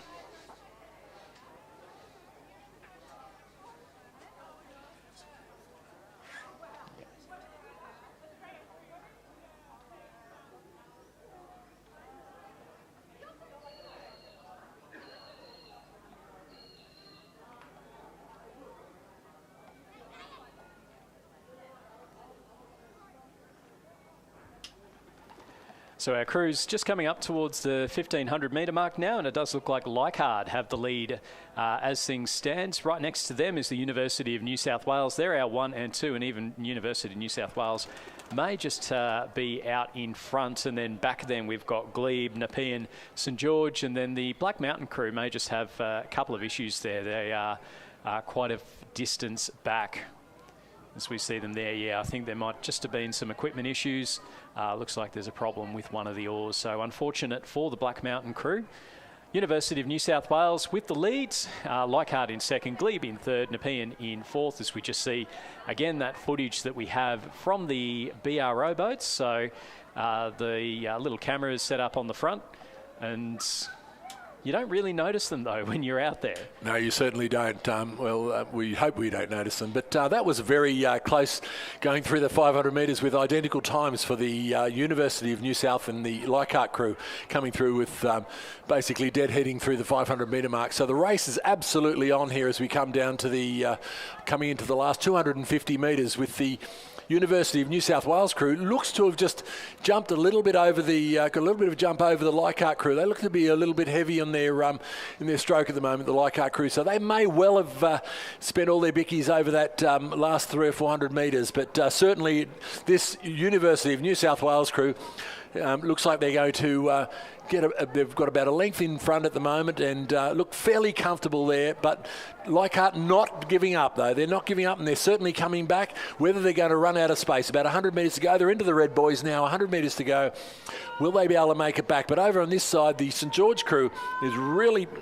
We don't have St George crew really barrelling home, with Nepean having a few steering troubles back there, but it will be the Uni of New South Wales crew coming across the line to take first place in the men's C-grade Cox 4, followed by Leichhardt, St George, and the Glebe over in lane 3. Nepean got their boat back in their lane again, and they will cross for 5th place. And the Black Mountain crew out on the course, it's just struggling. They may have to move off the course because the C-grade 8s, the women's C-grade 8s are D-grade 8s are pounding down the course behind them.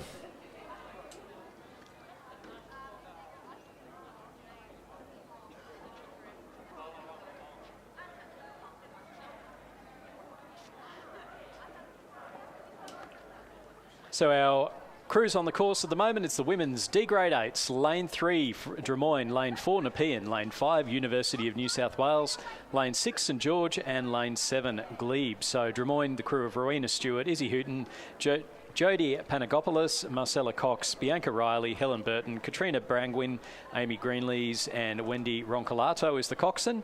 In lane 4 from Nepean, Palmina Grady, Ellie Taylor, Megan Cheung, Georgia Ewan, Sophia Whitelord, Jade Sharp, Emily Boys, Vitti Young, Elise Currell is their cox. Lane 5, University of New South Wales, Georgina Browning, Helen Frith, Caitlin Mulqueeny, Ashley Potter, Annabelle Singh, Elizabeth Raffin, Olivia Zago, Lisa Matthews, Lily Reid is their cox. Lane 6 from St George, Ava Richardson, Leela Smith, Amelia Featherstone, Lily Featherstone, Kiara Beasley, Beth Jacobs, Abby Featherstone, Ellen Featherstone, Jackie Peel is their coxswain, and they're coached by Mark Featherstone. And then lane 7 from Glebe, Poppy Hartley, Giselle Dueza, Isabella Bain, Ava Picklum, Stella Lagan, Emily Barrett, Brianna Wade, Kitty Zuzak, and coxed by Catherine Maxwell. And through the 500 metres, we have the University of New South Wales crew with a slight lead, about a 2-second lead over the Glebe crew, followed closely by the Drummoyne crew. A little bit of a step back to the St George and Nepean crews.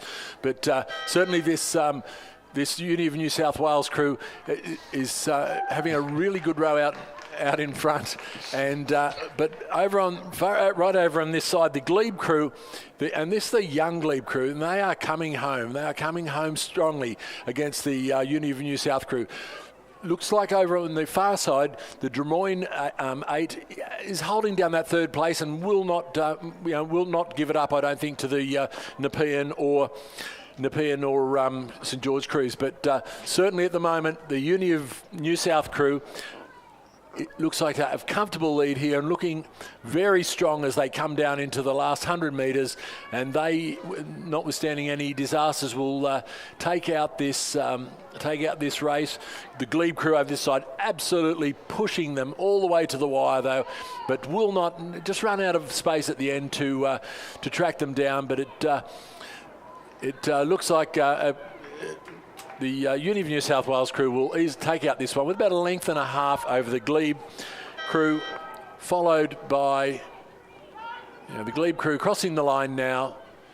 Drummoyne coming down to the line with about 3 strokes to go. They will cross the line for 3rd place.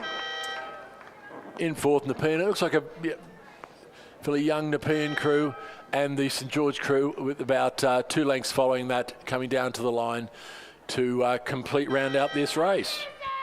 So a win for the University of New South Wales, 2nd to Glebe Rowing Club, 3rd to Drummoyne in the final of the women's D8s. As we get ready now for the men's D-grade quad sculls. So lane 1, ADF Rowing, David Newham, Rowan J. Awardner, Christopher Boston and Bill Todd. Lane 2 from Glebe Rowing Club, Lucas Barcelos, Callum Steele, Ballas Hansel and Tony Rogers. Lane 3 from Drummoyne, Zachary Neal, Hudson Donovan, Carl Hooks, Nathaniel Lawson. Lane 4 from University of New South Wales, Robbie Ireland, Levi Rosensvet, Fraser Wilson, Nityam Bansal.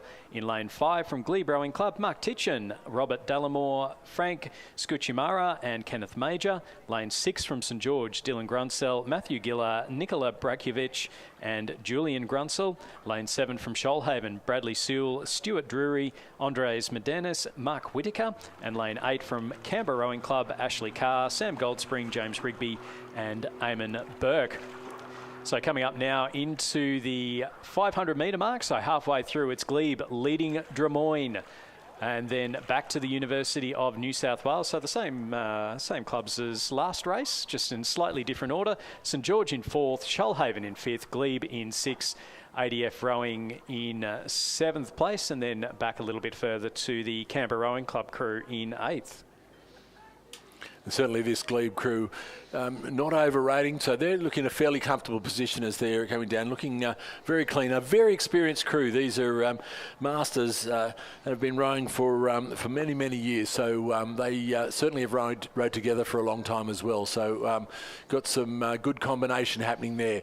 The Drummoyne crew over in lane 3, currently in 2nd place. They're a lot younger, and so they might be backing themselves for a big finish here and see if they can row over the top. They had about a 3-second deficit they had to pull back, but certainly got the push on. And in between those, in the sandwich, is the University of New South Wales crew of Rob Island, Levi Rosensvet, Fraser Wilson, Nitian Bansal, and they are currently holding down that 3rd position, but looking fairly well unchallenged now. And the very experienced Ken Major in the stroke seat of the Glebe crew, very familiar with coming down this course and very familiar with coming down and getting some medals. But the Drummoyne crew now putting a big effort in, trying to wheel them back, but maybe too late and too little to bridge the gap, and it looks like the Glebe crew will cross the line for 1st position. Drummoyne in 2nd. The Uni of New South will come in 3rd, followed by St George, very close for 5th and 6th. Shoalhaven just eclipsing ADF Rowing, and followed by Glebe and the Canberra crew. Just taking it fairly easy now. I understand that they're not likely to get a medal and cruising across the line, but looking good nonetheless. So confirmation of the results in the men's D quad sculls, a win for Glebe Rowing Club, 2nd to Drummoyne and 3rd to the University of New South Wales in a very quick time of 3 minutes 17.08. Now, we do have a little bit of a gap in the program. It's 5 minutes until the start of the men's A-grade single sculls. So we've got the men's A and B single sculls going over 2,000 metres, the women's B-grade coxless fours, before we move back to the 1,000 with the women's C coxless pairs, the men's C singles, the women's D doubles, the men's D coxed fours, and then a couple of men's and women's races over 2,000 metres to finish us off. So the men's A-grade singles coming up for you in about 5 minutes' time.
Ladies and gentlemen, the medal presentation for the women's D Grade 8.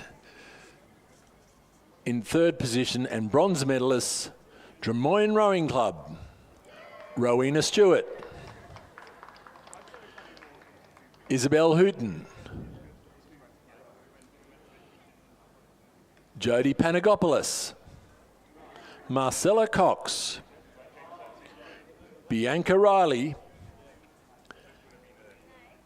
Helen Burton, Katrina Brangwyn,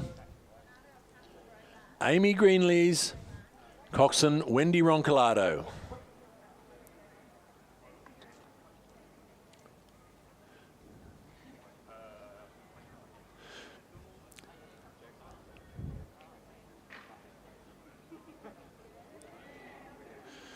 Please join in congratulating the bronze medalists in the women's D Grade 8.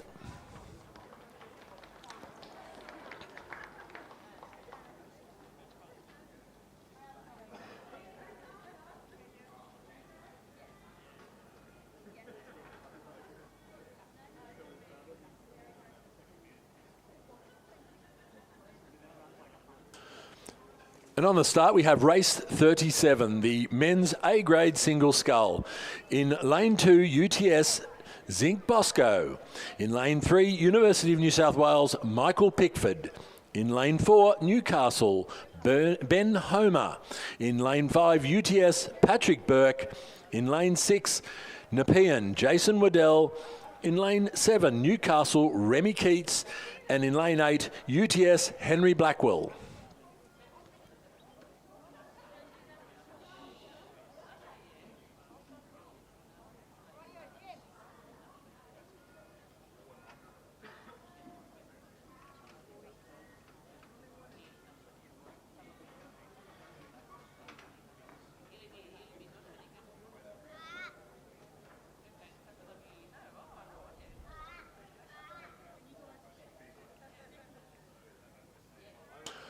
Ladies and gentlemen, the medal presentation for the men's D-grade quad scull.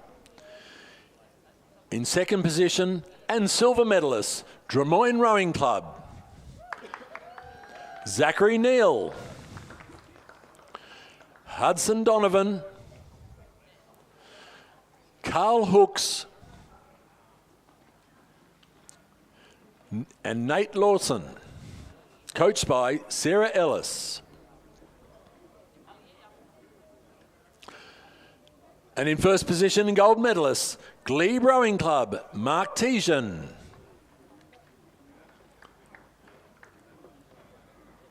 Rob Dallymore. Frank Scuchamara. And Ken Major.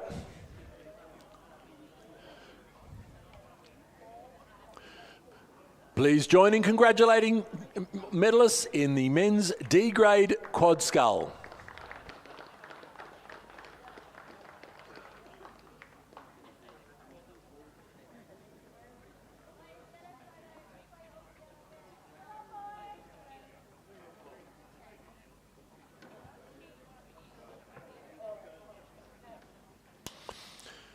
So out on the course now we have the race 37, the men's A single, and through the 500 metre mark, it was a Patrick Burke from UTS with a clear lead over the rest of the field. It's very close for second, third and fourth, and it looks like the scullers from University of New South Wales and Nepean are very close in there with Newcastle. So at this point in time, the UTS sculler Patrick Burke looking to have a fairly handy lead over the rest of the field. So pushed out very hard from the start and is hoping to hold that through the rest of the race.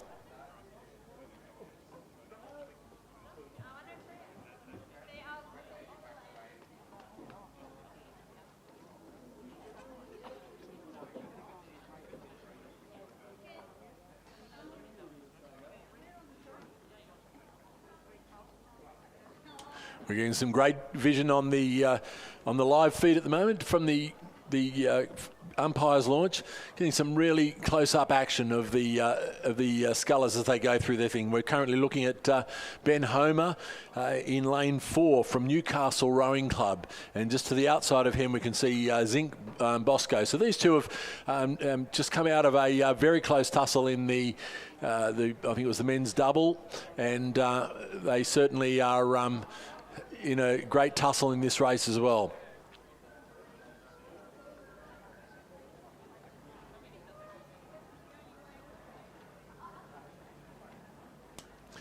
But as we can see from the live vision that the Patrick Burke, the UTS sculler in lane 5, has a clear lead as they come down towards the 1,000 metre mark.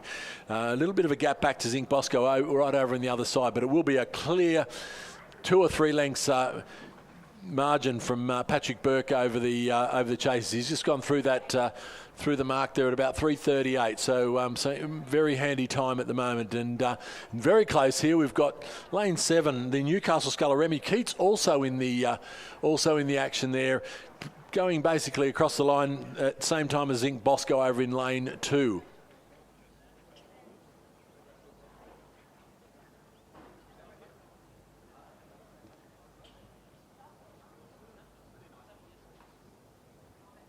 As we can see out there, there's just a little bit of a tail breeze at that end of the course. Getting into the middle of the course here, where as we've gone through the 1,000 metres, down about the 750 metres mark, the water is absolutely dead still. So perfect rowing conditions this afternoon, and certainly Patrick Burke from UTS making the most of those, and looks well and truly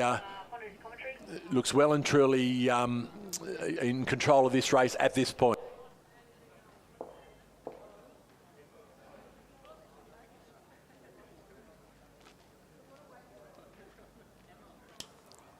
Ladies and gentlemen, the medal presentation for the men's C grade 4. In second position and silver medalist, Leichhardt Rowing Club, Michael Roberts. Christopher Gray. Lachlan Moore. Alexander Kempson and coxswain Alexandra Lowe.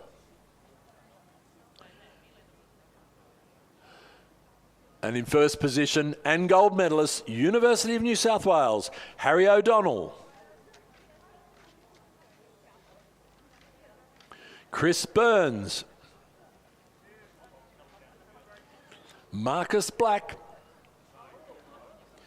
Jack Clements and coxswain Emma Vay-Cox, coached by Cameron Butler.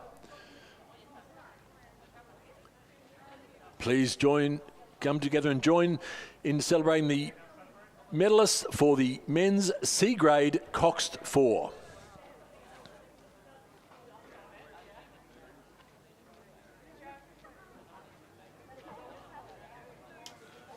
And back out on the course now. It's a we might have been calling the wrong UTS there for a while. It's Henry Blackwell who certainly has a commanding lead. So we've got the back on track a little bit here, but it's Henry Blackwell who has that lead at the moment as we're coming down to the last 250 metres. Certainly the race is on for second, third and fourth place, but Henry Blackwell making no things about it. He's got the rating up and really gunning for the line here, and he's going to make this as big a win as he possibly can. At the moment he would have probably 5 or 6 lengths over the chasing pack. So it's Henry Blackwell, coached by Matthias and Judith Ungermark from UTS Haberfield Rowing Club, who is coming down to the line into the last 100 metres and is pushing all the way to the line.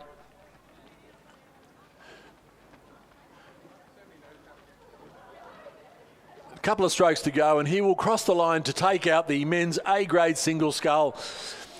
The race is on though for second, third and fourth, and the race appears to be between Newcastle's Remy Keats and Jason Waddell over on this side, and Zinc Bosco right over in lane 3 as they come down towards the line. But it looks like the Remy Keats, the Newcastle Rowing Club sculler, is just going to hold off Jason Waddell from Nepean Rowing Club and will cross the line to take the silver medal, followed by Jason Waddell and Zinc Bosco.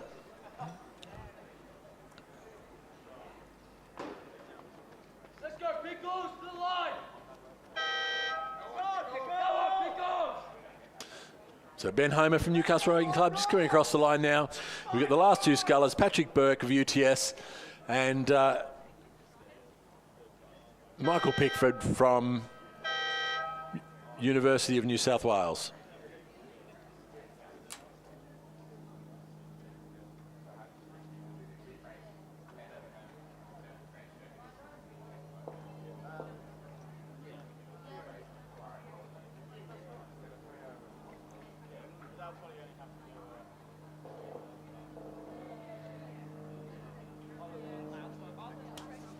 Ladies and gentlemen, returning to the medalists for the women's D grade 8.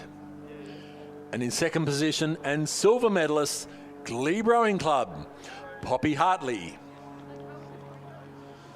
Giselle Dueza, Isabella Bain, Ava Picklum, Stella Lagan, Emily Barrett, Brianna Wade, Kitty Zuzak, and coxswain Catherine Maxwell.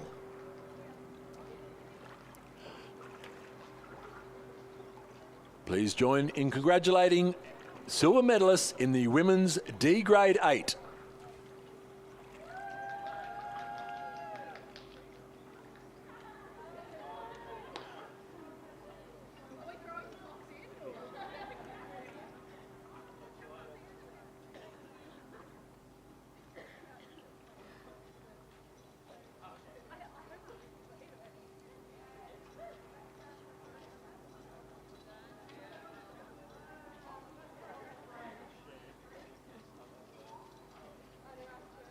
And on the course now we have race 38, the men's B grade single scull final.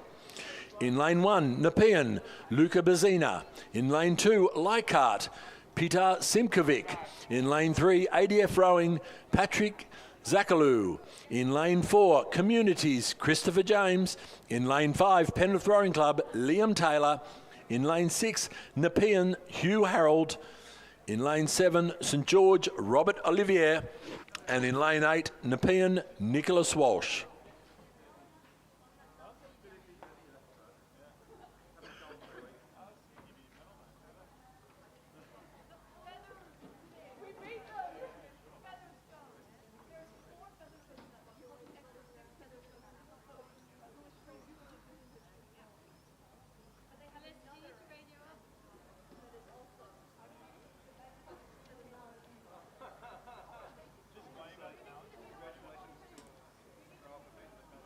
So as we go through the 1,000 metre mark, the Penrith sculler Liam Taylor appears to be, has a handy lead over the Nepean sculler Hugh Harold. So the at this, and then followed by the St George sculler Robert Olivier, and then a close tussle back to the remainder of the field.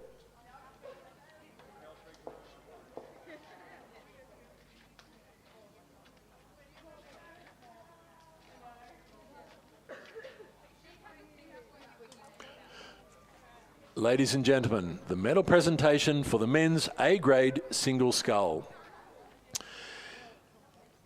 In second position and silver medalist from Newcastle Rowing Club, Remy Keats.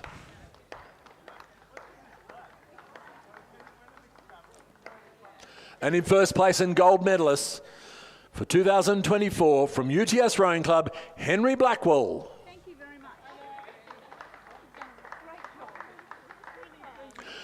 Please join in congratulating the medalists for the men's A-grade single scull.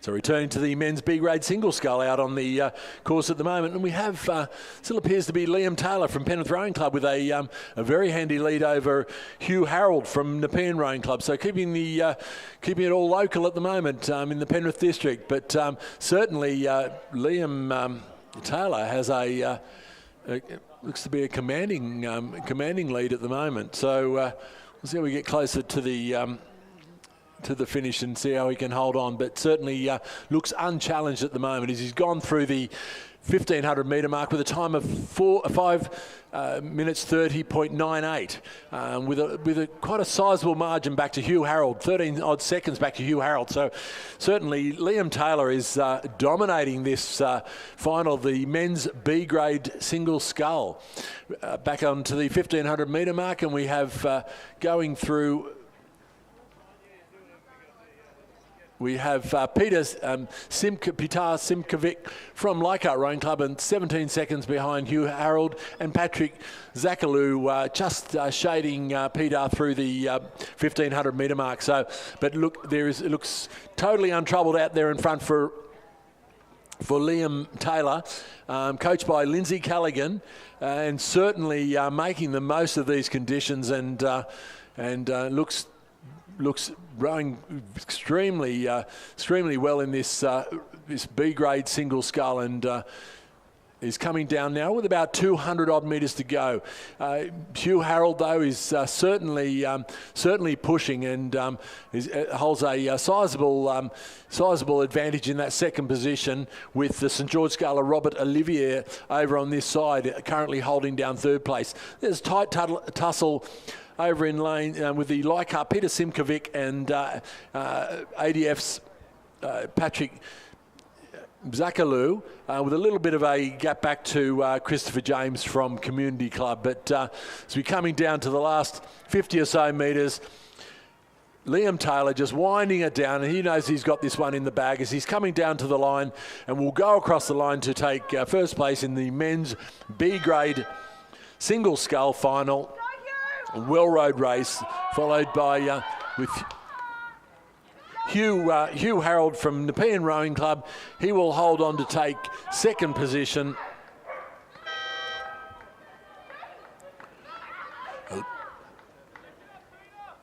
The St George sculler Robert Olivier pushing down to the line and will come in for that bronze medal position. It looks like the Leichhardt sculler, Peter Simkovic, has got a bit of an advantage now. He will take 4th place over the ADF's Patrick Zakalou. And back a little way to Communities, Christopher James.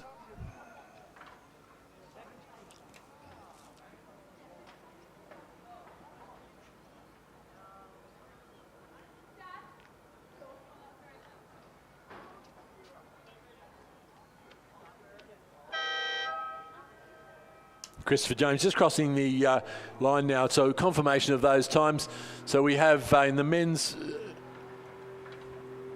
B grade single scull, Penrith's Liam Taylor in a time of 7:25.23. Nepean Rowing Club's Hugh Harold 14.56 seconds behind, and St George Robert Olivier another 15 seconds behind the second position. So well judged race by Liam Taylor.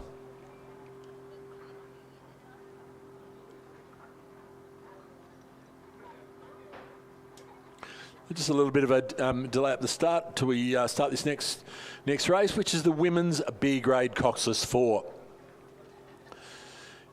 I'll just run through the crews. In lane 4, Leichhardt 2, Grace Conry, Maya Isbista, Josephine Egan, Sabrina Koskar. Coached by Isaac Shepherd and Julia Kalanta. In lane 5, University of New South Wales, Anna Ristic, Elizabeth Raffin, Charlotte Stanwicks, Lisa Matthews, and the coaches are Chris Burns and Cameron Butler. And in lane 6 will be Leichhardt 1, Jennifer Zonga, Daniel Bourget, Nikki Lepresti, Indy Evans, and coached by Steve Sherry. So they're just coming into the starting blocks now.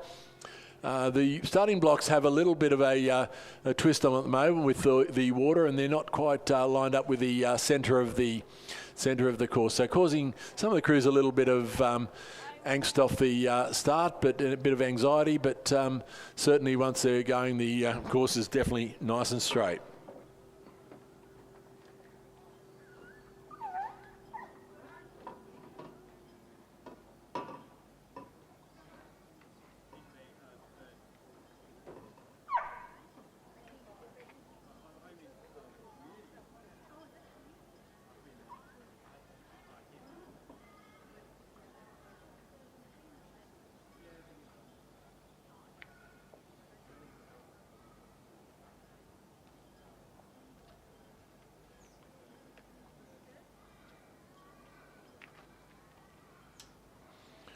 As we can see from the live feed, at the start of the women's B grade Cox's 4, crew's having a little bit of trouble getting straight. So they're coming off at a little bit of an angle to get to so they can row into the centre of the course. And without a coxswain, that's quite a challenge.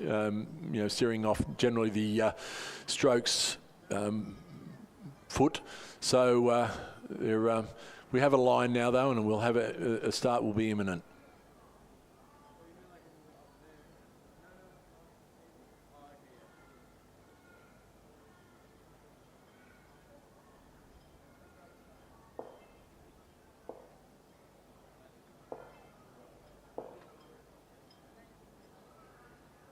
Ladies and gentlemen, the medal presentation for the men's B grade single scull final. In third position, and bronze medalist from St George Rowing Club, Robert Olivier, coached by Mark Featherston. And in first place and gold medalist for 2024, Penrith Rowing Club's Liam Taylor, coached by Lindsay Callaghan. Please join in congratulating the medal winners for the men's B grade single scull final.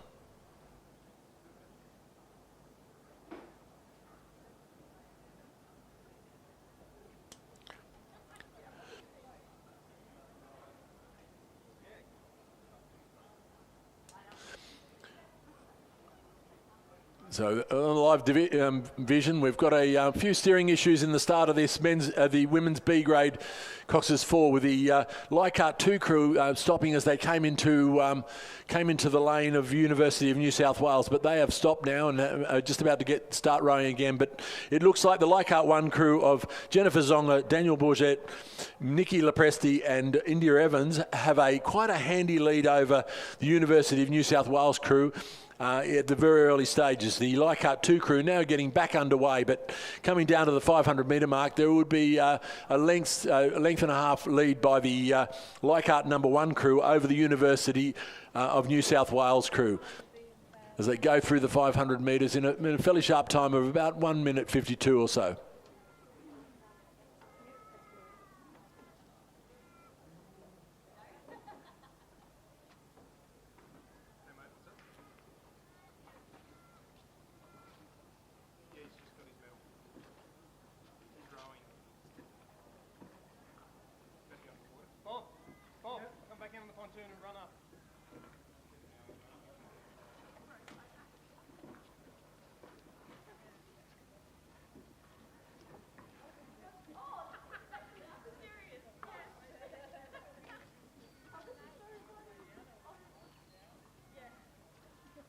Just a reminder, while the UV today is quite high, so just making sure that we're making sure that we've got adequate sun protection when going out in the race, or even indeed in the boat park. We've got a fairly long day out here today, and again tomorrow. So making sure we're looking after ourselves.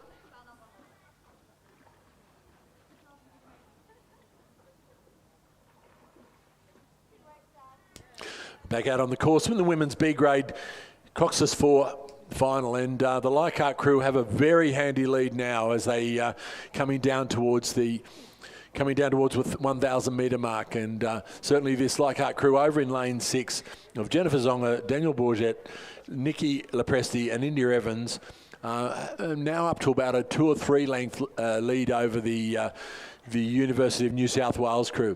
The Leichhardt crew over in lane 4 that had stopped, had the steering problems and had stopped, are making a bit of a comeback and have probably made up a fair bit of ground over the University of New South Wales crew, considering the amount of time that they were stopped. But no trouble at the moment going through the 1,000 metre mark for the crew of the Leichhardt 1 crew. A little bit of a gap back now. It's waiting for the Uni of New South crew going through. Probably extended out to now to about 4 or 5 boat lengths. So if it keeps on at this rate, it'll be a fairly big margin at the finish. So University of New South Wales through in second position, followed by the Leichhardt 2 coming across the 1,000 metre mark now in 3rd position.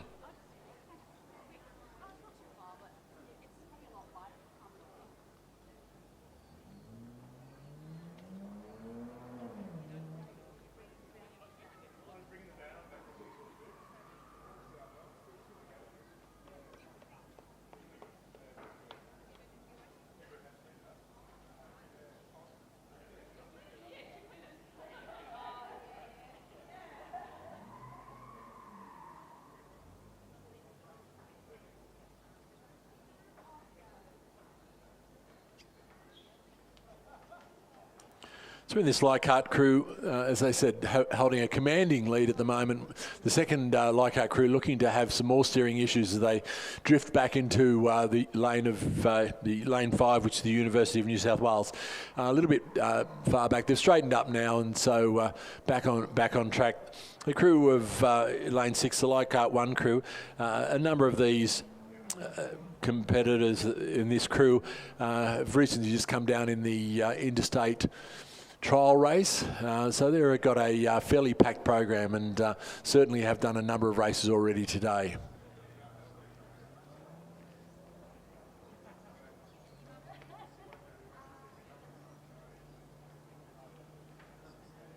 As you can see from the live vision now, the umpires' boats have pulled alongside the the crews in second and third position as they keep an eye on the crowd in front, but they've pulled right off to the side so as not to distract the other two crews. But certainly no trouble as they're coming through the 500 metre mark in 5:47 with about a 24-second lead over the Uni of New South Wales crew.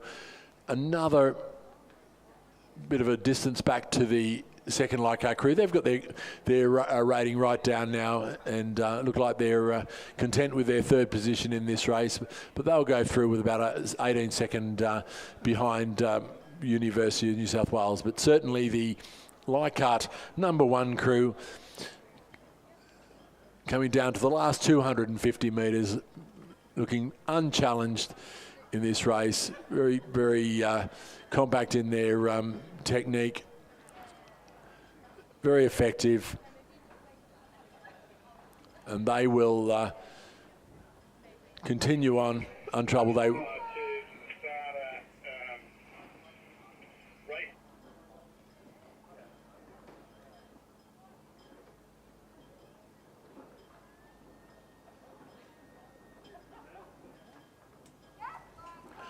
So into the last 100 metres, the Leichhardt 1 crew, and they're certainly keeping the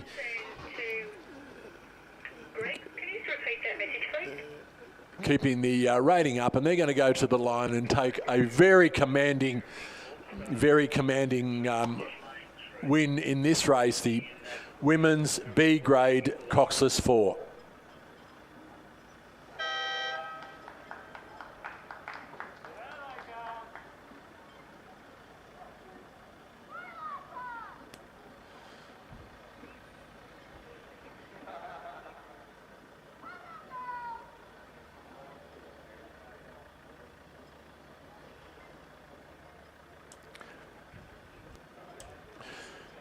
And down to the line now, the University of New South Wales crew of Anna Ristic, Elizabeth Raffin, Charlotte Stanwicks, Lisa Matthews, coming down the line to take second position. And then just a little bit of a gap back to the Leichhardt number 2 crew of Grace Connery, Maya Isbister, Josephine Egan and Sabrina Koskar. Coming across the line now to take out third position in the women's B grade Coxless 4.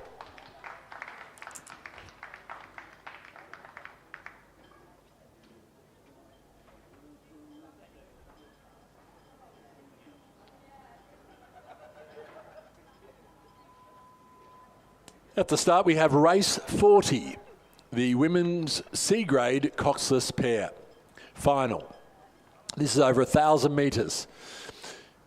In lane 1, we have North Shore's Louise McCoach and Olivia Tung, coached by Guy Morgan. In lane 2, we have Canberra Rowing Club, Nicole Hay and Gabby Pidcock, coached by Alex Hodges.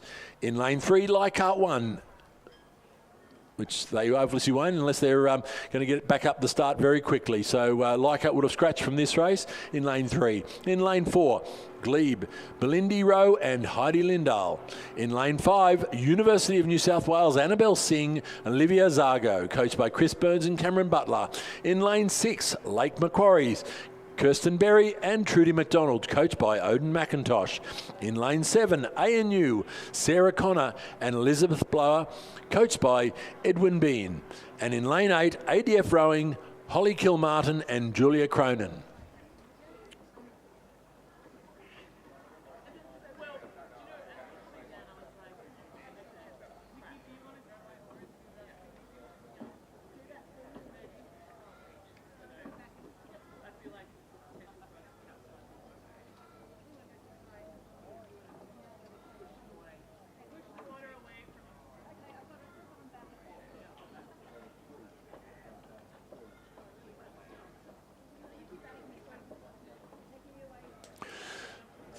So it's a very close race in this women's C-grade Coxless pair as we come down towards the 500 metre mark, the halfway mark in this 1,000-metre race, and it is very tight across the field at the moment as we about another 20 metres or so to cross that halfway, and across the halfway first is Glebe Rowing Clubs, and that would be Glebe Rowing Clubs.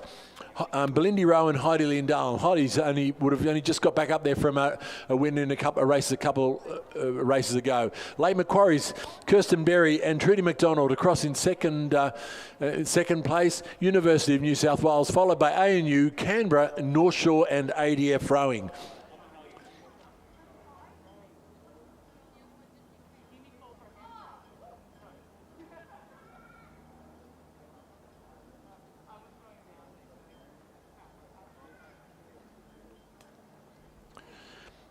So this is Glebe crew of Belindy Rowe and Heidi Lindahl in lane 4, just with about a 1-length lead over at the moment, just holding a slight advantage over the Lake Macquarie crew of Kirsten Berry and Trudy McDonald. They're probably drifting a little bit to the side of the lane. They've just straightened up now, so they're in a great tussle with the ANU crew of Sarah Connor and Elizabeth Blower on to their left-hand side on the grandstand side. So it's very close, but the crews are all coming back at the leaders at the moment, and it's going to be very close to the line, but Heidi Lindahl and Belindy Rowe just holding that slight advantage. And the big push coming now from the two crews over on this side. Kirsten Berry and Trudy McDonald and Sarah Connor and Elizabeth Blower pushing down towards the line, and it's going to be an extremely close finish, but the crew of Heidi Lindahl and Belindy Rowe just holding enough advantage as they come into the red boys, the last 100 metres of the race. But the real race is over here in lanes 6 and 7 with the ANU and Lake Macquarie crew going stroke for stroke as they come down towards the line. And it's a real tough. The ANU crew now has got the rating right up and they're coming down to the line. It's going to be extremely close as we come into the line, but the Glebe crew will go across the line to take first position. Very close for second and third, but the Lake Macquarie crew will hold on, followed by ANU.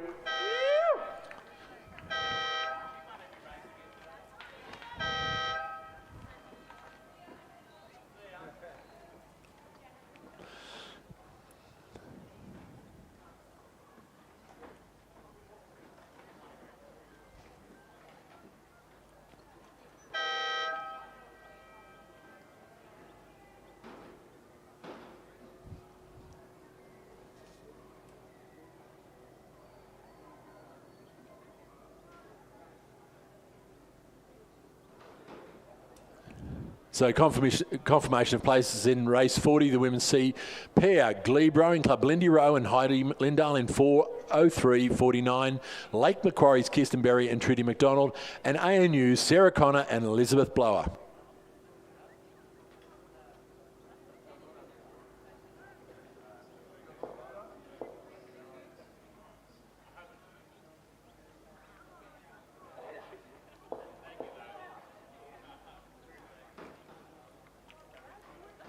Ladies and gentlemen, welcome to the medal presentation for the women's B grade Cox's 4. And in first position and gold medalists, Leichhardt Rowing Club, Jennifer Zonger, Daniela Bourget, Nikki Lepresti, and India Evans, coached by Steve Sherry. Please congratulate gold medalists for the women's B grade Cox's 4 final.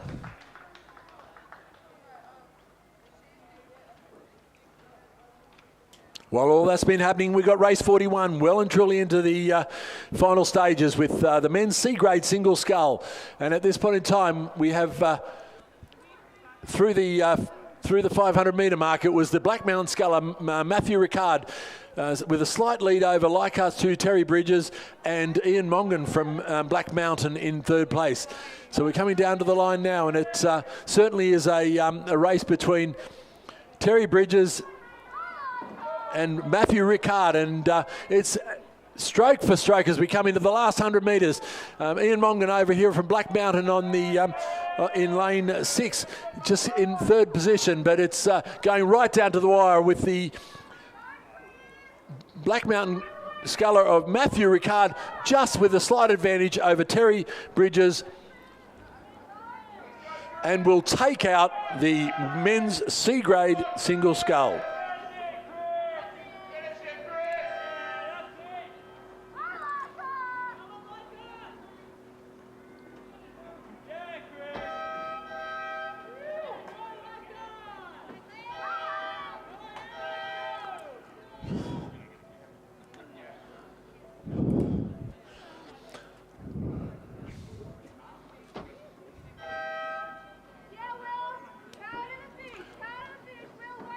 So confirmation of those places in race 41, the men's C-grade single scull.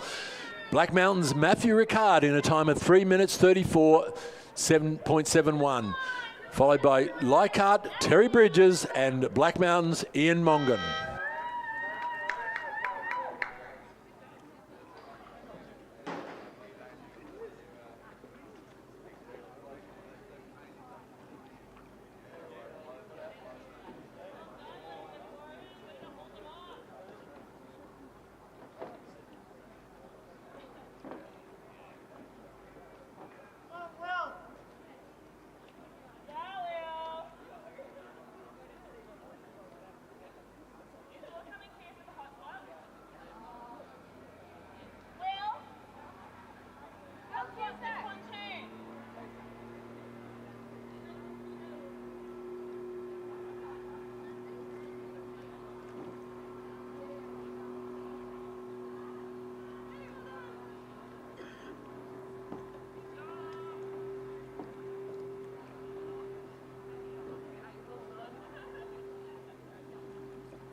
Ladies and gentlemen, the medal presentation for the women's C-grade Cox's pair final. And in third place and bronze medalists, ANU, Sarah Connor and Elizabeth Blower, coached by Edward Bean. In second place and silver medalists, Lake Macquarie, Kirsten Berry and Trudy McDonald, coached by Odin McIntosh.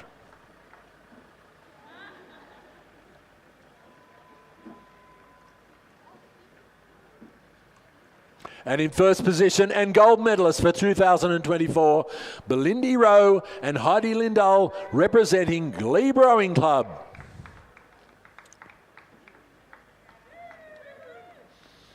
Please join in congratulating medalists in the women's C-grade Cox's pair final.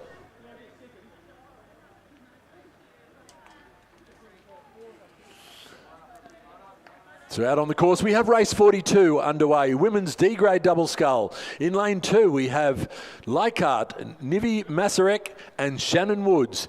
In lane 2 Nepean, Georgia Ewan and Sophia Whitelaw. In lane 3, ANU, Erin Chadburn and Chloe Patterson. In lane 5, University of New South Wales, Samantha Backler and Helen Frith. In lane 5, Drummoyne Rowing Club, Ashley Lister and Freya Warner Van Dyke. In lane 6, Drummoyne Rowing Club, Izzy Hooton and Alexandra McCluskey-Voigt. In lane 7, Nepean Rowing Club, Elise Carroll and Ellie Taylor. And in lane 8, Glebe Rowing Club, Kate Wareham and Anne Skilton.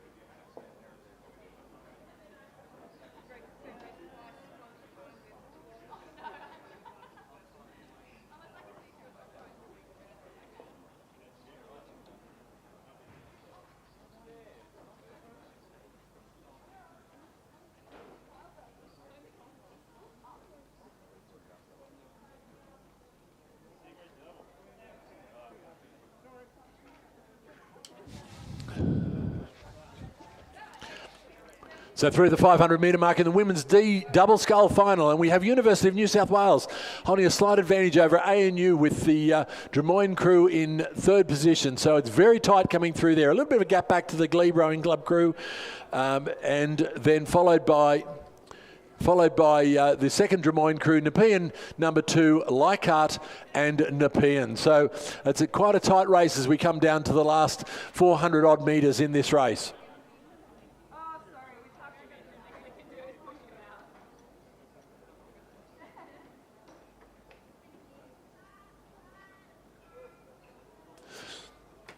So it's a very tight race here with the Drummoyne crew and the University of New South Wales crew of Samantha Backler and Helen Frith certainly holding a lead over the ANU crew and the Drummoyne crew at this point. It's the Drummoyne crew of Ashley Lister and Freya Warner Van Dyke who are in those top, the third place at the moment as they come down to the last 250 metres. But the University of New South Wales crew of Samantha Backler and Helen Frith holding about a length's lead now over the ANU crew of Erin Chadban and Chloe Patterson, with the Drummoyne crew of Ashley Lister, Freya Warner Van Dyke holding down that third position as they come down with about 100 odd metres to go. But it looks like nothing will stop this Samantha Backler, Helen Frith, University of New South Wales crew as they come down towards the line.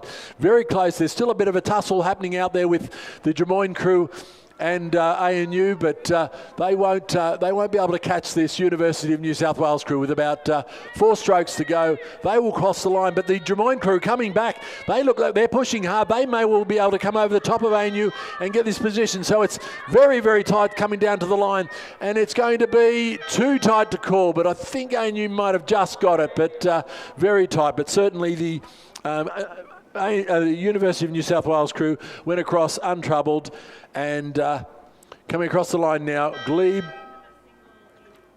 followed by Drummoyne, Leichhardt and Nepean Rowing Club. And ladies and gentlemen, a huge thanks to Rob Glendenning, been doing the whole commentary all by himself here for a little while. I think we're just about to move to a presentation. So ladies and gentlemen, the presentation for the men's C-grade single scull final. And in third place and bronze medalist from Black Mountain Rowing Club, Ian Mongan. In second place and silver medalist from Leichhardt Rowing Club, Terry Bridges. And in first place and gold medalist from Black Mountain Rowing Club, Matthew Ricard. Please join in congratulating the place getters in the men's C-grade single scull final.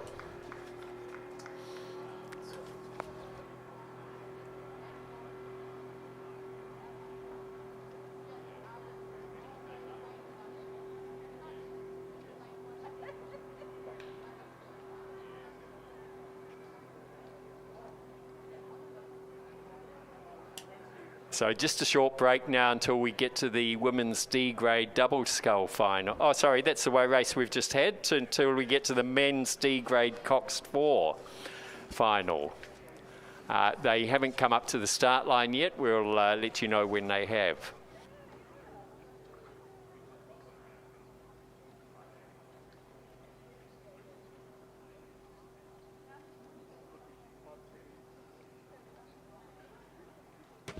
Just while we're waiting for them to get a line in the for the men's D-grade Cox 4, I'll just run through the crew list.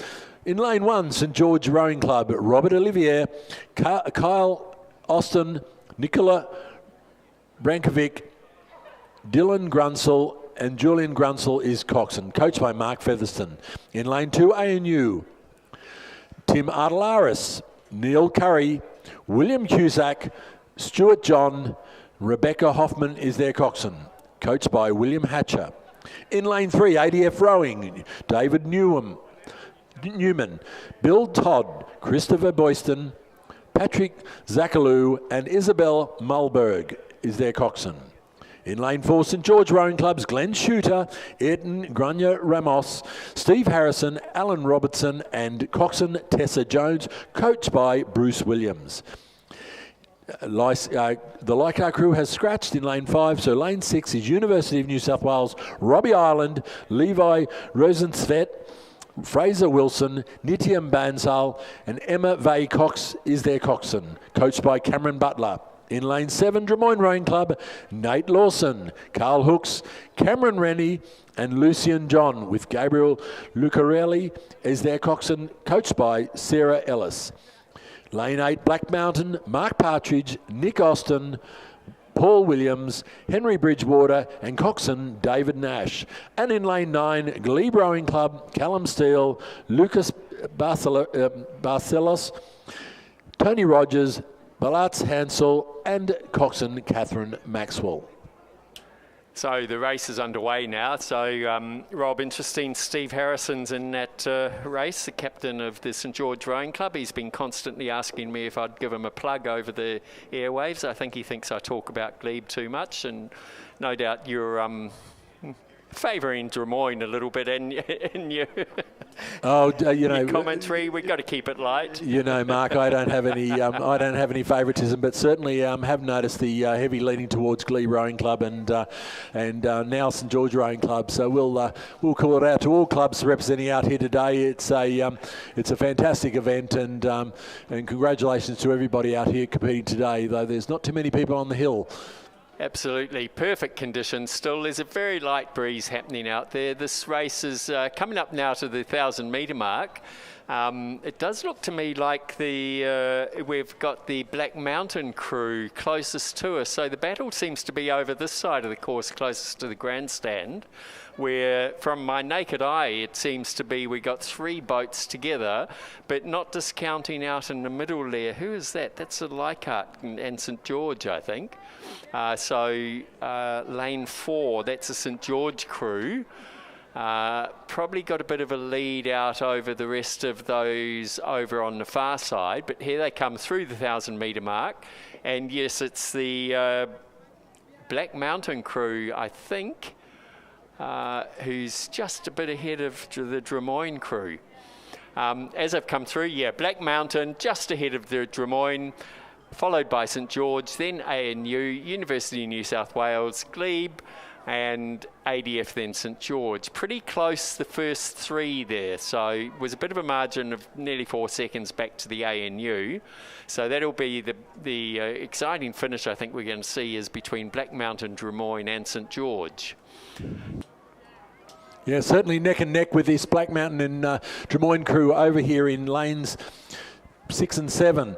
They are 7 and 8, and they certainly they're stroke for stroke at the moment, but not out of it all is the St George crew over in lane 4, and they're certainly making a big push at the moment as they come down to that last 250 odd metres. But it's the real race over here, as Mark called it, is the Black Mountain and the Drummoyne Rowing Club crews over here in 7 and 8, and they are absolutely stroke for stroke as we come into the last 200 metres. The St George crew, they are on a big push. They are on the big movers at the moment, but it looks like the Drummoyne crew has really put the hammer down now, and it may have just jumped out to a little bit of a lead. So there is reason to get excited with the Drummoyne crew coming down to the line with only 100 metres to go. So whether they can hold on, but the St George crew over in lane 4, they look like they could overtake the Black Mountain crew if they don't pick it up. But it looks like it will be the Drummoyne Rowing Club crew over here in lane 7 that will take out first place in this men's D-grade Cox 4, followed closely by Black Mountain and St George Rowing Club. They'll be followed across, just by the University of New South Wales in lane 6. I think over on the far side, ANU were in next, then the Glebe crew closest to us, then ADF Rowing, and over at the other St George crew over on the far side. So certainly, I don't know what Drummoyne's secret was there, Rob. They turned on the afterburners to give a good push there at the end. Yeah, great row of them, but it was very close at the midway mark. But it looked like they might have been a slightly younger crew than the Black Mountain crew, so that maybe the youth came into play there.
Ladies and gentlemen, the medal presentation for the women's D-grade double scull. And in third position was a photo finish, ANU, Erin Chadban and Chloe Patterson.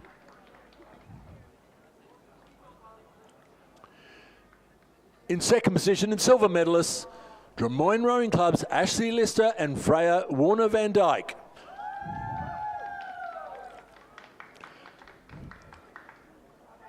And in first position and gold medalists for 2024, University of New South Wales, Samantha Backler and Helen Frith.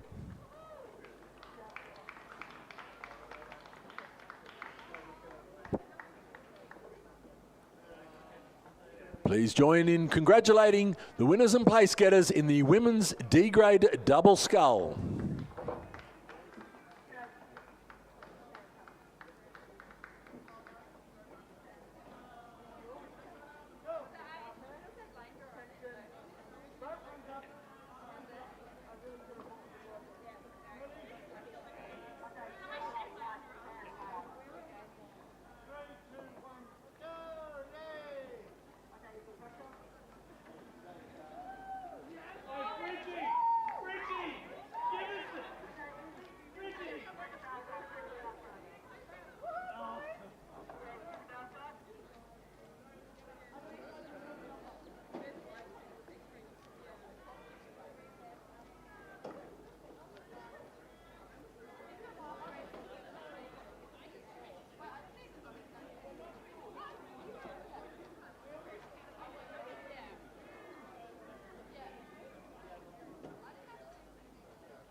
So on your screens now, ladies and gentlemen, you'll be able to see race 44 is lining up. They're due to start any time.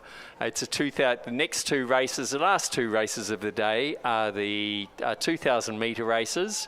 First up, we have the men's B grade quad.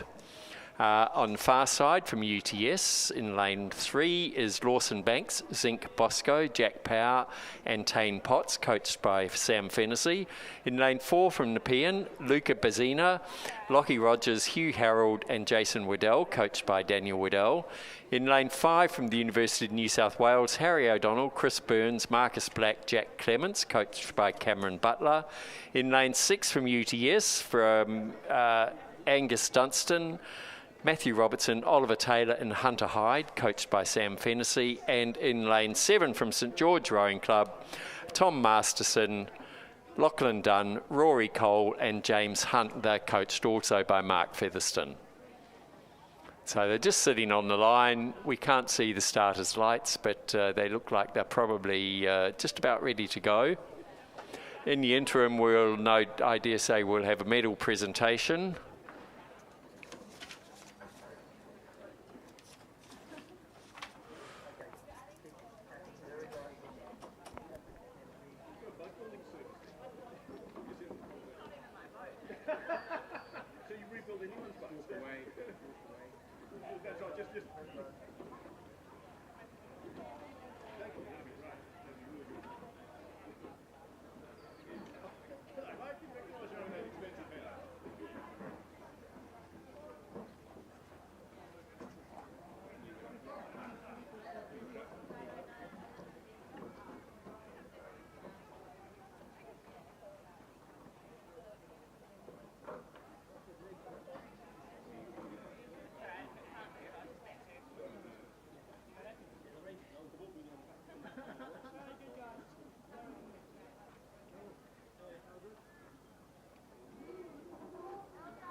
So some pretty hot crews in this B-grade quad scull coming down the course. So just coming up to probably to the first 500, first 500 metres.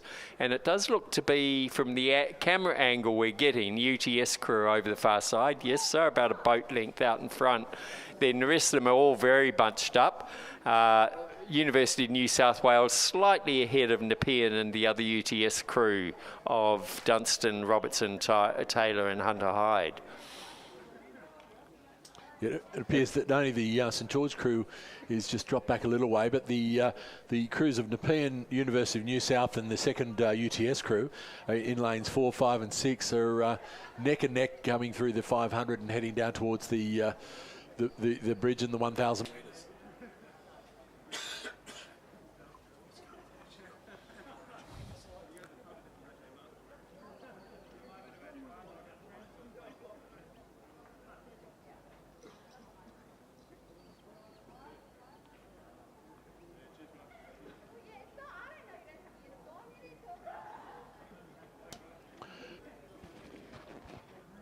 Ladies and gentlemen, the medal presentation for the Race 43, the men's D-grade Cox 4 final.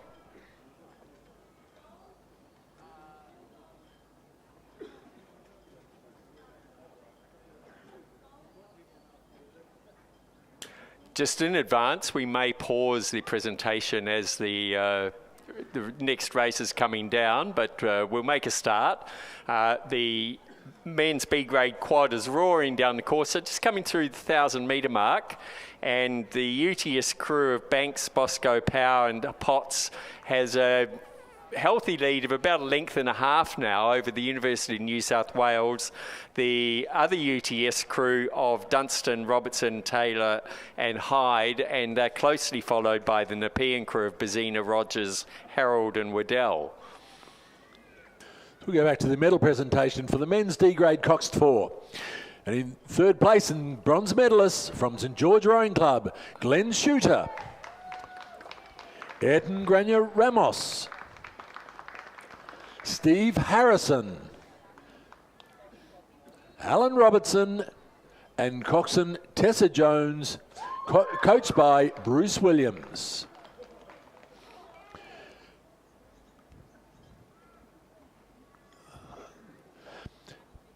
And in second place and silver medalists, Black Mountain, Mark Partridge, Nick Austin, Paul Williams, Henry Bridgewater and coxswain David Nash.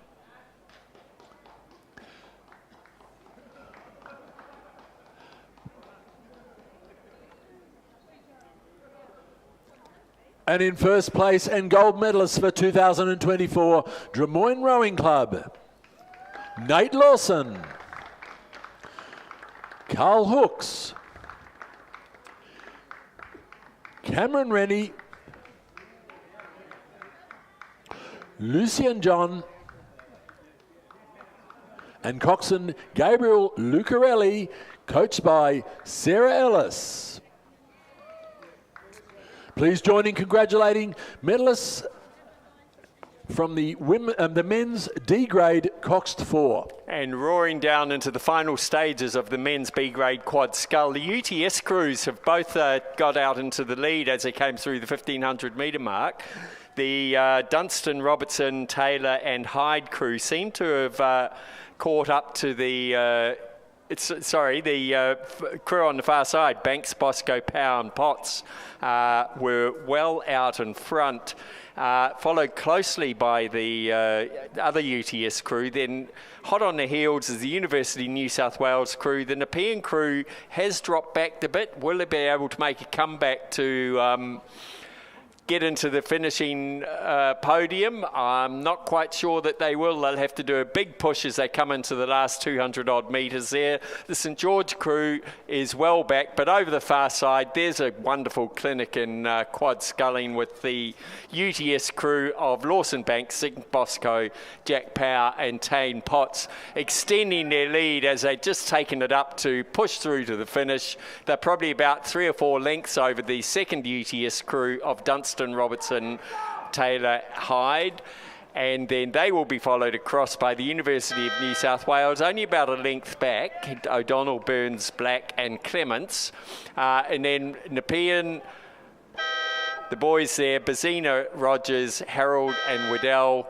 Well, Jason Waddell's rode a few races this afternoon, so I'm not surprised if he doesn't quite have the energy that might be needed.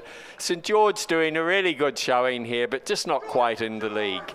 The race time there, 6 minutes 24.63. That's a pretty fast time and probably the most accurate time you'll get on this course today.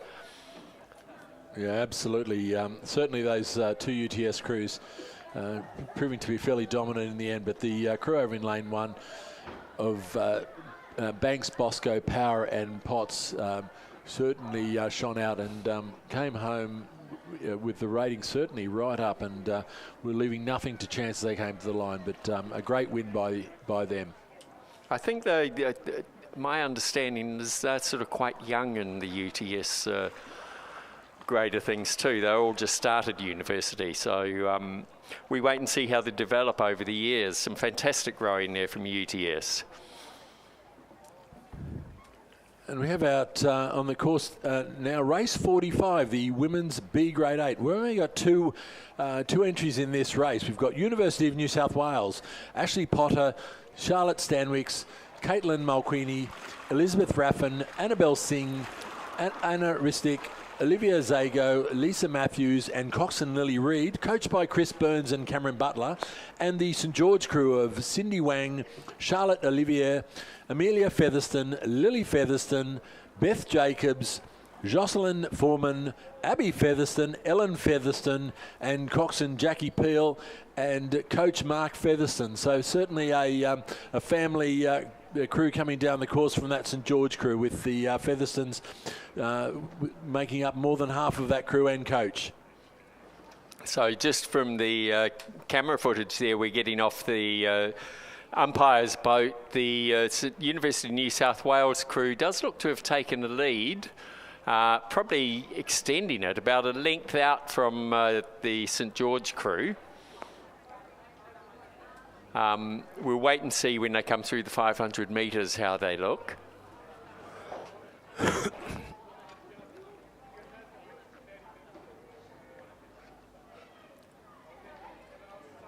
So it does look to me like, Rob, you can see the University of New South Wales crew have given themselves an early healthy lead, and they look to be cruising at the moment to me. Yeah, they certainly do. It looks like it could be a fairly young St George crew, so probably out here for as much for experience, but certainly not so far out, about a length and a half behind the University of New South Wales crew, but they certainly have gone through with a handy lead coming through that 500 metre mark. We've got no timing from the 500 or 1,000, so we don't get the gaps between them, but certainly is a sizable gap between the Uni of New South Wales crew and the St George crew in lane 5.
And out on the course, Mark, this Uni of New South Wales crew look like they are just cruising at the moment as they're coming down towards the 1,000-metre mark. And they've gone through the 1,000-metre mark at about 3 minutes 50, so a fairly cruisy sort of pace. And they have a rather sizable lead, maybe 4, 5, 6 lengths over the keep counting over the St George crew. But the St George crew coming through the 1,000-metre mark now, and they also have the rating down, so it's a bit of a procession out there at the moment. But certainly out there it's a great experience, and the 2,000 metres out here at the Sydney International Regatta Centre is like no other. So making the most of it, both crews, as they come through the 1,000 metres and head for the final stint of this race. But on the podium we have the medal presentation for the men's B-grade quad scull. And in third place and bronze medalists from the University of New South Wales, Harry O'Donnell, Chris Burns, Marcus Black, Jack Clements and coach Cameron Butler. And in second place and silver medalists, UTS, Angus Dunstan, Matthew Robertson, Oliver Taylor, Hunter Hyde, and their coach was Sam Fennessy. And in first place and gold medal winners for 2024, UTS Rowing Clubs, Lawson Banks, Zink Bosco, Jack Power, and Tane Potts, once again coached by Sam Fennessy. Please join in congratulating the medalists for the men's B-grade quad scull. And just crossing the 1,500 metre mark, the University of New South Wales 8 of Ashley Potter, Charlotte Stanwicks, Caitlin Mulquinney, Elizabeth Raffin, Annabelle Singh, Anna Ristic, Olivia Zargo, Lisa Matthews, coxed by Lily Reid, has a very healthy lead over the St George crew with lots of Featherstones in it, and accompanied by a couple of others, Sydney Wang and Charlotte Olivier, Jocelyn Foreman, and coxed by Jackie Peel. The St George crew looked like they're out there more for the experience, which is a fantastic way to get started out here, and in these conditions it's perfect. We've had a fantastic day of rowing here. Virtually no wind. There's a slight breeze happening at the moment. It's felt, I've had a couple of races today, it felt really good while we're out there on the water. Yeah, I'd say the conditions make for a very, very fair course, and so there should be no complaints about the state of the course. And considering that only last weekend it was there was some slight flooding there and an influx of water, it's been a remarkable recovery for the course, and to get to the conditions as they are today is wonderful. But this University of New South Wales crew, they decided to punch up the rating, probably higher than they've had it anywhere else in the race, and they're going to make a bit of a grandstand finish, and to come down to the last 100 metres to take out this women's B-grade 8.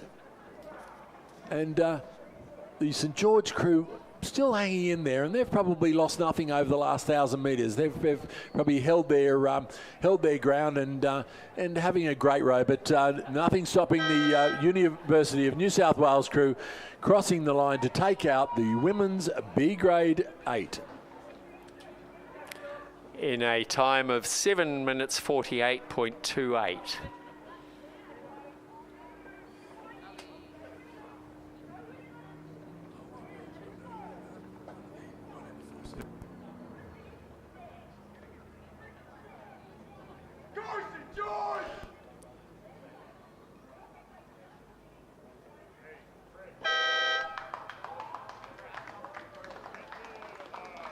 Yeah, it looks like a little bit of a problem in the 4-seat in the St George boat. She's had a fairly rough run down the track and looking quite upset at the moment. But looks like she might have come off a seat, which is a real shame. But she's done particularly well. I don't know how far back that happened, but particularly well to row down that course under some sort of duress. So well done, the St George Women's 8.